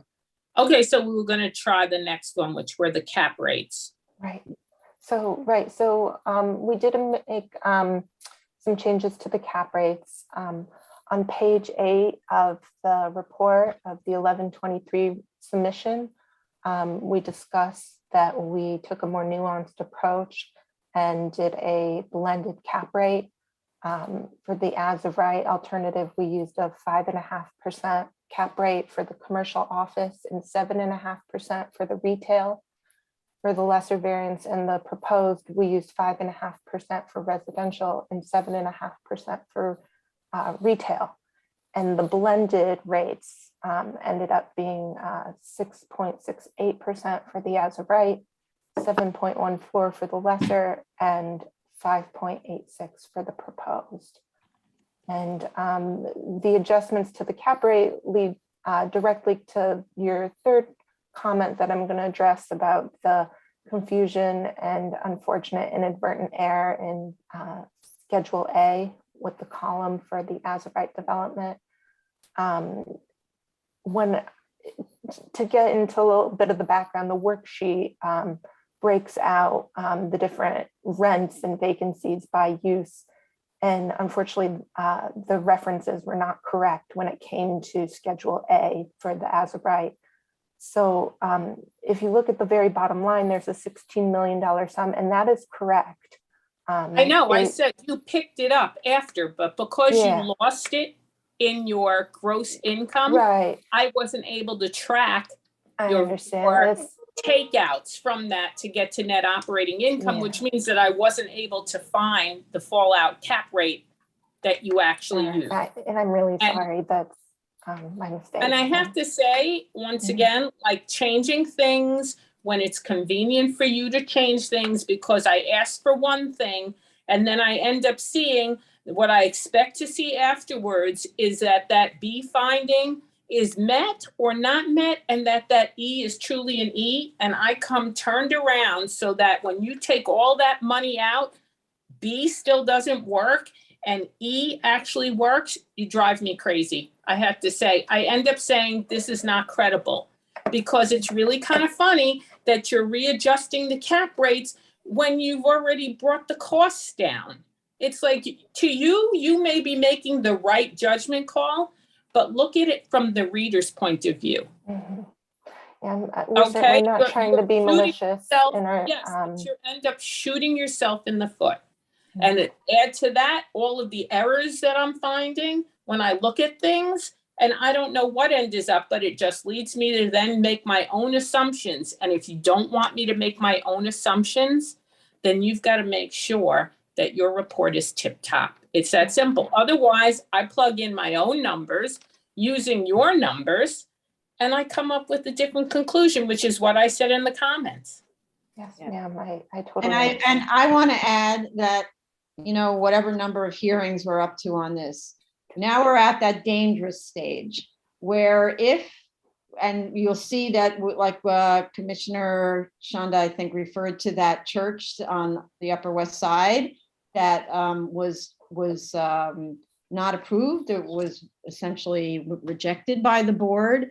Why? Because there were so many errors in the submissions that the commissioners, for one, got exhausted with reading error after error on report, and then also didn't trust anymore any of the submissions because there were so many errors, to the point where this comment about whack-a-mole and so on came up.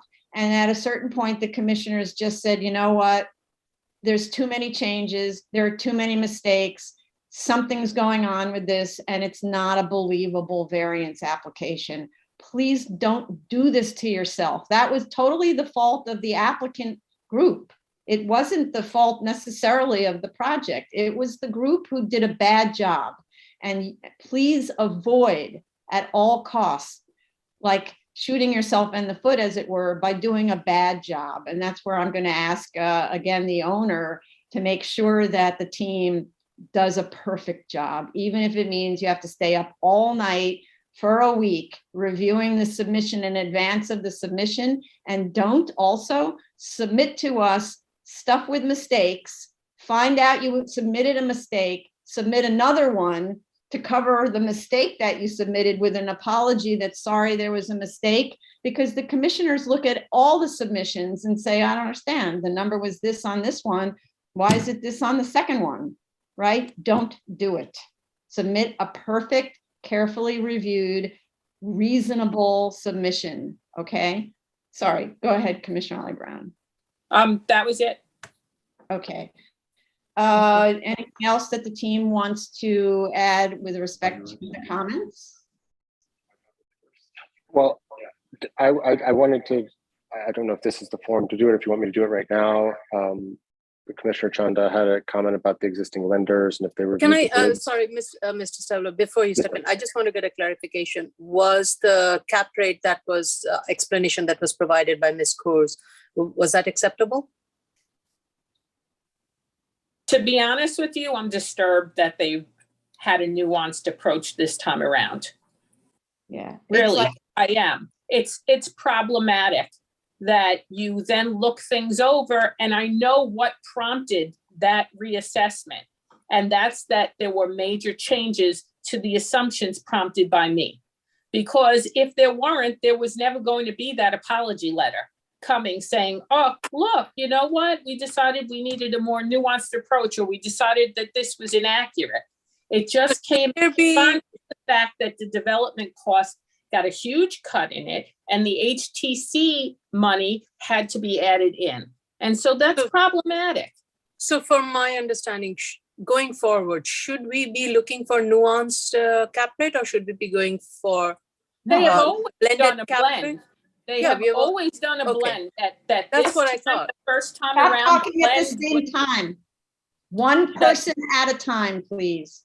Okay? Yeah, so I was saying that time after time, we've always had a blend, because I've asked questions about the cap rate, and the answer from Mr. Freeman was, this wasn't this as low as this because there's retail on the first floor and residential on above. So we've done a blended cap rate with the retail cap rate on the first floor and the residential above.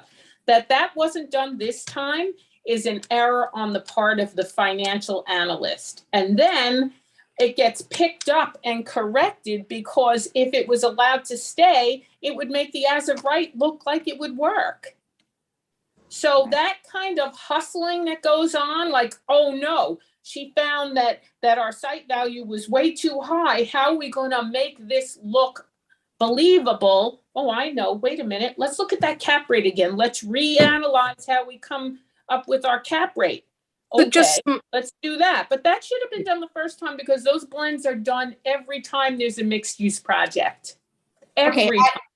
I don't want to But have enough. a debate about this. I don't want to have a debate about this. We answered the cap rate question. Commissioner Shetta, your comment has to be 15 seconds long, or we have to be done. We have to move on to another case. It will be less. First, I need to get explanations why this building is unique and what this uniqueness is coding to the cost. If the cost is going to be larger than usual, it need to be an explanation regarding that. Second, the comments I raised during the executive session, in addition to the comments I just raised, none of these were responded at during this session, and they need to be responded at all. Thank you. Good. So, right. So to remind everyone, comments at review session are the same value as comments at the hearing. Please don't just take only hearing comments and think that's all you have to respond to. You must respond to the comments that were very extensive, as you realize, at the review session. Vice Chair Shanda, 15 seconds, no more for your comment.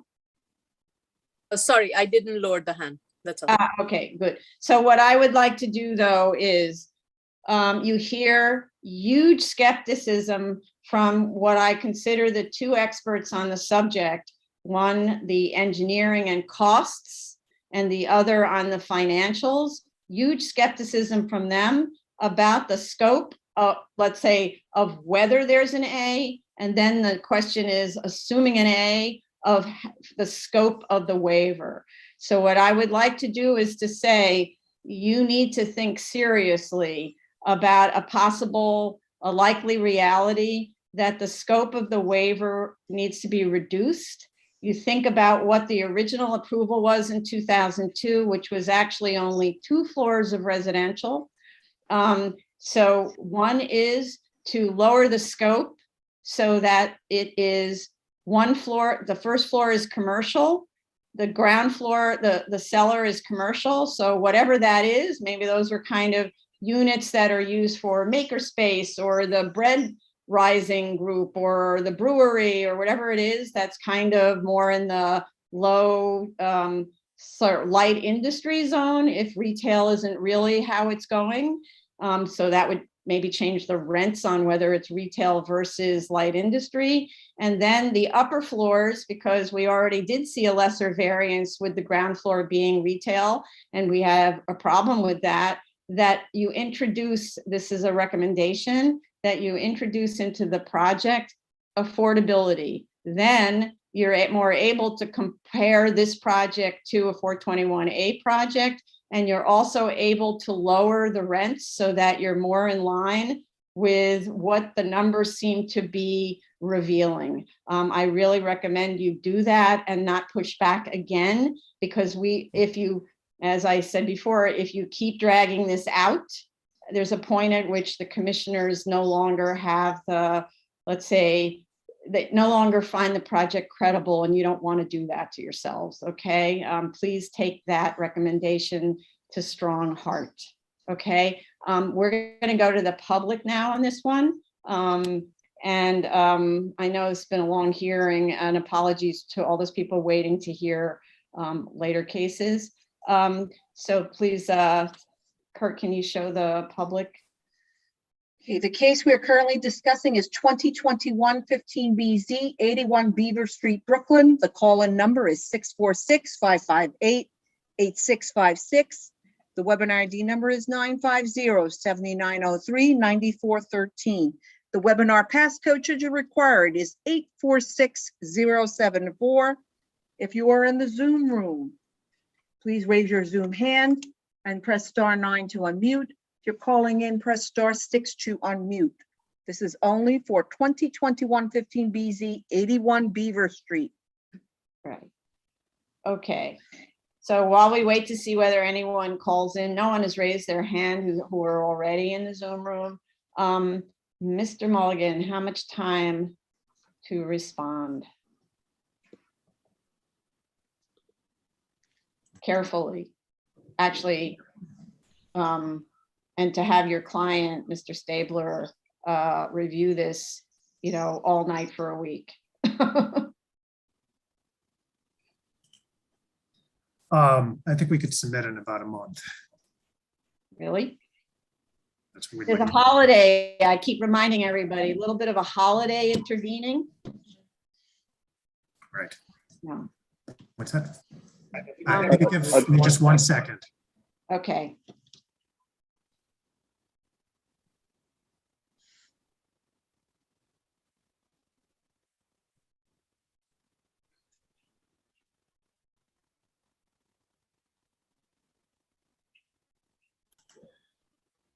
If I could ask one question. So Vice Chair Chanda had mentioned, and I think there's legitimacy to it, it's the partial retail on the ground floor and coming back with that alternative. I mean, the Belvedere frontage is clearly different from Beaver, even though there's no commercial.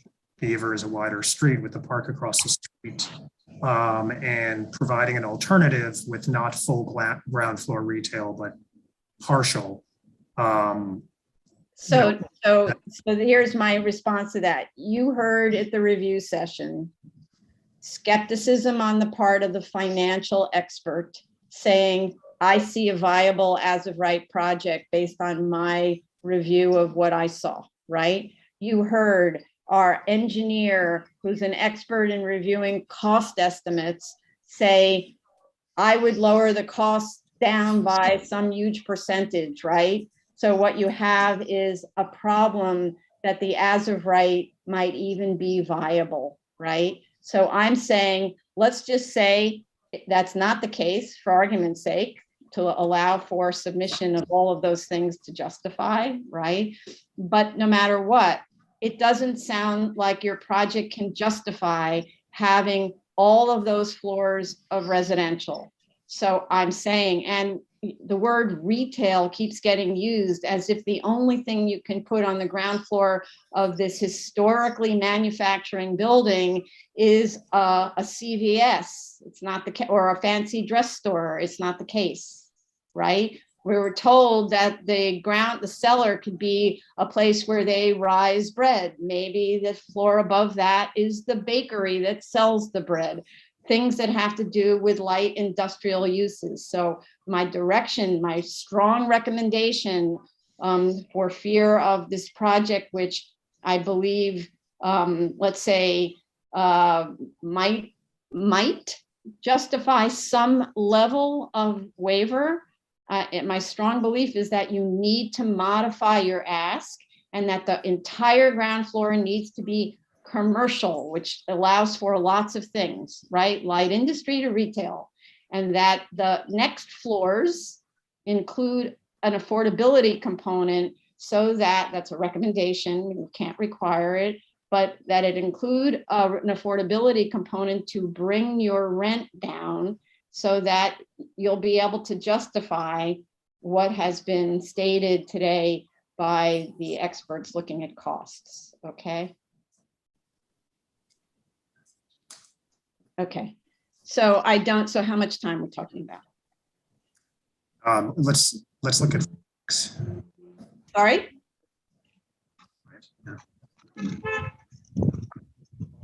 Yeah, 4 weeks. You said 4 weeks again. And I was Yes. saying, what about the fact of holidays? Right.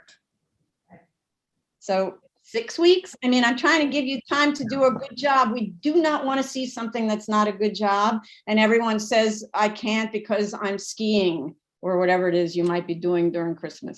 Let's just say people are still skiing. I mean, it's difficult when your team isn't right here in the COVID days to negotiate how much time you need, obviously, but I'm writing 6 weeks and you will have time between us sending you this proposed date and, we appreciate that. and getting back to us. So I'm writing 6 weeks to submit and maybe you'll need more, but I really recommend you take a good amount of time to do a great job and get started on it right away. Okay. All right. Thank you, everyone, for your appearance. Thank you. Thank you. Let me see. Go on. I'm just looking at when we start. When did we start? At 1:30? 1:36. 1:36. Do people need a 10-minute break before we go on? No? Okay. So we're going to go on to the next one then. New cases, item number 29, 2020-44BZ 228 Garrettson Avenue, Brooklyn. The Office of Eric Palatnik. Yeah, I see Elise's hand is up. Ms. Fuller.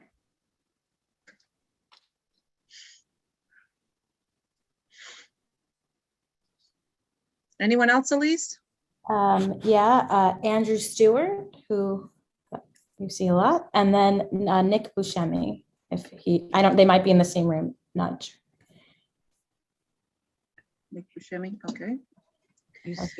Oh, here we go. He's in. There's a 516 number? Oh, there we go. That's probably Hello? Nick, Andrew that's Stewart Buscemi. here. Oh, Okay. And the person speaking, that's Andrew Stewart. Is that right? Yes, I'm here.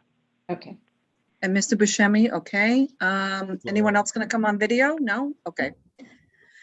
All righty, raise your right hand. You affirm, tell the truth, the whole truth, and nothing but the truth in your testimony before this board and to respond honestly to board member questions. I do. You do. Please I state do. your name for the record. Mr. Buscemi? I do. Okay, thank you. Lise Boladair from Eric Palatnik PC. On behalf of the applicant, I'm here with engineers from High Point, Andrew Stewart and Nick Buscemi. And I will go through the comments, and we shouldn't take up too much of your time because a lot we have to get back to. So first we can take it is a new special permit, but we are more than happy to take the proof of continuous use out of the EAS and have it a separate item. We do understand there's no drawings from the prior approval in the record. We have to order those from the Board of Standards and Appeals. We weren't the previous applicant, but when we order it, we will look at all of the lot conditions, whether they were combined or not, and whatever was required in terms of the previous approvals like landscaping and fencing, et cetera, et cetera. So I'm a little bit confused about the notice. They talked a lot about notice to neighbors. We're required to do notice to neighbors for a new special permit. So right. No, don't so be we did- confused. We missed that. Right. So you Okay. did provide notice. Okay. Right. Of course. Yep. And I would just like to, you did mention it already, but I do want to frame this conversation as you did notice there was a 40 at the community board approved it unanimously and said there have been no complaints. So then we're more than happy to add, to look at, we hear your comments all the time about the steel doors on the trash enclosure. So we will look at that. What else can I add here? Air pump, that's easy enough. We'll look to see if there's an air pump, and if not, we'll add it to the plans. We can remove excess banners. And then I'm gonna have Andy, which he probably can't get too intense about, but maybe he can speak a little bit about looking into landscaping, or Nick, landscaping, the curb cuts, landscaping, curb cuts, State conditions. I'm just trying to see what else he could probably talk to. A line drawn, but well, let's start with the curb cuts and the landscaping, and then I see a few more small items. Okay. Hello, again, this is Andy Stewart. So curb cuts, we understand your concerns, obviously. While the site does have a wide sidewalk, it is a busy area, you know, multiple frontages. So we'll look at seeing what we can do to either condense the curb cuts into a single curb cuts or where appropriate. Also to keep them out of the way of any crosswalk, as you mentioned, the one that was on Knapp Street there. If we can eliminate any and maintain the current traffic, on-site traffic on and off the site, we'll do that as well, but we'll have to look at that and discuss that with the client, so we'll take care of that. Landscaping, we can look at putting in additional landscaping. I know you were more concerned about the adjacent residential property lines, which is more so along Brigham Street. The building on Knapp Street is a purely retail, one-story retail building there. But as for the residents adjacent on Brigham, we'd have to look and discuss with the client about a 15-foot landscape buffer, only because we don't see it being viable with the way the car wash building is laid out. The entrance door is close to that, you know, towards the residential lot boundary there. If you look at the internal layout of the car wash building, which is on Z-005, it's not that it's just a completely open spanned inside building. There are other interior walls and structures, and while it doesn't go into complete detail about the washing components along the car wash bay, moving that door would be a major renovation to that car wash building. So we'd like to look at maybe doing something alternative in that area to provide a better buffer to the residences. And in the rear portion, or maybe not rear portion, but the interior portion in the middle of the buildings, and we can look at putting some landscaping possibly there as well. That area, there is no lighting or anything in that area. It's just an open yard currently, so it should be easy enough to put some sort of arborvitaes, or I think if there's chain link now, perhaps even put in a masonry wall for better screening of that area. So I just want to, yeah, so I'm sorry.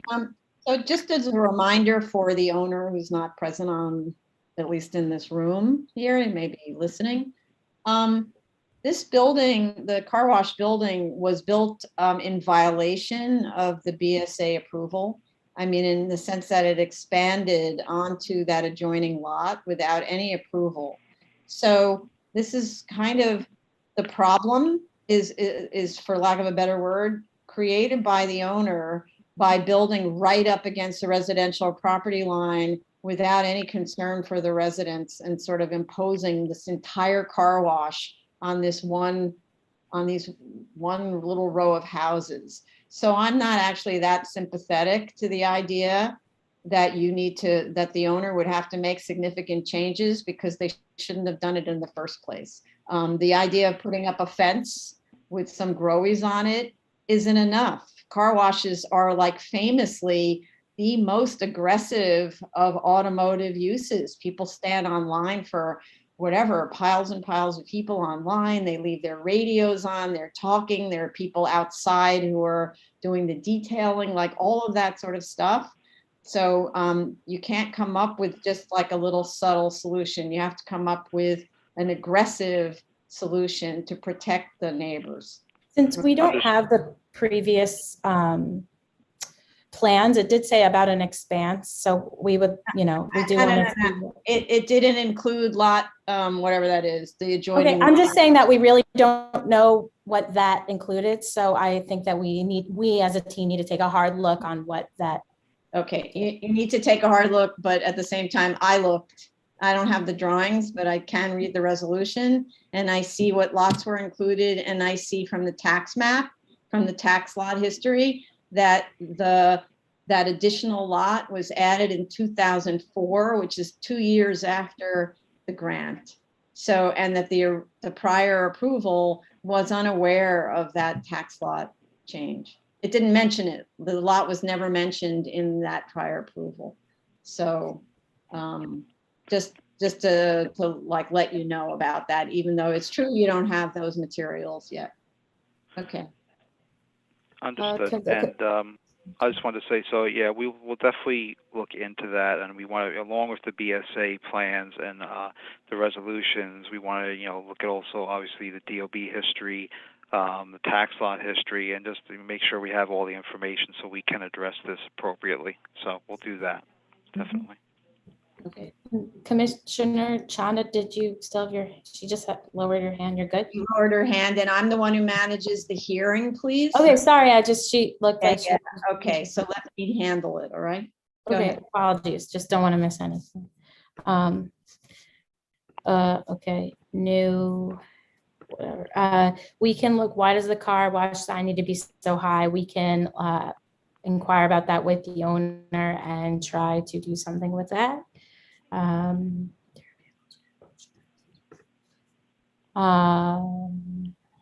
wash, chain link, slatting.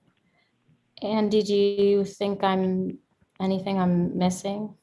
Oh, the drawings. You were going to discuss how you could show the plans. Oh, yeah. So what we'll do is, I know that there are, so on the floor plans, there are match lines with reference to other sheets. What we can do is just include maybe a key sheet over the entire site, keying to those specific drawings. So it's a little. No. Match lines. We review these as PDFs. We can't do the matches with the match line and still see it all on one. So, but what a PDF does is no matter how little the drawing is, we can blow it up and blow it up and blow it up until we can see it, right? That's the beauty of CAD and PDF. Okay. So you can put all the drawings together on one sheet, even though it looks teeny if you were to print it. But when we blow it up on the PDF, as long as it's good quality, we can see it. So please don't do match. Okay. Okay. All right. No, that's fine. With us looking at hard copies in front of us, which is a little different, obviously. So I understand. Okay. Okay. We mentioned the photos in the rear and the fence and all of that. We did that, right, already? That was part of the landscaping, so we have to take a hard look at fencing and landscaping. Yeah. I have pictures in the back as well. Yeah, that's what she just said. Yeah, but that's going to be part of it, is we're going to see what's back there and then try to propose something. Yep. There was a comment about a noise note, I think, Vice Chair. It was me, the noise in the rear. Oh, I'm sorry, Sean, Commissioner. Noise in the rear. Yeah, noise from the washing and in the rear, yes. So how would you like us to address that? Well, I think, so I'm sorry, let me step in. So the noise from the car wash, you said that's all internal. So when any washing is done, I mean, they'll keep the doors closed as best as possible. Obviously, they're going to have cars accessing and egressing the egress onto Avenue U directly. But other than that, it would be internal to the building. The actual car wash line is more starts more towards Avenue U, or maybe in the center of the building, kind of as they pull in. So they'll address, so it should be mitigated by the building itself. And we noticed. Yeah. Just have a. I know you noticed, but yeah, just a second. May I ask a question, Madam Chair? Yeah, go ahead. Okay, since it's a car wash, is there any drainage issues? Yes. No, everything is drained properly, and within the building, everything's taken care of as per code. So, where is the detailing or the done? So there's actually an area within the building. If it needs to be done, there's a detail, a walled area where they have that separate out for detailing of the cars as needed. None of that's shown on the drawing. Oh, there is. It's so that it's on the floor plan. Yeah. So that means the car drives into that? Yeah, or the attendant would drive the car for them into that area to get detailed as needed. Yeah, that's how the operation works. So everything that's done for the car wash operation is internal to the building. Okay, so this is a very large lot. So assuming there's detailing, how many cars can be handled inside this building at one time? It would be one car in the detailing area, and I would say it probably at most 2 cars within the actual car wash line, maybe one, and probably one queued as it's in the door. I have to take a look exactly and speak with the client to see what they handle, but looking at the dimensions, I'd say 4 cars within the building at one time. But one car is hanging out of the building, right? There is the drive up to it, which is the kind of pavement, the concrete up through the parallel to Brigham Street. That if they need to queue a car to out there as well, that's there. There's a fence dividing the site from the right of way in that area as well. Right. So my big concern is that, again, all of this stuff is going on with the door open as to the neighbors, those residential neighbors, and with people lined up in that big open area that's right exactly next to the residential neighbors. And the fact that someone doesn't complain doesn't mean it's not a nuisance. It means they're not accustomed to the idea of appearing before a community board or filling out a form, or maybe it's a tenant and then doesn't receive the notice because the notice goes to an owner. So we can never really know who's affected when we send out notice to neighbors.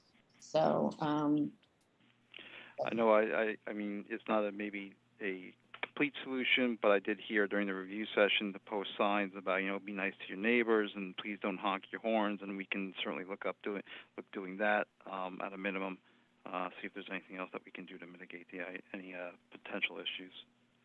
well, it's not going to be enough to do signs. Okay, that's one thing that's important, but that won't be enough. So that's going to need to be really thought about, and the drawings need more information on them, because it's true, I don't see any information about like where the actual car wash system is, because it's showing that you can make this really tight turn into the detailing room. So, maybe there's another way of coming in. We need to look at that. Okay. Okay. And also, the fact that the rear yard isn't being used as anything. Maybe they go out, they come in, and then they swing around in the rear yard and come back in, something like that. You got to figure, like with a turntable, for example, something like that. Take more advantage of the site away from the residents. Okay. And then we heard, I've 2 comments I forgot to mention. If we do something about fencing and landscaping, that would affect lighting. So we would need to go back out and test lighting. So I'm saying that would make a huge difference. And then also I heard your comment about the C2 district and showing that it meets the findings of the special permit. So we'll show a picture from Zola or something that shows how it meets the findings of the special permit. Okay, that's good. Thank you. In terms of the lighting, though, you said that in another hearing, and this is the kind of, I haven't heard this before about using the future planting as a way to deal with the lighting. Planting takes a while before it attains the ultimate height. So this idea that eventually a tree might happen that obstructs the lighting, I don't really think that's appropriate. I think that the lighting needs to be 0 at the property line, and you can't rely on trees to cut it down. But there's also, in this case, there might be a masonry fence, like a brick wall. Or I mean, a masonry wall. Right, but that's only if the lighting is mounted to that wall, and shines the other way. Not if the lighting is mounted higher than the wall, then you have bleed over the wall, right? So if you have a high light fixture, right? So, and that kind of thing can be figured out easily enough, right? So, okay. I think, if I may, also just to take into consideration, I understand, obviously, a lot of the time landscaping isn't planted at an 8-foot height where, immediately it wouldn't be blocking lighting, but it is a lot of the times and required as such to be planted to like a 4 to 6 foot height and grow to further maturity. Whereas doing a lighting study after the landscaping is planted or a masonry wall or what have you, blocking at least partial of this light is installed, it shows what it is currently, and then it can only improve in the future with the further growth of that landscaping. So that's a bit of the thought process there as well. Yeah, I understand, but it, rather than us trying to guess, it's much easier to say, make sure it's 0 at the property line. Therefore, we don't need to rely on anything unless it's mounted to the wall that is the wall that's on the property line, in which case, obviously, it's shielding itself, right? Which is certainly a solution. Okay. Vice Chair Shonda has her hand up. Go ahead. I just want a clarification. Madam Chair, did you suggest regarding the car wash, use the rear as a way to turn around for detailing? Because if so, if I understood incorrectly, I'm sorry, but I definitely don't think we want to encourage any vehicular access into that rear lot for anything. It should be just greened as much as possible. So what I'm trying to figure out is if all of the equipment, and I'm just imagining what the equipment looks like right now in the place, right? In the car wash space. If the equipment is such that the only way to access it is from essentially the same distance from the side lot line as it is now, but I don't think it's right to impose this on the residential neighbor, then you could move the front door, the door to the car wash down to where the pedestrian door is. But if you can't make a sharp turn to get onto the equipment, or there's no way to move the equipment further into the building somehow, I don't know the answer to that, then the idea being that you might drive all the way through the building, enter a turntable that's in the rear yard, have the turntable turn you back in. So you're not doing a drive, you're just entering onto a turntable sends you back in, and then you can make the turn into the equipment. But because I don't know where the equipment is, and it may be that you could even do it with a turntable inside, where you enter the building through the pedestrian door spot, you enter onto a turntable, and it deposits you right onto the equipment.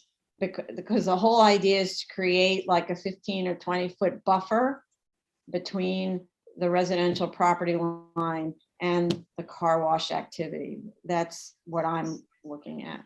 And, there's lots of equipment that's available to accomplish these kinds of things, like even a conveyor belt type thing, turntables, like all that kind of stuff.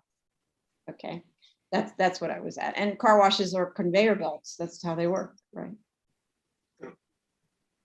Okay. All right. Any other questions, comments? Yeah, go I ahead. also forgot to say seeker. Got it. Will do. Say what? Say what? Seeker. I forgot that comment. We'll update it. Thank you. Okay, good. All right, let's go to the public then.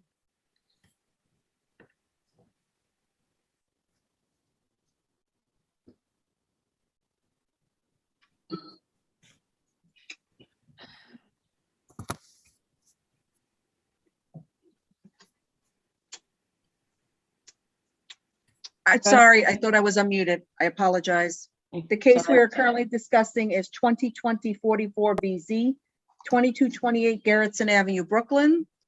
The call-in number is 646-558-8656.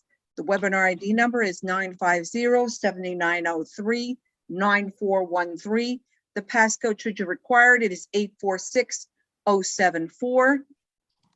If you are in the Zoom room, please raise your Zoom hand. And press *9 to unmute. If you are calling in, press *6 to unmute. Once again, we are only discussing 2020-44BZ, 2228 Garrettson Avenue, Brooklyn. Okay. I don't see anyone in the waiting room with their hand up. So how much time to respond to this? Also, we also on again, what's going on? I need to mute everybody. Someone has a very noisy, something noisy going on, so please mute yourselves. Okay, So we need information about the hours of operation because we see it says Oh, yeah. 24 hours. So that might just be a confusion because some of the operations on that site are 24 hours, so we'll clarify. Okay. Like the gas. I see. Okay. Yes. It's oddly right over the car wash, so. Yeah. Yeah. Oh, and then, sorry, I forgot to also Yeah. say that if it isn't 24 hours and it's shut off, if it ends at like 6 p.m., it's perfectly, and it's perfectly easy to shut off the lights when they're close up shop, you know? Yes, that's another, right, but we don't even know where the lights are or why you need Yeah. that lights on such a site, you know, if it's all going on inside the building, like, why do you need lights? People are not getting out of their cars, right, for Mhm. the car wash, right? Okay, or they are. When do people get out of the car? That's the other question.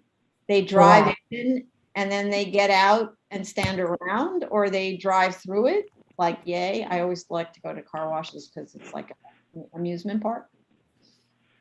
So this is Andy again. So there is an attendant area and a waiting area within the building. So once they queue up their car, the attendants would bring the car into the car wash line, and then they would wait in that area. There's a hallway that walks down and down towards that waiting area within the building as well. In that build, hold on a second, I'm just trying to find the building.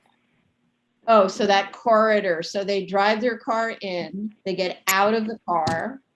Yep. And they walk down the corridor and they wait in that, where? Oh, in the waiting area that says 76 square feet, I see. Okay. Yep. Okay, got it, thank you. All right, how much time to submit? Since we have a lot to think about, we would like probably March for a submission. Okay. All right. Beginning March, end March. Andy? Mid-March would be, I think would be okay. All right. Thank you. Middle March, it's the name of a book. Okay. Ready to go. All right, thank you. Thank you. Thank you very much. Go on, Madam Chair. Yeah, how are commissioners doing? A minute break, because now it would be, yes, there was no. Do I see a 10-minute break request? No. All right. Okay, probably before the next one, okay. Yeah, before Item the number I'm sorry, Madam Chair, I didn't mean to interrupt. go. Go? Okay. Yeah. Item number 30, 2020-86 BZ, 15 Parkville Avenue, Brooklyn. This is for Cashman's Neil Weiss Drive. Great. Please raise your hand if this is your case.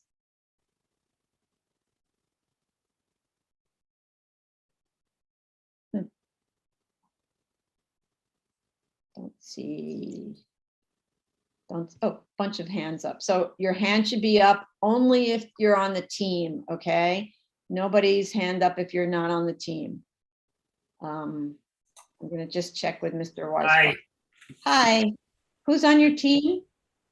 I have Isaac Simkowitz, Okay, COVID Saxana, okay. Jeff Smithline, Jeff Smith. We don't have Jeff. No, there is a Jeff. He's already in. It's already in. Oh, okay, sorry. Okay, and Eugene Mektiev. yes, we have him. And that's it. That's a lot. Okay. Okay, everyone raise your right hand. Everybody on mute, please. Do you affirm to tell the truth, the whole truth, and nothing but the truth in your testimony before this board and to respond honestly to board member questions? I do. Okay, please state your name for the record. Oh, sorry. Neil I didn't hear Weisbart. everybody. Neil Weisbart, I do. Mr. Saxana? COVID Saxana, I do. Okay, Mr. Smitherline? Jeff Smithline, I do. Okay, Mr. Simkovitz? I do. Okay, Mr. Eugene, I'm sorry, I can't pronounce your last name. Who? What do you mean? Oh, Eugene Mektiev? Mektiev. Yes. Mektiev? Can you respond? What do you want to do? Hi, guys, I'm here. no, Okay. she's asking you if we're swearing you in. Swearing in. You need to, maybe you need to swear him in again. Okay. Can you unmute? Yes, I'm sorry about that. Okay, I understand you have trouble. Do you affirm to tell the truth, the whole truth, and nothing but the truth in your testimony before this board and to respond honestly to board member questions? I do. Okay, now Neil, you can go. Thank you. Hi, good afternoon. Neil Weisbart on behalf of 15 Parkville LLC, which seeks a parking reduction from 1 to 600 square feet, one space per 600 square feet to one space per 300 square feet. We attended. No, the other way around. Excuse me, thank you. Yes, one from 1 to 300 square feet to 1 per 600 square feet. Thank you. Yeah. We attended a review session, and I'd like to go through the comments, and some members of our team would also like to speak.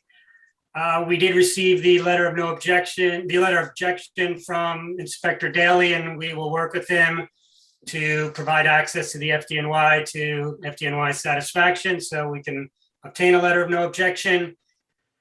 Regarding the site plan, we will revise to list the proper tax lots, which are lot 22 and 33, not lot 22 and 23.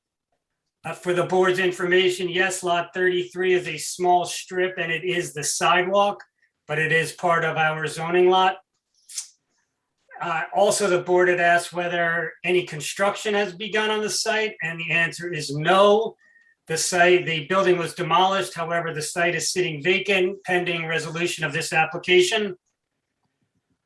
We understand that the chair indicated that you prefer that the entrance to the garage to be located on McDonald Avenue. Originally, or closer to McDonald. Okay, originally we had the entrance on Lawrence Avenue, which is a residential street.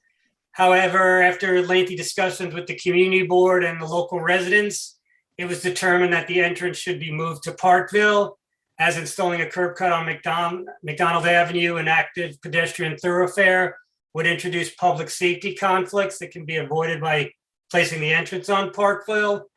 There are also some column and spacing issues, which impacts we can provide in writing for the justification that we believe Parkville is the ideal location. The entrance will be located across the street from an existing commercial use, and the relocation of the bus stop to the corner of Parkville and 47th Street will actually improve the condition of the single home that's located on Parkville. Currently, the bus stop is further east of that home, stops in front of 15 Parkville, picks up passengers, starts up again, stops at the corner in Parkville and 47th Street where there's a stop sign, and starts up again. So we believe that having the location right at the corner of Parkville and 47th Street makes perfect sense, and we will provide a substantive rationale in writing to support the Parkville Avenue location. But before you go on with that though, so is the owner aware that they're trading bad for bad? Because you have all of these cars coming and going all day long in this parking garage right next to their house. So as opposed to moving it down the block a little bit to be away from their house. So that would have if you moved it down the block further towards McDonald, but still on Parkville, then you would be eliminating the bus stop, assuming DOT's okay with that. You'd be eliminating the bus stop, and you would also be not imposing however many trips there are generated by this site all day long, and maybe even further than all day long. So that's a trade of bad for bad. So I know we will look into moving it closer to McDonald. I believe we have looked at that, but we will definitely look at that. We've heard the board's concerns. The eliminating the bus stop, we don't believe, I can say right now, but I'd like to respond in writing as well, would be a viable option, because that is one of the attractiveness of this location, is that not only is it here. No. You're moving the bus stop in this proposal. Oh, I thought you had said to eliminate it just now, but you're moving it. You're moving Yes. it from this location to somewhere else. So that eliminates the bus stop from this location, right? Okay, we can say moving it. You still have to move it to someplace else. If you install an opening to the garage along this frontage on Parkville. So you would improve the lot of this property, of this neighbor, actually, by not having the parking garage entrance right next to this neighbor. Understood. Okay. We will look into that, as I had mentioned. Okay, as to there was questions about the glazing and why there's parking on the ground floor, and a discussion of Premium Health, which is the proposed tenant. Isaac Simkowitz, who is the owner's rep, would like to say a few words about constructing this high-quality facility, and he's very familiar with Premium Health and the locations in the neighborhood that were discussed at review session. So I'm going to just turn it over to Isaac for a few moments. Hi, you hear me? Yes. Yes. Good afternoon, Madam Chair, Commissioners. My name is Isaac Simkowitz. I'm the owner's representative for 15 Parkville LLC.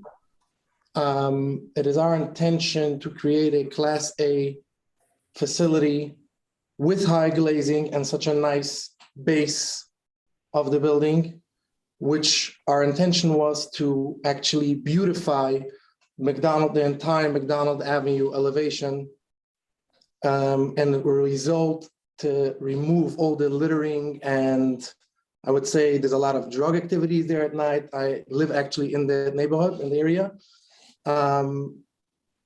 You know, on a typical day after 6 p.m., there's a lot of trouble there. So the reason why, as developers, we went to spend this, you know, and we were willing to do such a nice facade and glazing was to elevate the entire McDonald Avenue with nice lighting, you know, and make it look very appealing to our tenants.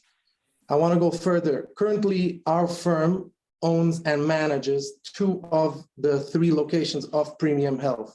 The one on 5506 15th Avenue and the one on 4510 16th Avenue, which was brought up during the board during the board session in the morning hours. Premium Health proposes to relocate their Forster Avenue location, which is located on 620 Forster Avenue, to expand and offer, you know, more services in 15 Parkville Avenue. They believe that 15 Parkville Avenue is a much more ideal location for them. 2 reasons.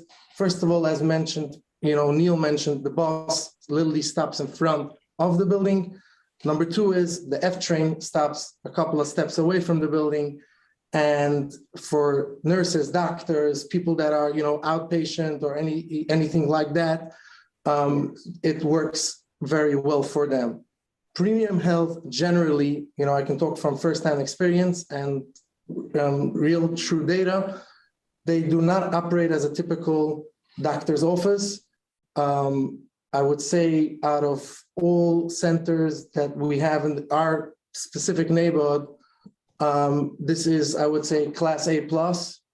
The typical finishes and the way they, you know, treat their patients are enormous and excellent. I don't even have the proper words to describe that. Their typical services by our properties on 15th Avenue, they do have a children's pediatrics center, and they do offer a lot of behavioral health consulting one-on-one sessions. On 4510 16th Avenue, they do have a very large women's health center treating people with infertility issues. There's a lot of counseling over there, a lot of consulting going on in such a type of scenario. The typical visit is 45 minutes plus, or typically an hour. They usually don't schedule between hour to hour because to keep the place very discreet, and people shouldn't see each other. It's a very uncomfortable situation when you know, in our community, when things are close-knit, that people see each other when they go through such type of treatment or alike. Therefore, they typically elect not to be operating out of a ground level. They rather go up on our property on 16th Avenue. They are on the 3rd, 4th, and 5th floors. Spanning, they do offer on-site pharmacy services for the, you know, like the diagnostics, all these type of services. but it's extremely, extremely, extremely discreet. They're typical hallways and passageways in the floor plates are made that people shouldn't see each other coming and going. There are numerous, like I would say numerous consult rooms. I don't have the number offhand, but that's their typical day-to-day operation. I would also like to state That's the reason for the first floor. I said that's the reason about the ground floor. I'm actually sitting with my father, Mr. Chaim Simkowitz. I just wanted to introduce him as well. I would also like to state the following, that on the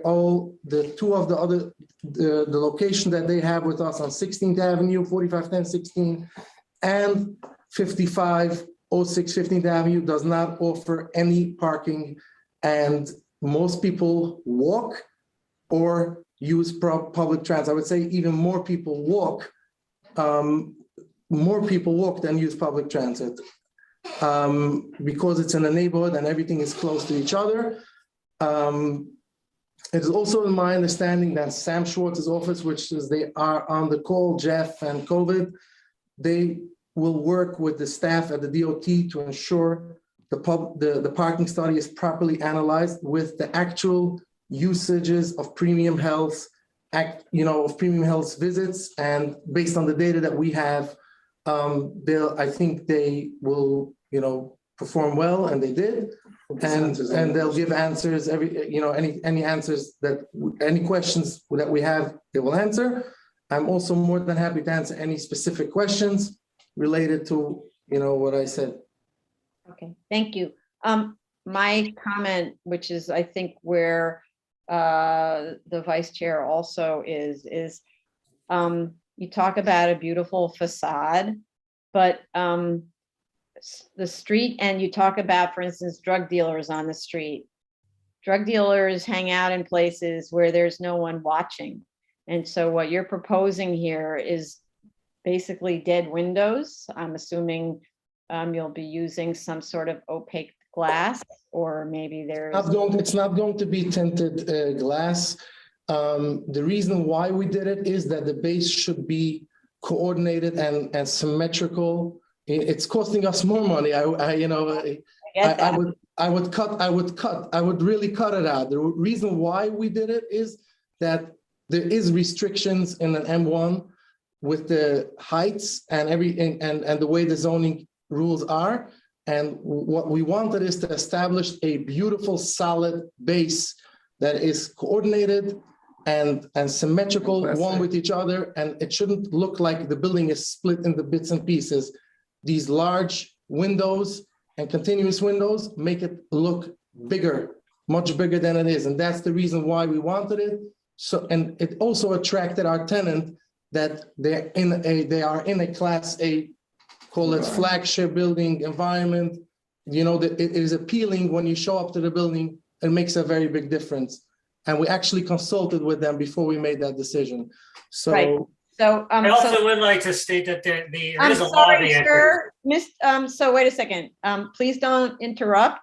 But also I wanted to finish this thought, so don't interrupt. The issue isn't whether it's pretty windows. The issue is that it's a dead facade because there's nothing going on behind the glass, right?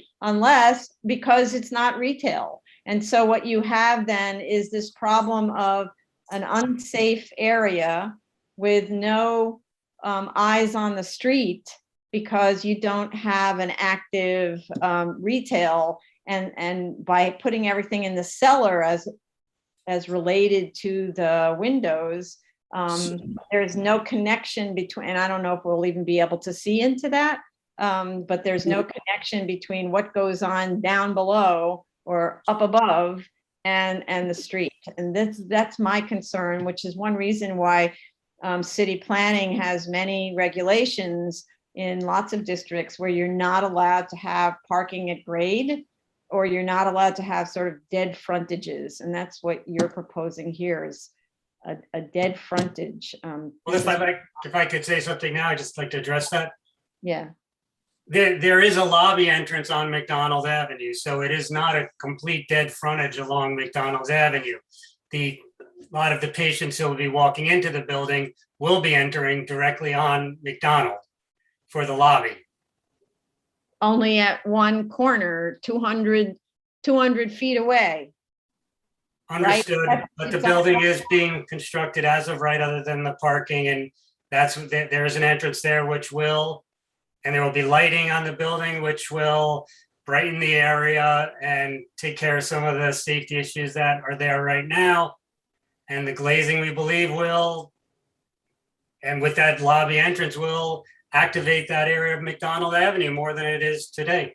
Well, you're comparing more than it is today, and you're talking about as of right. This is not an as of right building as proposed, right? You need to be here. Otherwise, just go build the parking, right? You want not to build the parking, so you need us. So it's not as of right, right? So that's a misnomer. I have a lot of problems with this concept of a building that forevermore, and don't forget, buildings last a lot longer than tenants.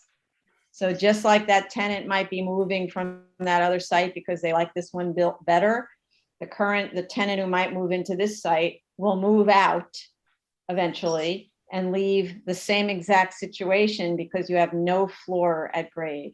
So that's a problem because the building lasts a lot longer than the developer's concept.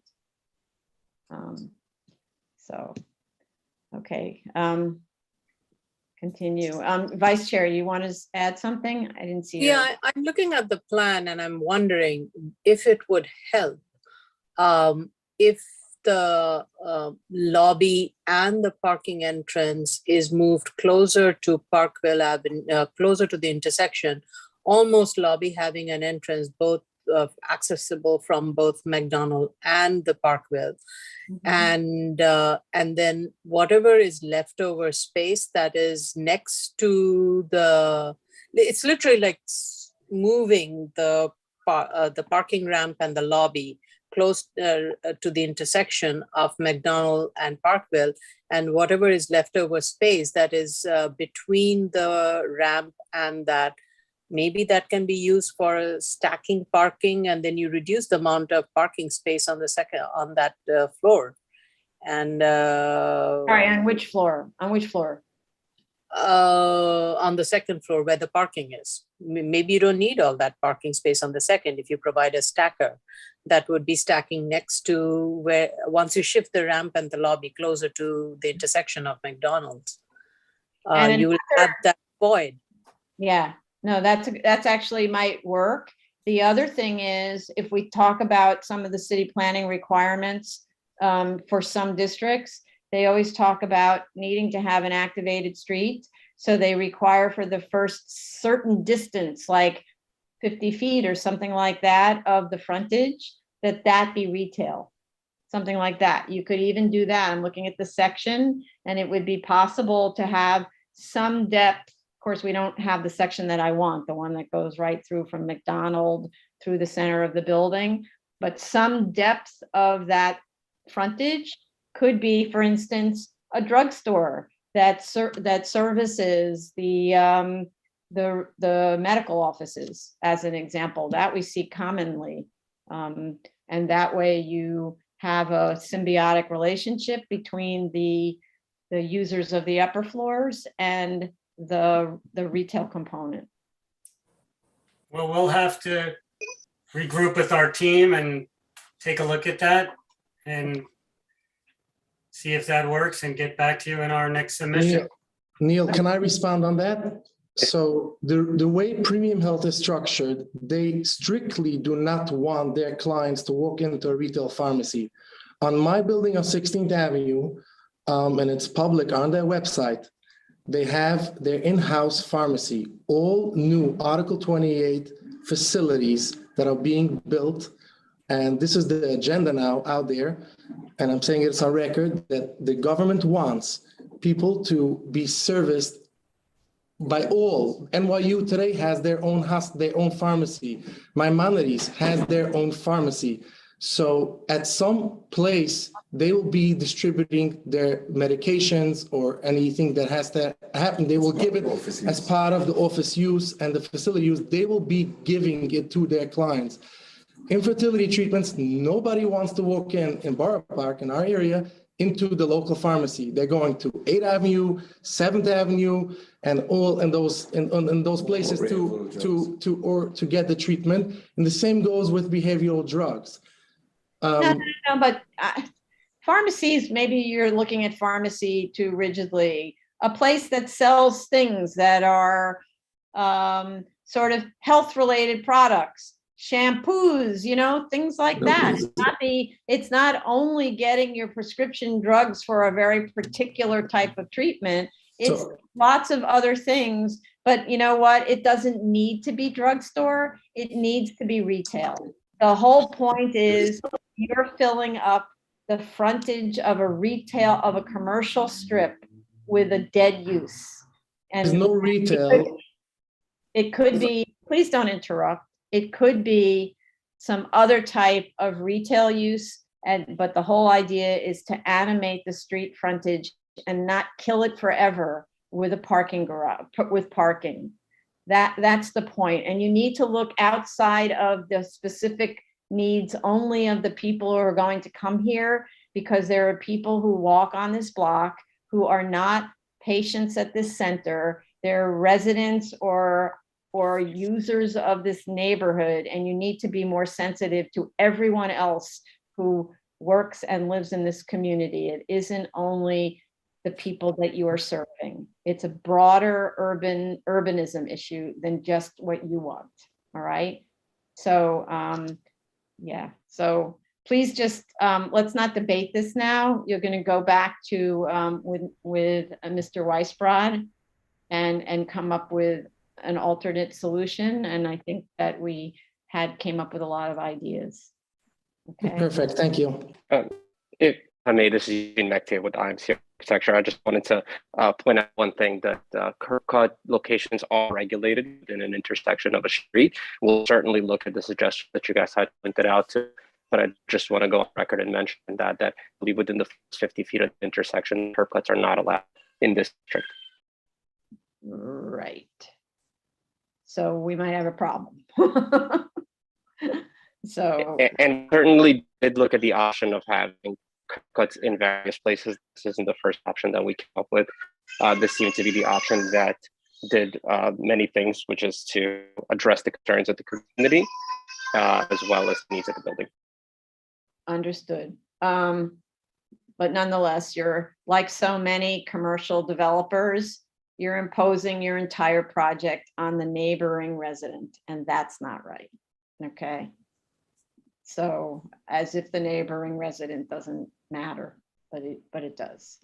So I actually don't see any dimensions of your frontage. I don't understand why that. The lot width is 85 feet and along McDonald's. Along I'm sorry, it's Parkville. Along Parkville. So if you work backwards, 50 feet from that intersection would be roughly about where the lobby is. So maybe you switch it. Yes. There you Right, go. so we're gonna have to take a look at this and redraw it up and present it to the board. Yes. Yeah, and do provide the dimensions so that it's easy for us to follow the reasonings for where it's located, and also indicate where all like the bus stop and other things are in your existing plan and the proposed plan. Also, that would be helpful. Right, because it's true, it says bus stop to be relocated to where? Right, so we don't know. Okay, we'll do that. Okay, good. Okay, Right. some of the other board's comments, we will update the surveys showing the topographical grade and curb elevations to explain how we are establishing curb height, and we'll add zoning calculations on the floor plans. We will provide clear sectional drawings with street names, so it's clear the board can understand sectional drawings. The board asked whether lot 18 is included in the site. That is not part of the site. That small triangle has nothing to do with this application. You also requested that the statement of facts does not mention parking demand studies. We will summarize that in the statement of facts. We understand that this may have to be reviewed by DOT, so Sam Schwartz's office and Ms. Prenga, to work with Ms. Prenga as Ms. Bernicki is out of the office, and make sure that DOT is satisfied with the parking numbers and that the application gets signed off. Commissioner Shanda asked about the hours of operation. The hours of operation are expected to be 9 a.m. to 5 p.m. and closed on the weekends. There was also some questions about whether the turning radius is sufficient. There was a parking study, operational plan done by Philip Abib Associates, and the garage was designed to accommodate an SUV and also an SUV stacker over an SUV. So there is a proper, the radius was not just for sedans, it was for larger vehicles.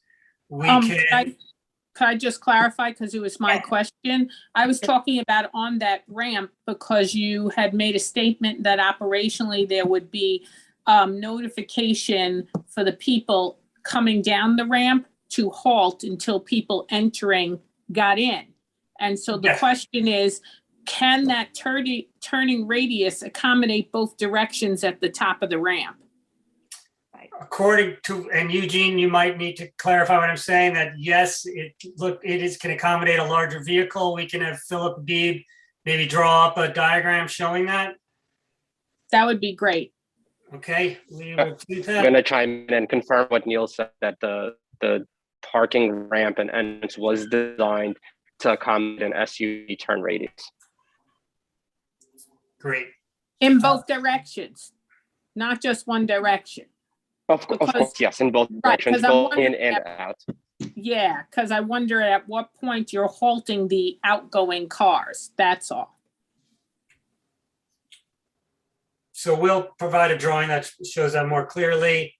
There was a question about the. But wait, before you go on with that, that affects also like throughput. So, I don't know whether the parking analysis, I don't think it did cover that. So if you only have essentially a one directional route, it means you have cars waiting to leave while cars are entering. At a certain point, those cars are leaving and new cars might be entering. So then you have buildup on the street. So now we have to talk about buildup and throughput. So that needs to be addressed in the analysis as well. Okay, we will do that. And there was a question whether the proposed development complies with ZR 43-303. Our team has interpreted this as not applying in this case, and we can obtain a AI1 from the Department of Buildings confirming our interpretation and provide that prior to the next hearing. And other than the issues with the EAS and working with DOT, I believe that was everything. Okay. I had a question regarding the way the queuing is happening and the exiting, and that pinch point right at the gateway with the, even how that is going to be operated. And in terms of the reservoir spaces, it should be moved up. Instead of having 3 vehicles queued on the ramp, it should be just about 2 at most, no more than that, so that you allow for enough clearance for vehicles exiting and for pedestrian to view it clearly. Okay, we'll work with Philip Abib and clean that up. All right, where are you talking about the 2 vehicles? Say that again, Commissioner? Question for me? Yeah, where are you talking about the 2 vehicles? So if you look at BSA Plan 103, even though operationally the ramp would be free and clear of all the queued vehicles, but when it's exiting, it is not wide enough for 2 vehicles to come in, and if one does, I really, for me, the operational plan is a little bit of a bothersome, because how do you make sure that everybody's cleared off before one vehicle goes down? So I think that, and that's why I'm asking that question. In reality, that may not happen. So you may want to push the reservoir spaces further up to make sure there is enough clearance. Right, but I don't. If that see situation where. happens. Yeah, where do you push them up to? And then in terms of that night, so you know what we don't see on these maneuverability diagrams, we don't actually see any of these cars making the claimed turns. We see it's a 90-degree turn. Is that something that that the car can actually do? We should really be seeing that those turns are doable without turntables and so on. Okay. Anything else there?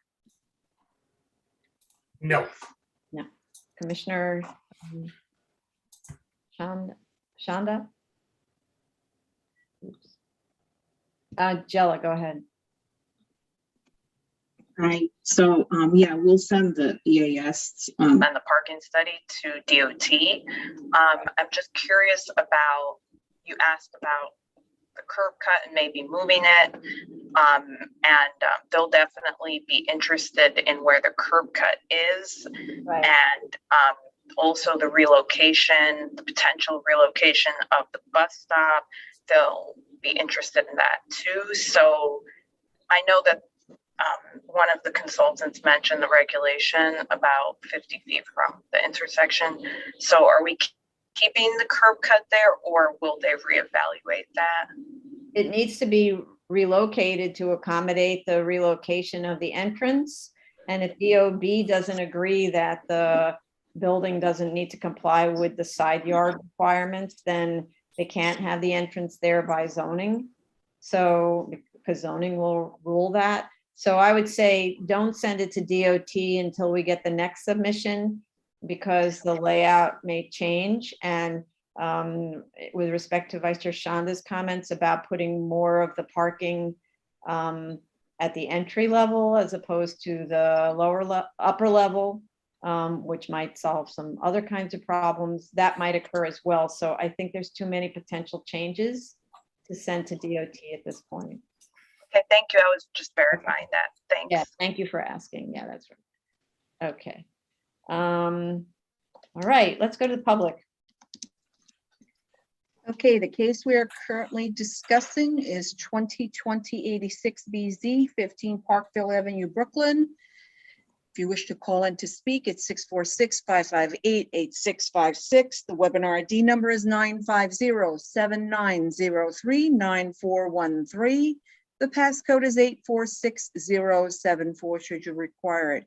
If you're in the Zoom room already, please raise your Zoom hand, press *9 to unmute. And if you're calling in, please press *6 to unmute.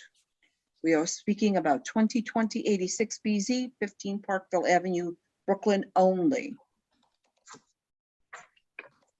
Okay. Just looking, at the moment, I don't see hands up in the Zoom room.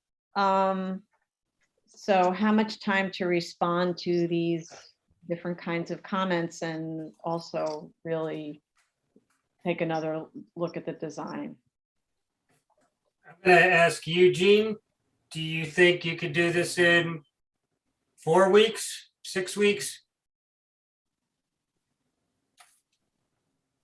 I think that's a Getting a reasonable time text. frame. It looks like 4 weeks if we can turn everything around. I'm gonna put 6 because everyone's forgetting there are holidays and slowdowns of lots of behavior, so I'm putting 6, okay? Okay. All right, then, I don't see anybody with their hands up in the Zoom room to speak on this. So thank you very much for your participation in this. And we can go on to the next one, but we're going to take a break. Thank you. Okay. Okay. Thank you. Thank you. Item 31, 2021-19BZ. Tony, we're going to take a 10-minute break. Oh, I'm sorry. Yeah. I thought you meant after I did the call. I'm sorry. I apologize. 4:20, it's 4:20 effectively now, so 4:30 we come back, okay? Okay. Thank you. Sorry.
Okay, if everyone could come back, please. I think everyone is back. Okay, go ahead. Okay. The next item, continue with the public hearing. The next item is item number 31, 2021-19 BZ, 3621 Prince Street, Queens. Hello, I'm joined by Michael Kang and Jerry Wang. Jerry. Oop.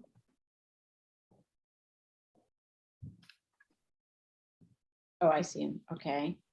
Jerry Wang and Michael Kang. Okay. Okay, is that all, Amanda? Okay. Please raise your right hand. Do you affirm to tell the truth, the whole truth, and nothing but the truth in your testimony before this board and to respond honestly to the board member questions? Mr. Kang and Mr. Wang, please unmute. Gentlemen, Yes. Mr. Wang?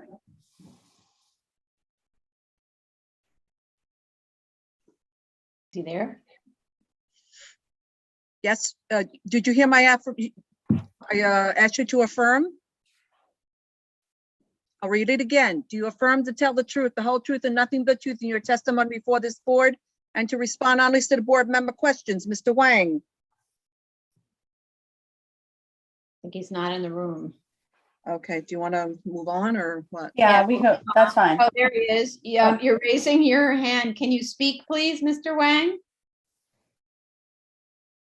You muted yourself. You're not, we didn't mute you. Star 9. No, he doesn't need to do star 9. Oh, He's- sorry, he's in the room. Yeah. It's okay. I'm not sure he's going Okay. has to say anything really. Okay. Okay, good.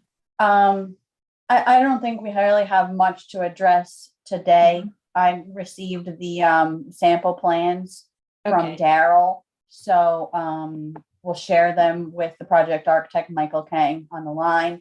And he can amend his plans to match the sample and make the numbers match that. I also will just re-listen. There was like a lot of information from the review session. I want to just re-listen to that and make sure I'm providing the right instructions to Michael, but that's pretty much it. I don't think there's really much to address on the Okay. line at the moment. Okay, is one of the people who's with you the architect? Yes, Michael Kang is the architect. Jerry represents ownership. Okay, so Mr. Kang, have you had a chance to look at the drawings that were sent as the model? Yes. Well, I don't have the sample drawing yet. Oh, okay. So the point is, you'll look at it and you'll say, wait a minute, my drawings are just as good as these drawings.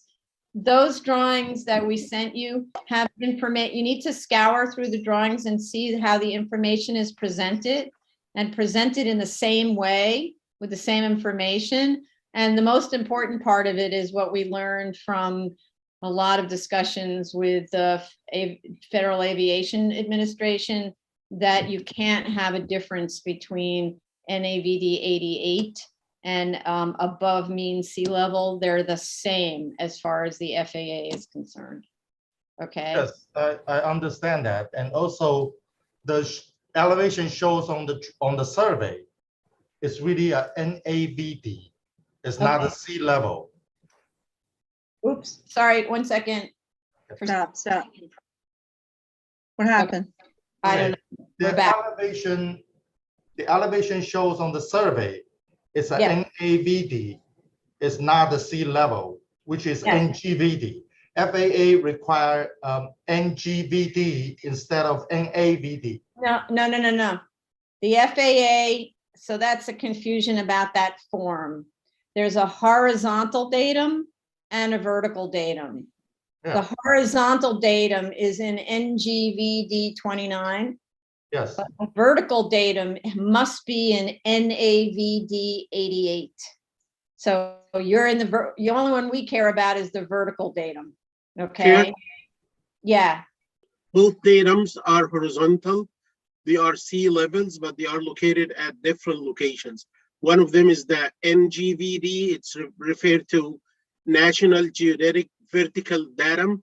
The other one is NAVD. It's a vertical datum. So both of them are vertical datums. No. So Vertical data.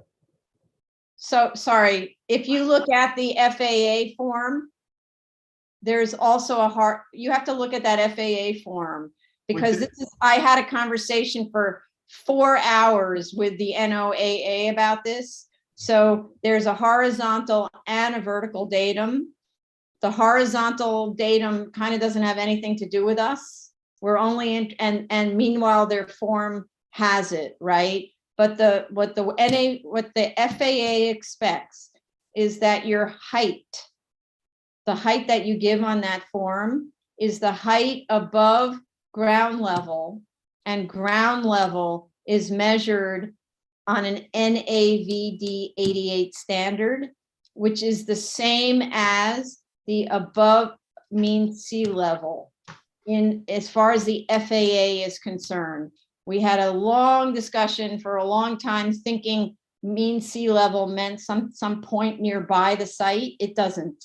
It means for the FAA a site in Canada, which is the same as the NAVD 88 measurement. So those two numbers must be the same or it's wrong, okay? That's all.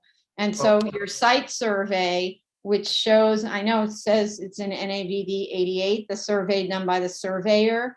My question is, you have 4 points on that survey that are different than the 4 points that you gave to the FAA on that form. So it seems to me they might have been converted. I don't really know. So it seems like, and if Mr. Pittman, who's not present in this, did your report, then the submission needs to be modified, even if it's only by a foot or something like that. They're not accurate. Okay. Well, we have applied for FAA for several projects already, and FAA specially instruct us to do a NGVD instead of NAVD. So the chairman is requesting is different than what the FAA require us to do. No, because FAA is a federal agency. They don't care about NAVD. They care about NGVD, which is sea level, which is reflected on our application. Sorry. This isn't true. We need Mr. Pittman involved in this. We spent hours and hours and hours and hours and hours working with the Federal Aviation Administration and the National Oceanographic and Aeronautic Atmospheric Organization, both federal agencies.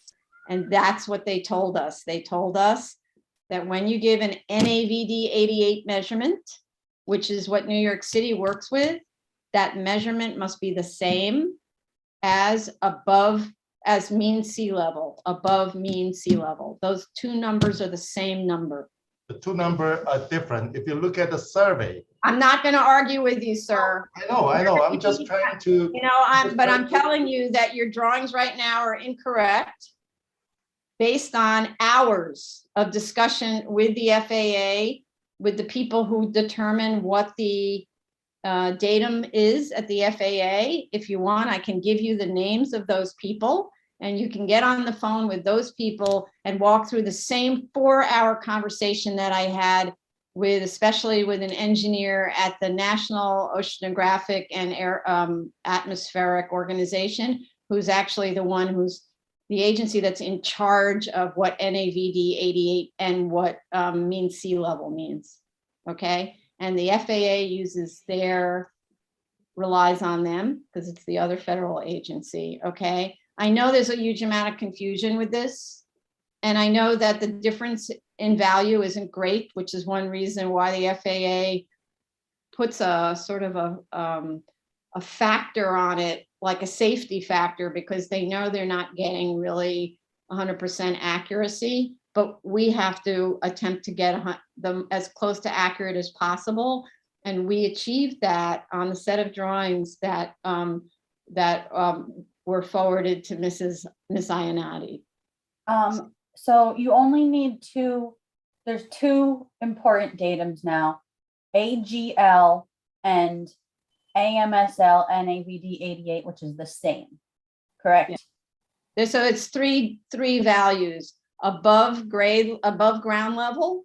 That's Right. essentially the brute number. The building Right. is 146 feet high, whatever, right? Right. Then there's the datum that's used by New York City, which is NAVD 88.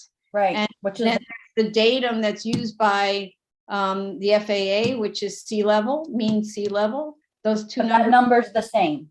Yes. There's really just two numbers. Their Yes. number are different. Now, Mr. Kang. Mr. Kang, Yes.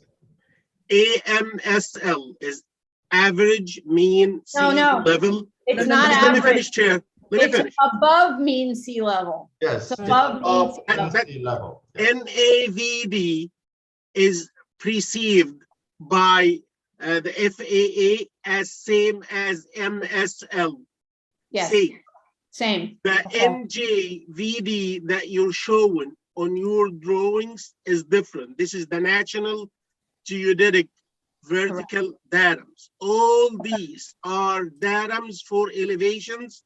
Take the NGVD off and just keep whatever FAA give you an NAVD to get this through. Yes. Just take NGVD off. We don't want to see it. There's no need to show it, all right? So just have AGL and AMSL. That's it. And NAVD 88, because they'll just say the same thing right next to each other. Okay. Okay, I see that on the I'll look sample. at the sample drawings to figure out how to do it. Okay. Yeah. And I'm happy, Ayanati, to give you the names of those people I spoke to for hours and Yes, hours. please. Yeah, Okay. I'll welcome that number too. Yeah, okay. Okay, I think we'll need some time to, especially if we need to consult with FAA. So I would say 4 to 6 weeks. Okay, let's go to the public before we talk about time. I always use time as a way to like stall to give time for the YouTube Sure. catch up. Okay, so let's go to the public. Okay, the case we are currently discussing is 2021-19BZ 36-21 Prince Street, Queens. If you wish to call in to speak about this case, it is 646-558-8656. The webinar ID number is 950-7903-9413. The passcode is 846074. If you are in the Zoom room, please raise your Zoom hand and press *9 to unmute. And if you're in the calling, *6 to unmute on the phone. Excuse me. Okay, so let's see, let me just look, see if anyone raised their hand. I mean, the advantage on this project is it's close to another project, very close, that already received approvals. So there's less to be concerned about. Okay, so I'm sorry, Ms. Ayanati, what did you say in terms Sure. of time?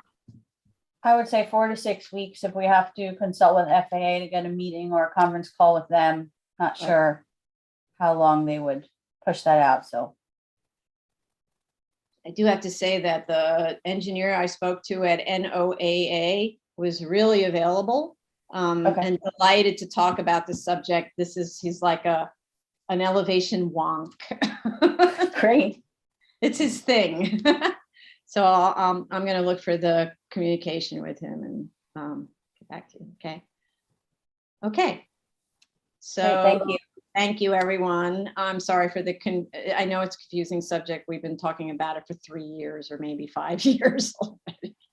We thought Thank you. it's settled Appreciate your board's down. assistance. What'd you say, Commissioner? I said, we thought it settled down. Yes, right. Okay, thank you. All right, Thank let's you. go to the next. Okay, the next item is 2021-41BZ 2238 Cumming Street, Manhattan.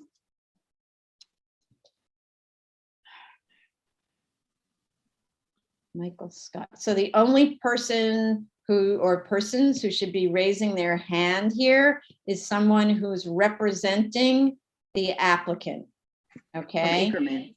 From Ackerman or otherwise. So if we don't see a hand up, then we won't have someone representing the applicant and we would go to public testimony. I don't actually see anybody in the waiting room Wait. I'm not sure if you saw the email. There's a postponement request. Commissioner. Never mind. Please. Michael Scott has his hand up. I don't know. Mr. Scott, the only person who's allowed to speak on this is someone who's a member of the applicant group. So if you're not one, please lower your hand. Thank you. Okay, so now what I want to say is I see another hand up and I know I recognize that name. Only members of the team, the developer team, can speak on this application right now. If you're not a member of the development team, lower your hand. Okay. Mr. Jackson, are you a member? If you're a member of the development team, I'll let you in. If you're not, please lower your hand. There you go. All right, please, everyone, listen to that, okay? So what I want to say is we were advised very late last night, something like 10 o'clock last night, that for family emergency reasons, the applicant representative from Ackerman requested a postponement on this application. We said, no, we cannot postpone. We're aware that there are 16 people just in the Zoom room for this specific application who may want to testify, and who knows how many others listening on YouTube. So it was very important to us that the community hear our comments, which we offered earlier today, and then be given an opportunity to testify, even if the applicant is not present to respond to either our comments or the community's comments. And then we would set this for a continued hearing. So this would be the first hearing. We'd set this for a continued hearing at another date, which you could check on our website when that other date is. And so that the applicant would then have an opportunity to respond to our comments and community comments. I hope that the people who are in the Zoom room who would like to speak on this or who are listening were able to hear the commissioner's comments, which I forget what, if somebody could actually advise at what time. It probably was around noon. I think we might have started on the comments today on the YouTube video, and maybe we can clarify that. So given that there's no one from the applicant group attending here, Mr. Linden, are you a member of the applicant group? Or if not, please lower your hand. All those people have to lower their hands, right? Jella, other than Jella. I think there's an elected, isn't there in there? Jack? Yes. So Yeah, there's elected. two elected. One second. Mr. Linden, is that an elected representative, or do we know who that person is? No. All right. It's on the registration list, but not listed with any company that might, and is listed as a member of the public. Okay, so the first person we know very well. So we're going to now open it up to the public. So we can put that screen on that says it's open for public testimony. And the first person we'll recognize is the very patient Borough President, Gail Brewer. So let's let her in. Oops, I can't. Okay. Is she in? She should be rejoining. Okay. And I don't, if someone is an elected, I'm not sure how we indicate that, representing an elected, I don't know how we. I believe Robert Jackson. State senator, yeah. Okay, so sorry that the order of things should have been Robert Jackson, sorry, nothing personal. So, okay, go ahead, Borough President. Hello, obviously I'm not Gail Brewer, but I am Tim Anderson. I'm one of the staff for the Manhattan Borough President. I'm one of the land use, one of the folks on land use, and I'll be testifying on Gail's behalf in regards Sorry, to. could you just spell, can you just state your name slowly or spell it if it seems like we need help? Sure, sure. My name is Timothy Anderson. Okay, we got that. Okay, thank you. Okay, thank you. I am submitting testimony today on behalf of Borough President Brewer. in opposition to the requested variances for 2238 Cummings Street. The owner purchased the site from the Episcopal Diocese of New York in February 2020, and since that time, there's been little to no communication between the owner and the community regarding the site's redevelopment. The requested variances would allow the owner to construct a building that is much taller than the surrounding structures and remove the parking requirements set forth in the zoning resolution. I joined Community Board 12 and residents of Inwood in urging the BSA to reject the requested variances. I'm going to skip through some of this because a lot of it's been covered, but just to drive the point home, the owner's claim of economic hardship is dubious and self-inflicted. The owner was fully aware of the presence of the bedrock near and at the surface prior to purchasing the site. Making an argument of economic hardship is unconvincing. It is entirely feasible to excavate through the bedrock to provide the necessary parking and remain within the zoning envelope. Additionally, the owner filed plans in May 2021 for a new building. Those plans were rejected by the Department of Buildings as a height and parking proposed were not compliant with existing zoning requirements. The owner had 30 days from which the DOB denied the application to file one with the BSA requesting relief. The owner filed this application with the BSA in June of 2021 to request the height and parking variances. The current zoning allows the owner to construct an 85-foot building with 94 residential units and 48 parking spaces. The proposed development would allow the owner to increase the number of residential units to 140 without providing any parking spaces.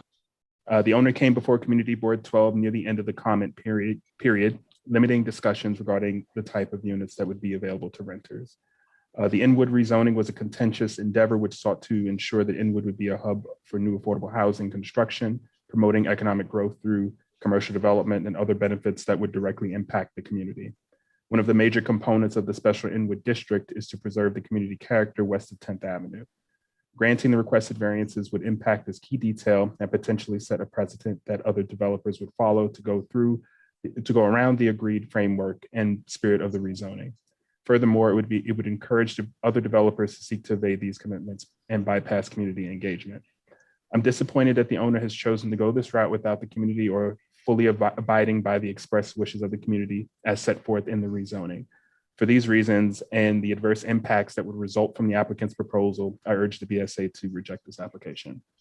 Thank you. I do hope, Mr. Anderson, that you heard the BSA's comments earlier today. Yes. Okay, thank you. Good, thank you.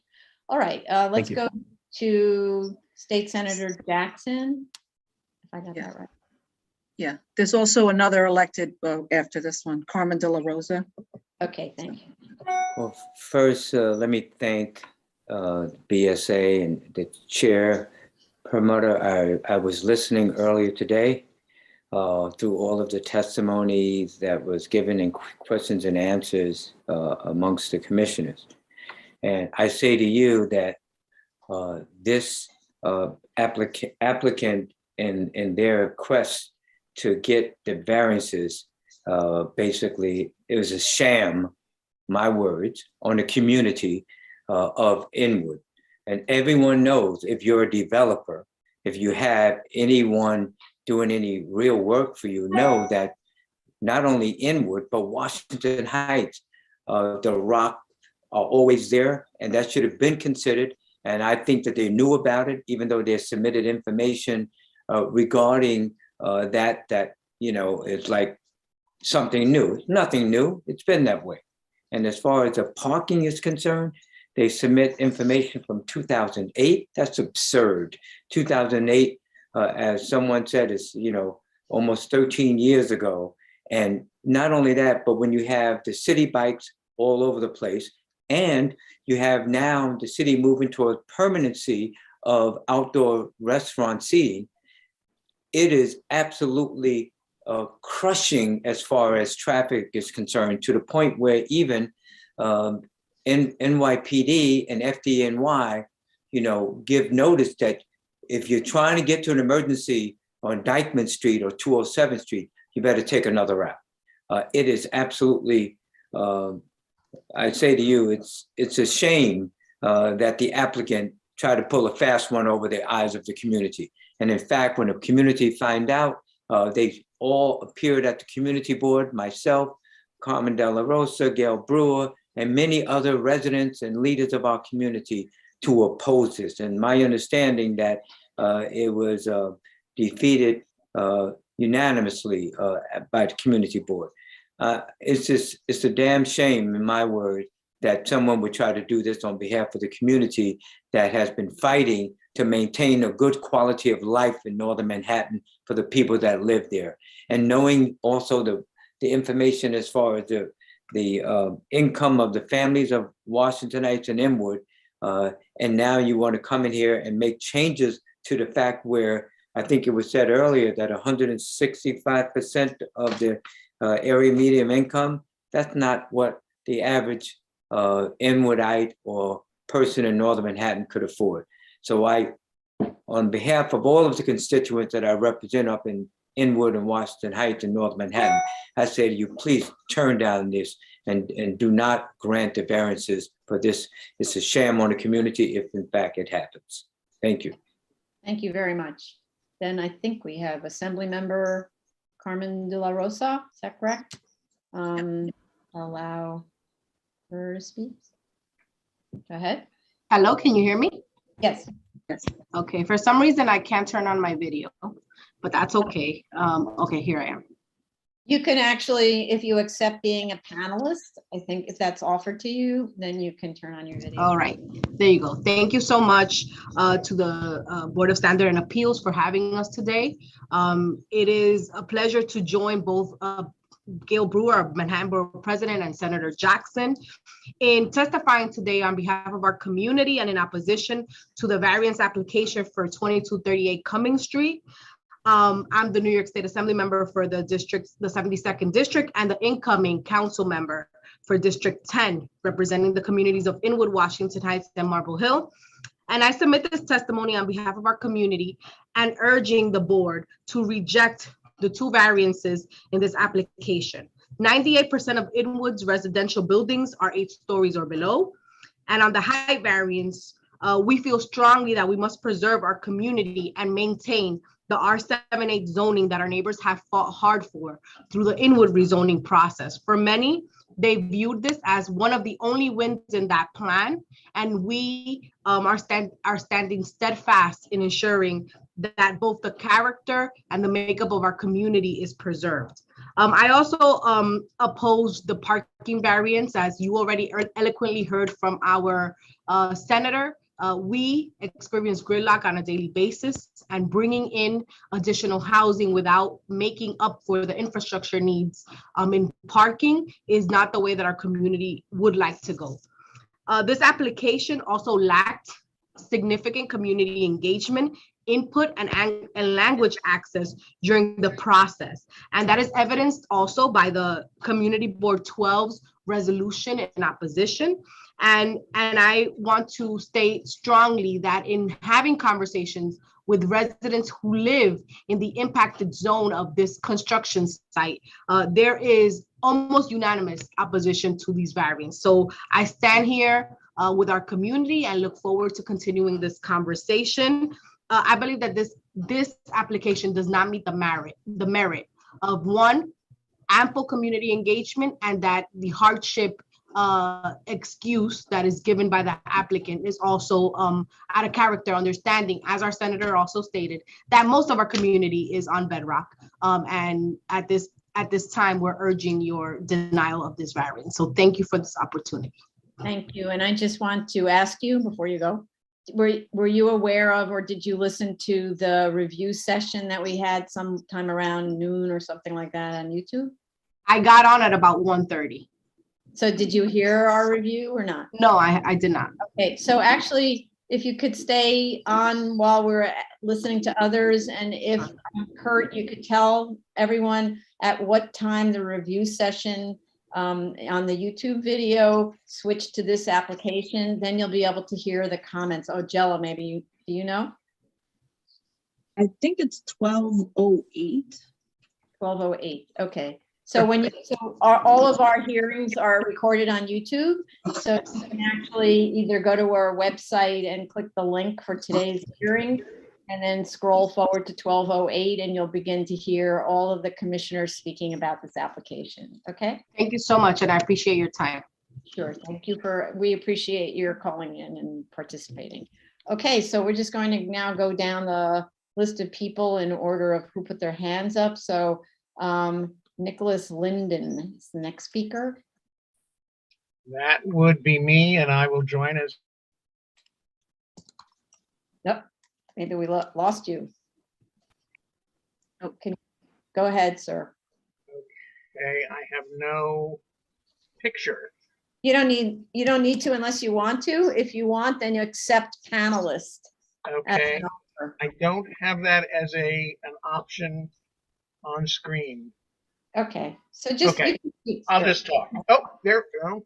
Start my video. There you go. Thank you very much. You have, I'm sorry, Mr. Linden, you'll have 3 minutes. Very good. Thank you so much.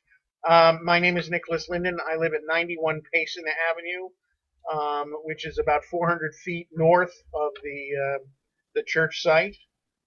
Let's be perfectly clear about what this application really is. It's not really an application for variances. It's a rezoning disguised as a variance application. Totally blowing through the requirements of a zoning district to enable a project that has 49% more apartments than an as-of-right project would normally be accomplished through a rezoning. But the applicant knows that city planning would never grant a rezoning so soon after the whole neighborhood was rezoned. This is an egregious abuse of the variance process. The R7A contextual zoning was an important part of the Inwood rezoning. As the eastern area was upzoned for residential buildings up to 30 stories, the R7A zoning west of 10th Avenue balanced that by providing contextual protection for most of Inwood's existing residential built environment. The community fought hard for R7A rezoning, and several elected officials supported it. Any variance from R7A should not be granted without great scrutiny. That said, a small variance due to difficult conditions to make a project feasible might be reasonable.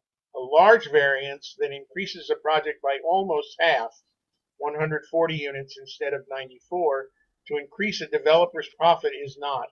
It would be a terrible precedent to set going forward for other property owners who may seek to build more profitable projects than they can under R7A zoning.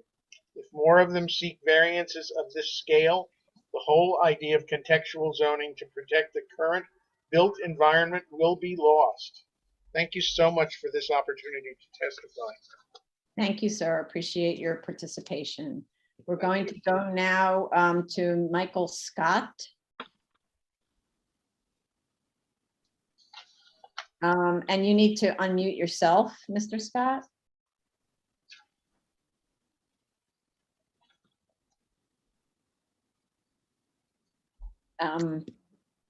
You're on YouTube. So in the lower left-hand corner, I'm sorry, you're on Zoom. On the lower left-hand corner of your screen, there's a mute button. There you go. Unmute. Unmute. Unmute. Hit that button again to unmute. Uh-oh. Where did he go? Oh, there he goes. There he is. You're still on mute. You're still muted. You're still muted, Mr. Scott. Mr. Scott, you're sorry. Okay, here I'm here. Oh, God. Yay. What a panic after 6 hours. But I we appreciate though that you stayed with us. I loved everything that you guys are so smart. You really are, and I'm thrilled that you are looking out after our neighborhood and the future of our city. Unfortunately, that did not happen in 1991. So I am just commenting on a historical perspective. I've been living in Inwood for 35 years. I live at 60 Cooper Street. Right across the street from me was a 200 long rock, 200-foot long rock that was 20 feet high when I first moved in, filled with trees and birds. And a developer took hold of it, got a variance, blew it up with dynamite. It took over a year. They claimed that they were putting in luxury townhouses. the project went through. Then they started asking for variance. And instead of providing parking behind the building, it ended up to be all street parking with sidewalk encroachments where the cars have for 20 years now been parked on the sidewalk. It's taken away 10 street parking spaces, and the developer monetized the 22 spaces that are now parked over our sidewalk. They ran out of money, so they built a shoddy apartment complex that nobody wanted to live in, and they just sold it off to doctors and absentee landholders or people that lived outside of the city who rented those units out to drug dealers and gun dealers. I had the Federal Drug Enforcement Agency use my apartment for drug surveillance for 10 years. We lived in a nightmare. And this was because our board did not keep their eye on the ball, and they just caved in and gave variances, which really upset the quality of life for everyone that lived here. And we lost a beautiful rock. And why I'm bringing that up is because our building owns half a rock right next to us. And we want that to stick around for as long as Inwood is Inwood, because that's what makes Inwood, is the character of those rocks. And our rock is 20 feet high, but another developer owns half of it, and he's trying to sell it. And he wants to develop on it because of the rezoning that's gone on. And I hope to God that day never happens, because we do not want to lose the special character of Inwood. And thank you so much for protecting us. That's all I have to say. Thank you so much. Okay, Linda Kent, please mute, everyone else mute, please. There's a lot of background noise. Linda Kent, go ahead. Am I unmuted? You don't need to be sworn in, Ms. Kent. You may proceed. Hello. Hello. Applicants claim that the bedrock they identify as a hardship on their site is a unique condition. That is wrong. Bedrock outcroppings are common in northern Manhattan, including on some soft sites that could be developed. In claiming uniqueness, applicant only compared their site with a few sites identified as projected and potential development sites in the development scenario of the Inwood rezoning EIS. But that's just an environmental consultant's assessment of what they think will be developed. It is not all the privately owned, undeveloped or underdeveloped sites in the area.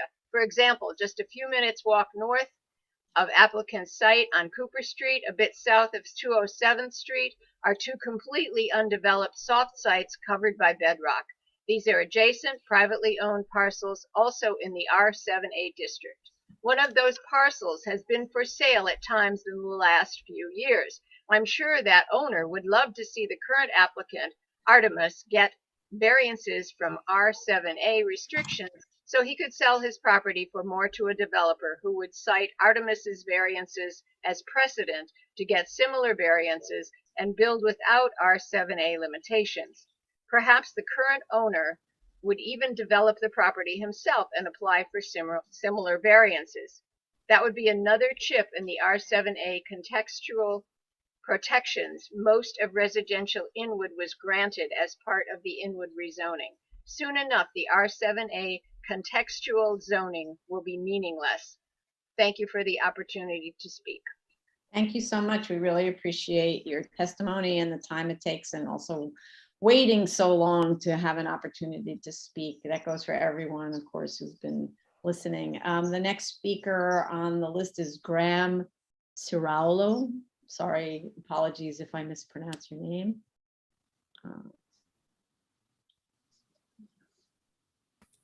Hi, can you hear me? Yes. Yes, sir. Okay. So I can't put my video on, but that's okay. State your So name. My name is Graham Serralo. Okay, go ahead. Go ahead. Uh-oh. Hello, I'm back. I'm a panelist now. Yeah, oh, good. Okay. Sorry. Here I am. Yeah. So thank you so much for all your questions and your scrutiny of these projects. I have lived next door to this area until very recently, but I still live in the neighborhood. The applicants claim that granting the variances will not alter the essential character of the neighborhood is clearly wrong.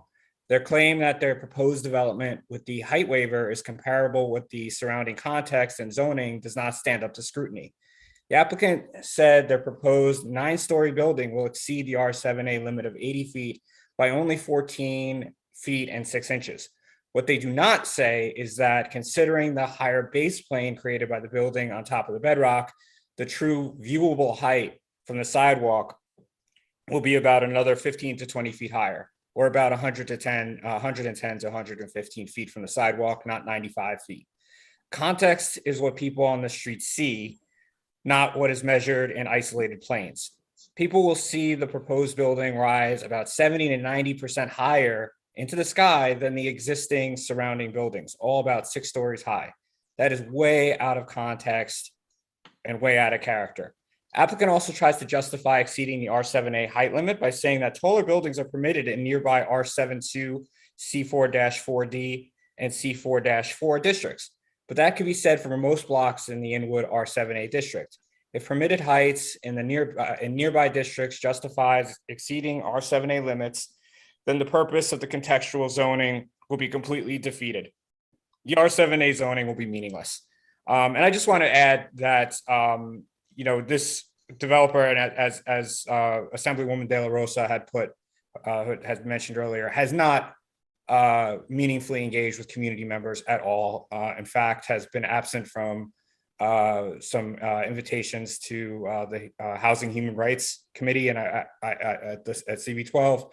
I appreciate the comments that were made earlier by the commissioners about affordability. And, this is a hardship on the community. So it's ironic that the developers giving a claim for a hardship when the hardship will be all on us. It'll be on us in terms of parking and the increased congestion, in the effects of having a building that large. So I'm asking you to please reject this variance. Thank you.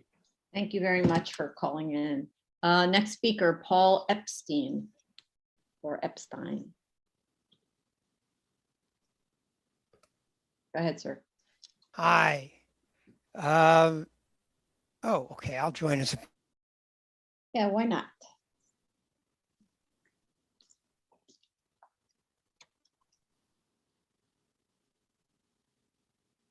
There's always a little delay. Okay. Okay. I appreciate the, I'm Paul Sorry. Epstein. Oh, there you go. Say your name, sorry. Paul Epstein. I live at 60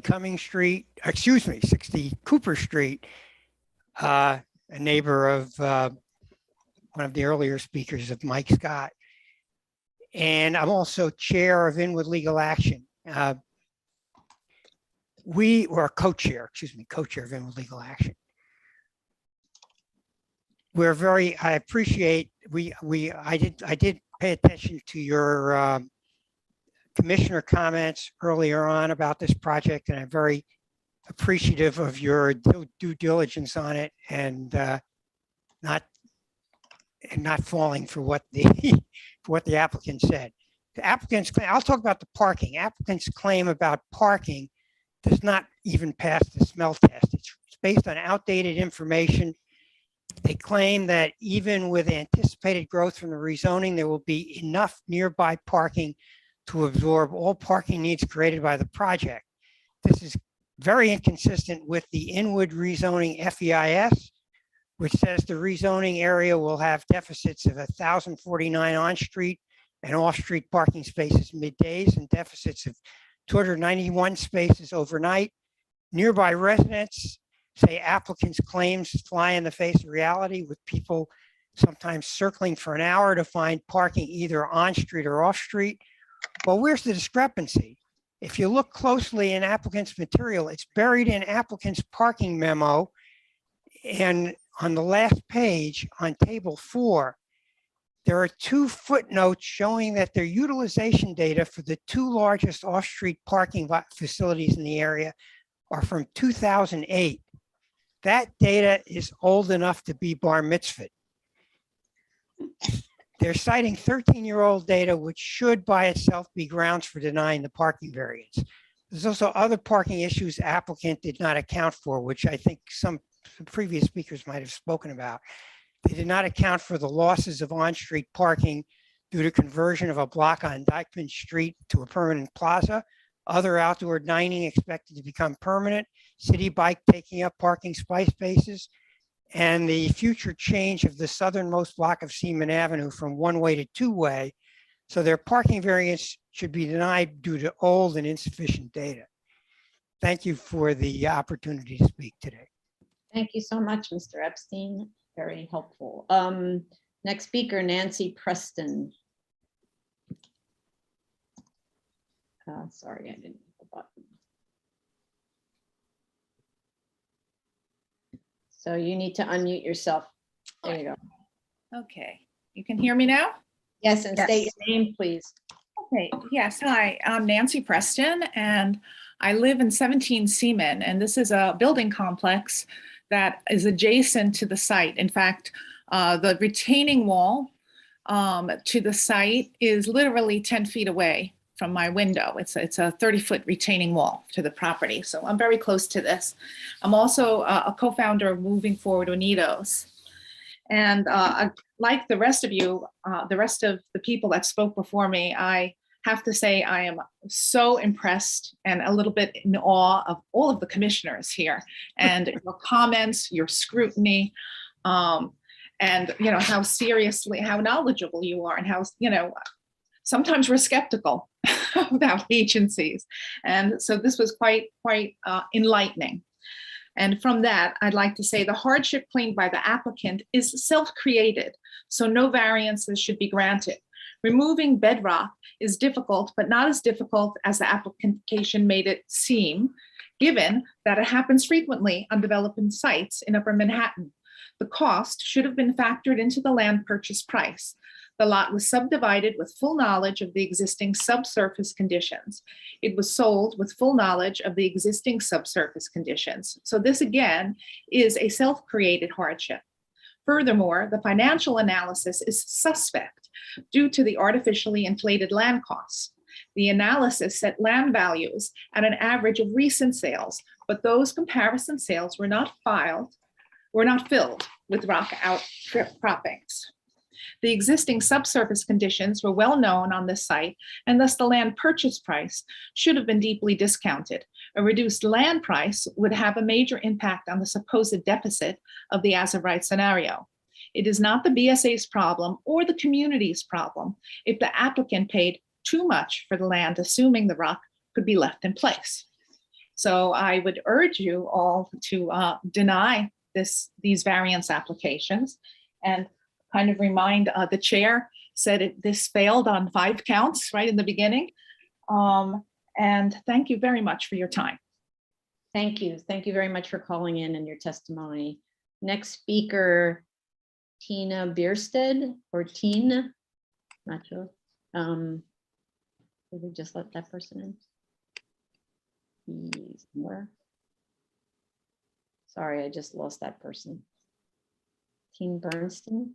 No, Bernstein. All right, I'm going to go to the next person because I can't find that person on the list here. David Tom is the next person to speak. Yes, hi, can you hear me okay? Yes, go ahead. Great, thank you very much. My name is David Tom, that's T-H-O-M. I live in Inwood. I coordinate the Inwood Owners Coalition, which has over 300 members. I also today watched the comments by the commissioners on this application. I commend them on their detailed and accurate analysis. I'm actually a structural engineer myself by training. I don't think I could have explained shallow footings any better. That was excellent analysis of the bedrock conditions. I also would like to call attention to the many written testimonies that were submitted to the BSA by our members and many other residents of Inwood in advance of today's hearing. Many of our members live near another site that's recently been subdivided for development purposes while remaining one zoning lot. And we're very concerned about the kind of precedent that this sort of variance application could create with respect to R7A. The applicant went on at great length about the bedrock in their narrative and in their supporting materials of their application, but they didn't adequately explain why they specifically created a need for relief from the R7A height limit. There was a claim that the first floor footprint would be slightly constrained by the bedrock condition, but their own plans show a very large first floor footprint in the as of right case with 76.3% lot coverage, just under the maximum allowed. The proposed building with the variances has only a slightly smaller footprint of 70.5% coverage. So this would seem to negate the argument that there's a significant enough constraint involving the building footprint to justify the 19% increase in the zoning height. Again, there was tremendous photographs and discussion of rock, but it wasn't clear as to what the relief from R7A was, and indeed, as was previously mentioned, relief from the parking variance meant leaving the rock on site, which meant resetting the base plane, which meant an even greater height increase in addition to the one that was asked for. And as it's been discussed, this whole area is part of the Inwood rezoning, and this was a tough haul, the Inwood rezoning. This was a very long process with some very difficult political discussions that went on behind closed doors. One of the main benefits that was indeed offered to the community, besides a list of promises that were mostly recycled or not even in Inwood, was that existing residential areas would be granted R7A, which was not a downzoning by any means, but it fairly closely matched the existing built construct of those neighborhoods. And in exchange, there would be tremendous upzoning in the former industrial areas with building heights up to 30 stories. So it was a really big deal to maintain that R7A contextual limit, and to go around that limit by going to the BSA for variances that are not for a foot or two of extra parapet or a foot or two of reduced setback, but significant increases that taken together with the ground plane are more like an R7D or an R7X type zoning. It seems really inappropriate and a dangerous precedent for other sites in the neighborhood. Thank you very much. Thank you so much for your call and your participation. Next speaker would be Carla Fisk. Hello, I'm Carla Fisk. Hi. How can I turn on my camera? Accept the panelist offer. Which is where?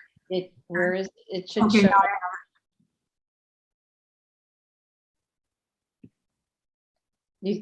Is it showing up? It should be showing up now, Kurt, right? it is, and I'm starting my video. And okay, good.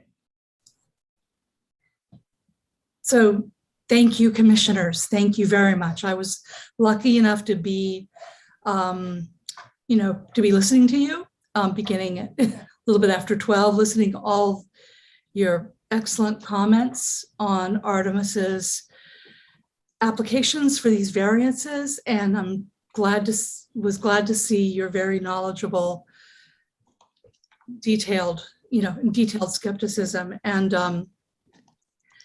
I was especially glad to hear Commissioner Otley Brown's deep and detailed knowledge of our neighborhood, and hear her comments on the actual hardships that would be created by granting these variances. I'm going to support and repeat what other people have said, but amplify it through my own personal experience. I'm a member of Inwood Legal Action. I'm a member of the steering committee. I'm one of the people in the neighborhood who fought for R7A zoning in the residential parts of Inwood.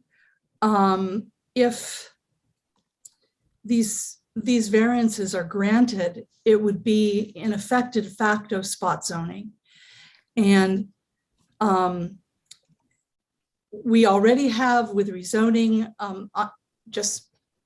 sorry, I am a rent stabilized tenant, like thousands more people, residents of Inwood. And already with the rezoning, there's been lots of sales of residential buildings, rent stabilized residential buildings in Inwood, with growing, accelerating and escalating market rents, with landlords doing their usual tricks.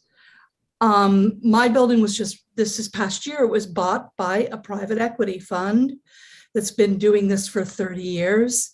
And they did it through an opportunity zone fund. So the pressures on Inwood's market rents are strong and unrelenting. If you grant a de facto spot zoning in an R7A zoning, then the value of other residential buildings will greatly increase, and there'll be new and higher market rents, and this building itself, even being built as of right, is going to put huge upward pressures on market rents in Inwood, which are already unaffordable to the majority of the residents of Inwood. So this is a human rights issue. Housing is a human right. If you break the R7A zoning, you set a dangerous precedent. And so I call on you to reject these applications for the variances. And thank you very much for hearing us speak. Thank you. Thank you very much for your participation. Next speaker, Catherine O'Sullivan. Good evening, and thank you for taking my testimony. I am a resident of Inwood since '93, and I am a member of Moving Forward Unidos, Inwood Legal Action, and Inwood Preservation.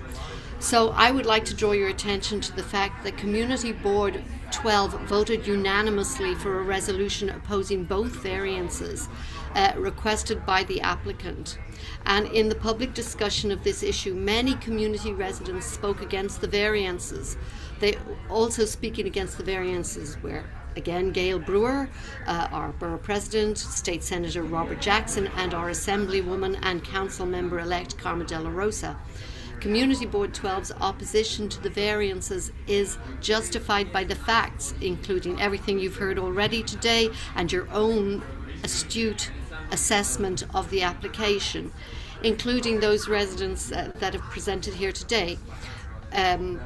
So opposition was also justified because the applicant hid their intentions from the community, especially nearby residents. I live nearby, just down the hill. Instead of having just the cloisters as my landmark, I would have this very ugly building, to look at. So the applicant initially applied for the variances in June 2021, but did not appear at the Community Board 12's Land Use Committee until November, not long before next submissions were due to you, to the BSA. It was not until after that meeting that most concerned community members learned about the proposed variances and the non-contextual project. A responsible developer would have started transparent discussions with nearby residents and the community board months earlier. Artemis is not acting like a responsible, community-friendly developer, and they don't deserve these variances. So I hope you will hold true to what I heard you saying earlier today, that that this application is faulty on both counts, 5 counts, but both variances are unworthy. Thank you very much for your time. Thank you very much for your testimony. And I have another try, maybe with Tina Bursted. Yeah, Tina Bursted. I just permitted speaking. It didn't work too well the last time. We're going to allow both Bursteds to speak. Let's try that. Okay. There we go. Oh, so you have to turn off your video. Turn off your YouTube video, please. Yeah. There you go. No. I'm sorry, I'm having some. Now we're hearing multiple, turn off all of the other devices. Yes, I'm sorry. Are you at least hearing me? Yes, now we are.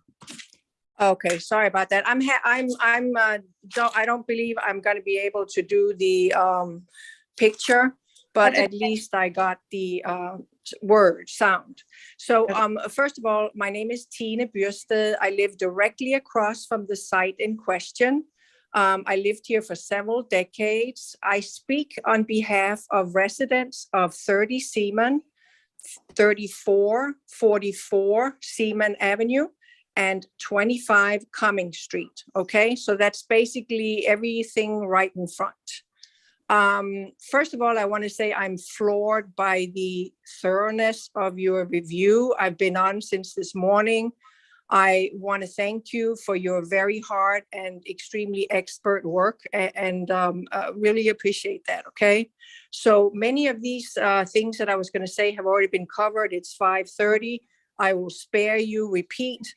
I just wanted to say on this whole hardship claim, my 2 cents here is that at the very best, Artemis did not exercise due diligence if they claim that the rock, which is present everywhere, cannot be handled in a way that makes their project profitable. At the very worst, I'll leave that to the imagination, ... And I just want to mention, in addition to the written, what do you call it, where people sign signatures, we also have a petition, I'm sorry, English as second language. We also have an online petition which has garnered up to 600 signatures, and that's in the span of like a week and a half. So I know of no one in my those 4 buildings that I mentioned who is for this project. We all oppose it because it'll negatively affect us.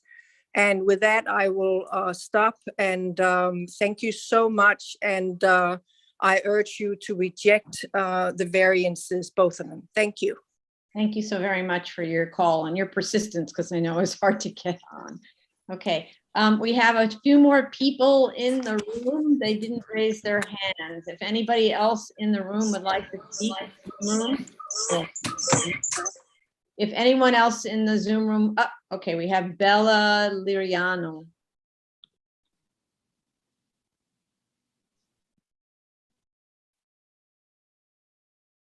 Go ahead, Ms. Liriano, assuming I just let you in. Maybe not. Does anyone see her? There we are. Yes. Okay. You need to unmute yourself. There you go. Yes, thank you. So yes, I've also have been paying attention to the. Sorry, could you state your name, please? Bell. Can you hear me? Bell? Yeah, go ahead. Say it again. State your name. No. Bell. Hello? Very bad connection. We only hear a couple of shapes, not the actual sentences.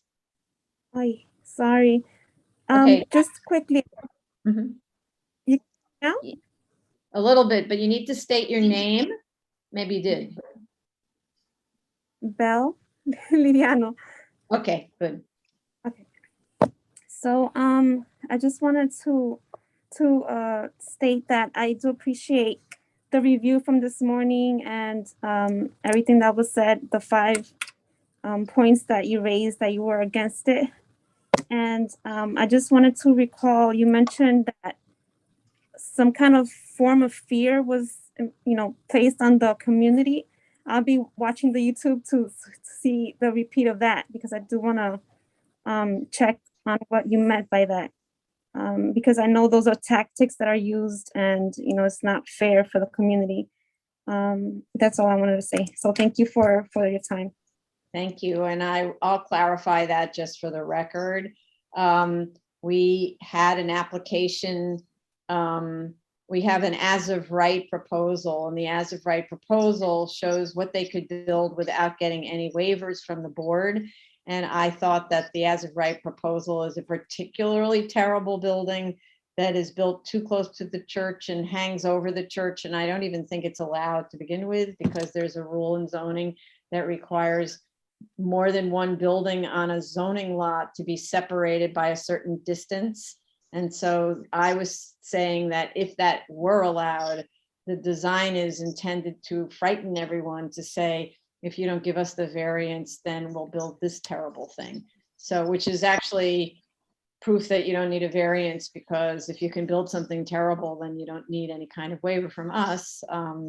So that's what it is. I see on people's hand up, but if you've spoken already, I believe Mr. Epstein already spoke, so we cannot have second testimony from people who already spoke. Mr. Baker did not speak. His hand is up, so I'm going to allow him to speak. Thank you so much. Thank you. Thank you. Hello? Yes, go ahead. Hi. Okay. All set? Yes, state your name, please. My name is Ed Baker. Okay. Go ahead. Okay. My name is Ed Baker and I live in Inwood at 254 Seaman Avenue. I am urging the BSA to reject the variance application, item number 2021-41BZ for 2238 Cumming Street. The community fought for and won R7A contextual zoning. The reasons are as follows. R7A closely matched existing building topography, which would moderate the pace of new development and avoid a large influx of luxury rate housing to an area with many stabilized units. We are already having problems in Inwood with developers renovating apartments, turning one-bedroom apartments into two-bedroom apartments. The result is more people moving into these apartments, stressing the infrastructure of the buildings and Inwood in general. Apartments are becoming more unaffordable. The streets are getting more crowded with pedestrian traffic on our sidewalks and parks, as well as vehicular traffic on our roads. Artemis filed plans with DOB in May of 2021 for a building that was much too large to be allowed by zoning. DOB reviewed and correctly noted the zoning violations in June 2021. Immediately after this ruling, Artemis filed for two variances, a height increase from 80 feet to 95 feet, and to not provide for any on-site parking. This would be an egregious abuse of the variance process and a violation of the whole idea of contextual zoning. It is also a dangerous precedent that undermines all R7A contextual zoning. The developer is simply seeking to build a more profitable project than they can under R7A zoning, with a 49% increase in units. If more developers seek variances of this scale, the whole idea of contextual zoning to protect the current built environment will be lost, completely changing the character and density of our neighborhood. This new building will not be affordable for current Inwood residents, and the large number of market rate units could be destabilizing. The applicants claim that the bedrock at their site is a unique condition is incorrect. Just a short walk from their site on Cooper Street, south of 207th Street, are two adjacent undeveloped privately owned parcels covered by a large outcropping of bedrock. I totally disagree with the applicant's claim that even with anticipated growth from rezoning, there will be enough parking to absorb all needs created by their project. Inwood cannot accommodate parking for all the cars we now have in the neighborhood. Local garages are already filled to capacity for monthly parking. Applicants' data showing two large garages with excess capacity are from 2008, 13 years old. Parking availability has gotten much worse since then. There is nothing about the variances that Artemis is seeking that is reasonable and positive for the neighborhood. Please reject both variances. Thank you.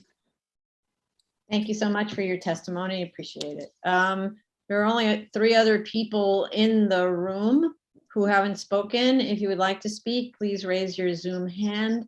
And maybe, Tony, let's do one more call to see if anybody off-site who didn't come into the Zoom room would like to, just to give everybody a chance, this sort of last minute chance. Yes, so the item we're speaking about is 2021-41BZ, 2238 Cumming Street, Manhattan.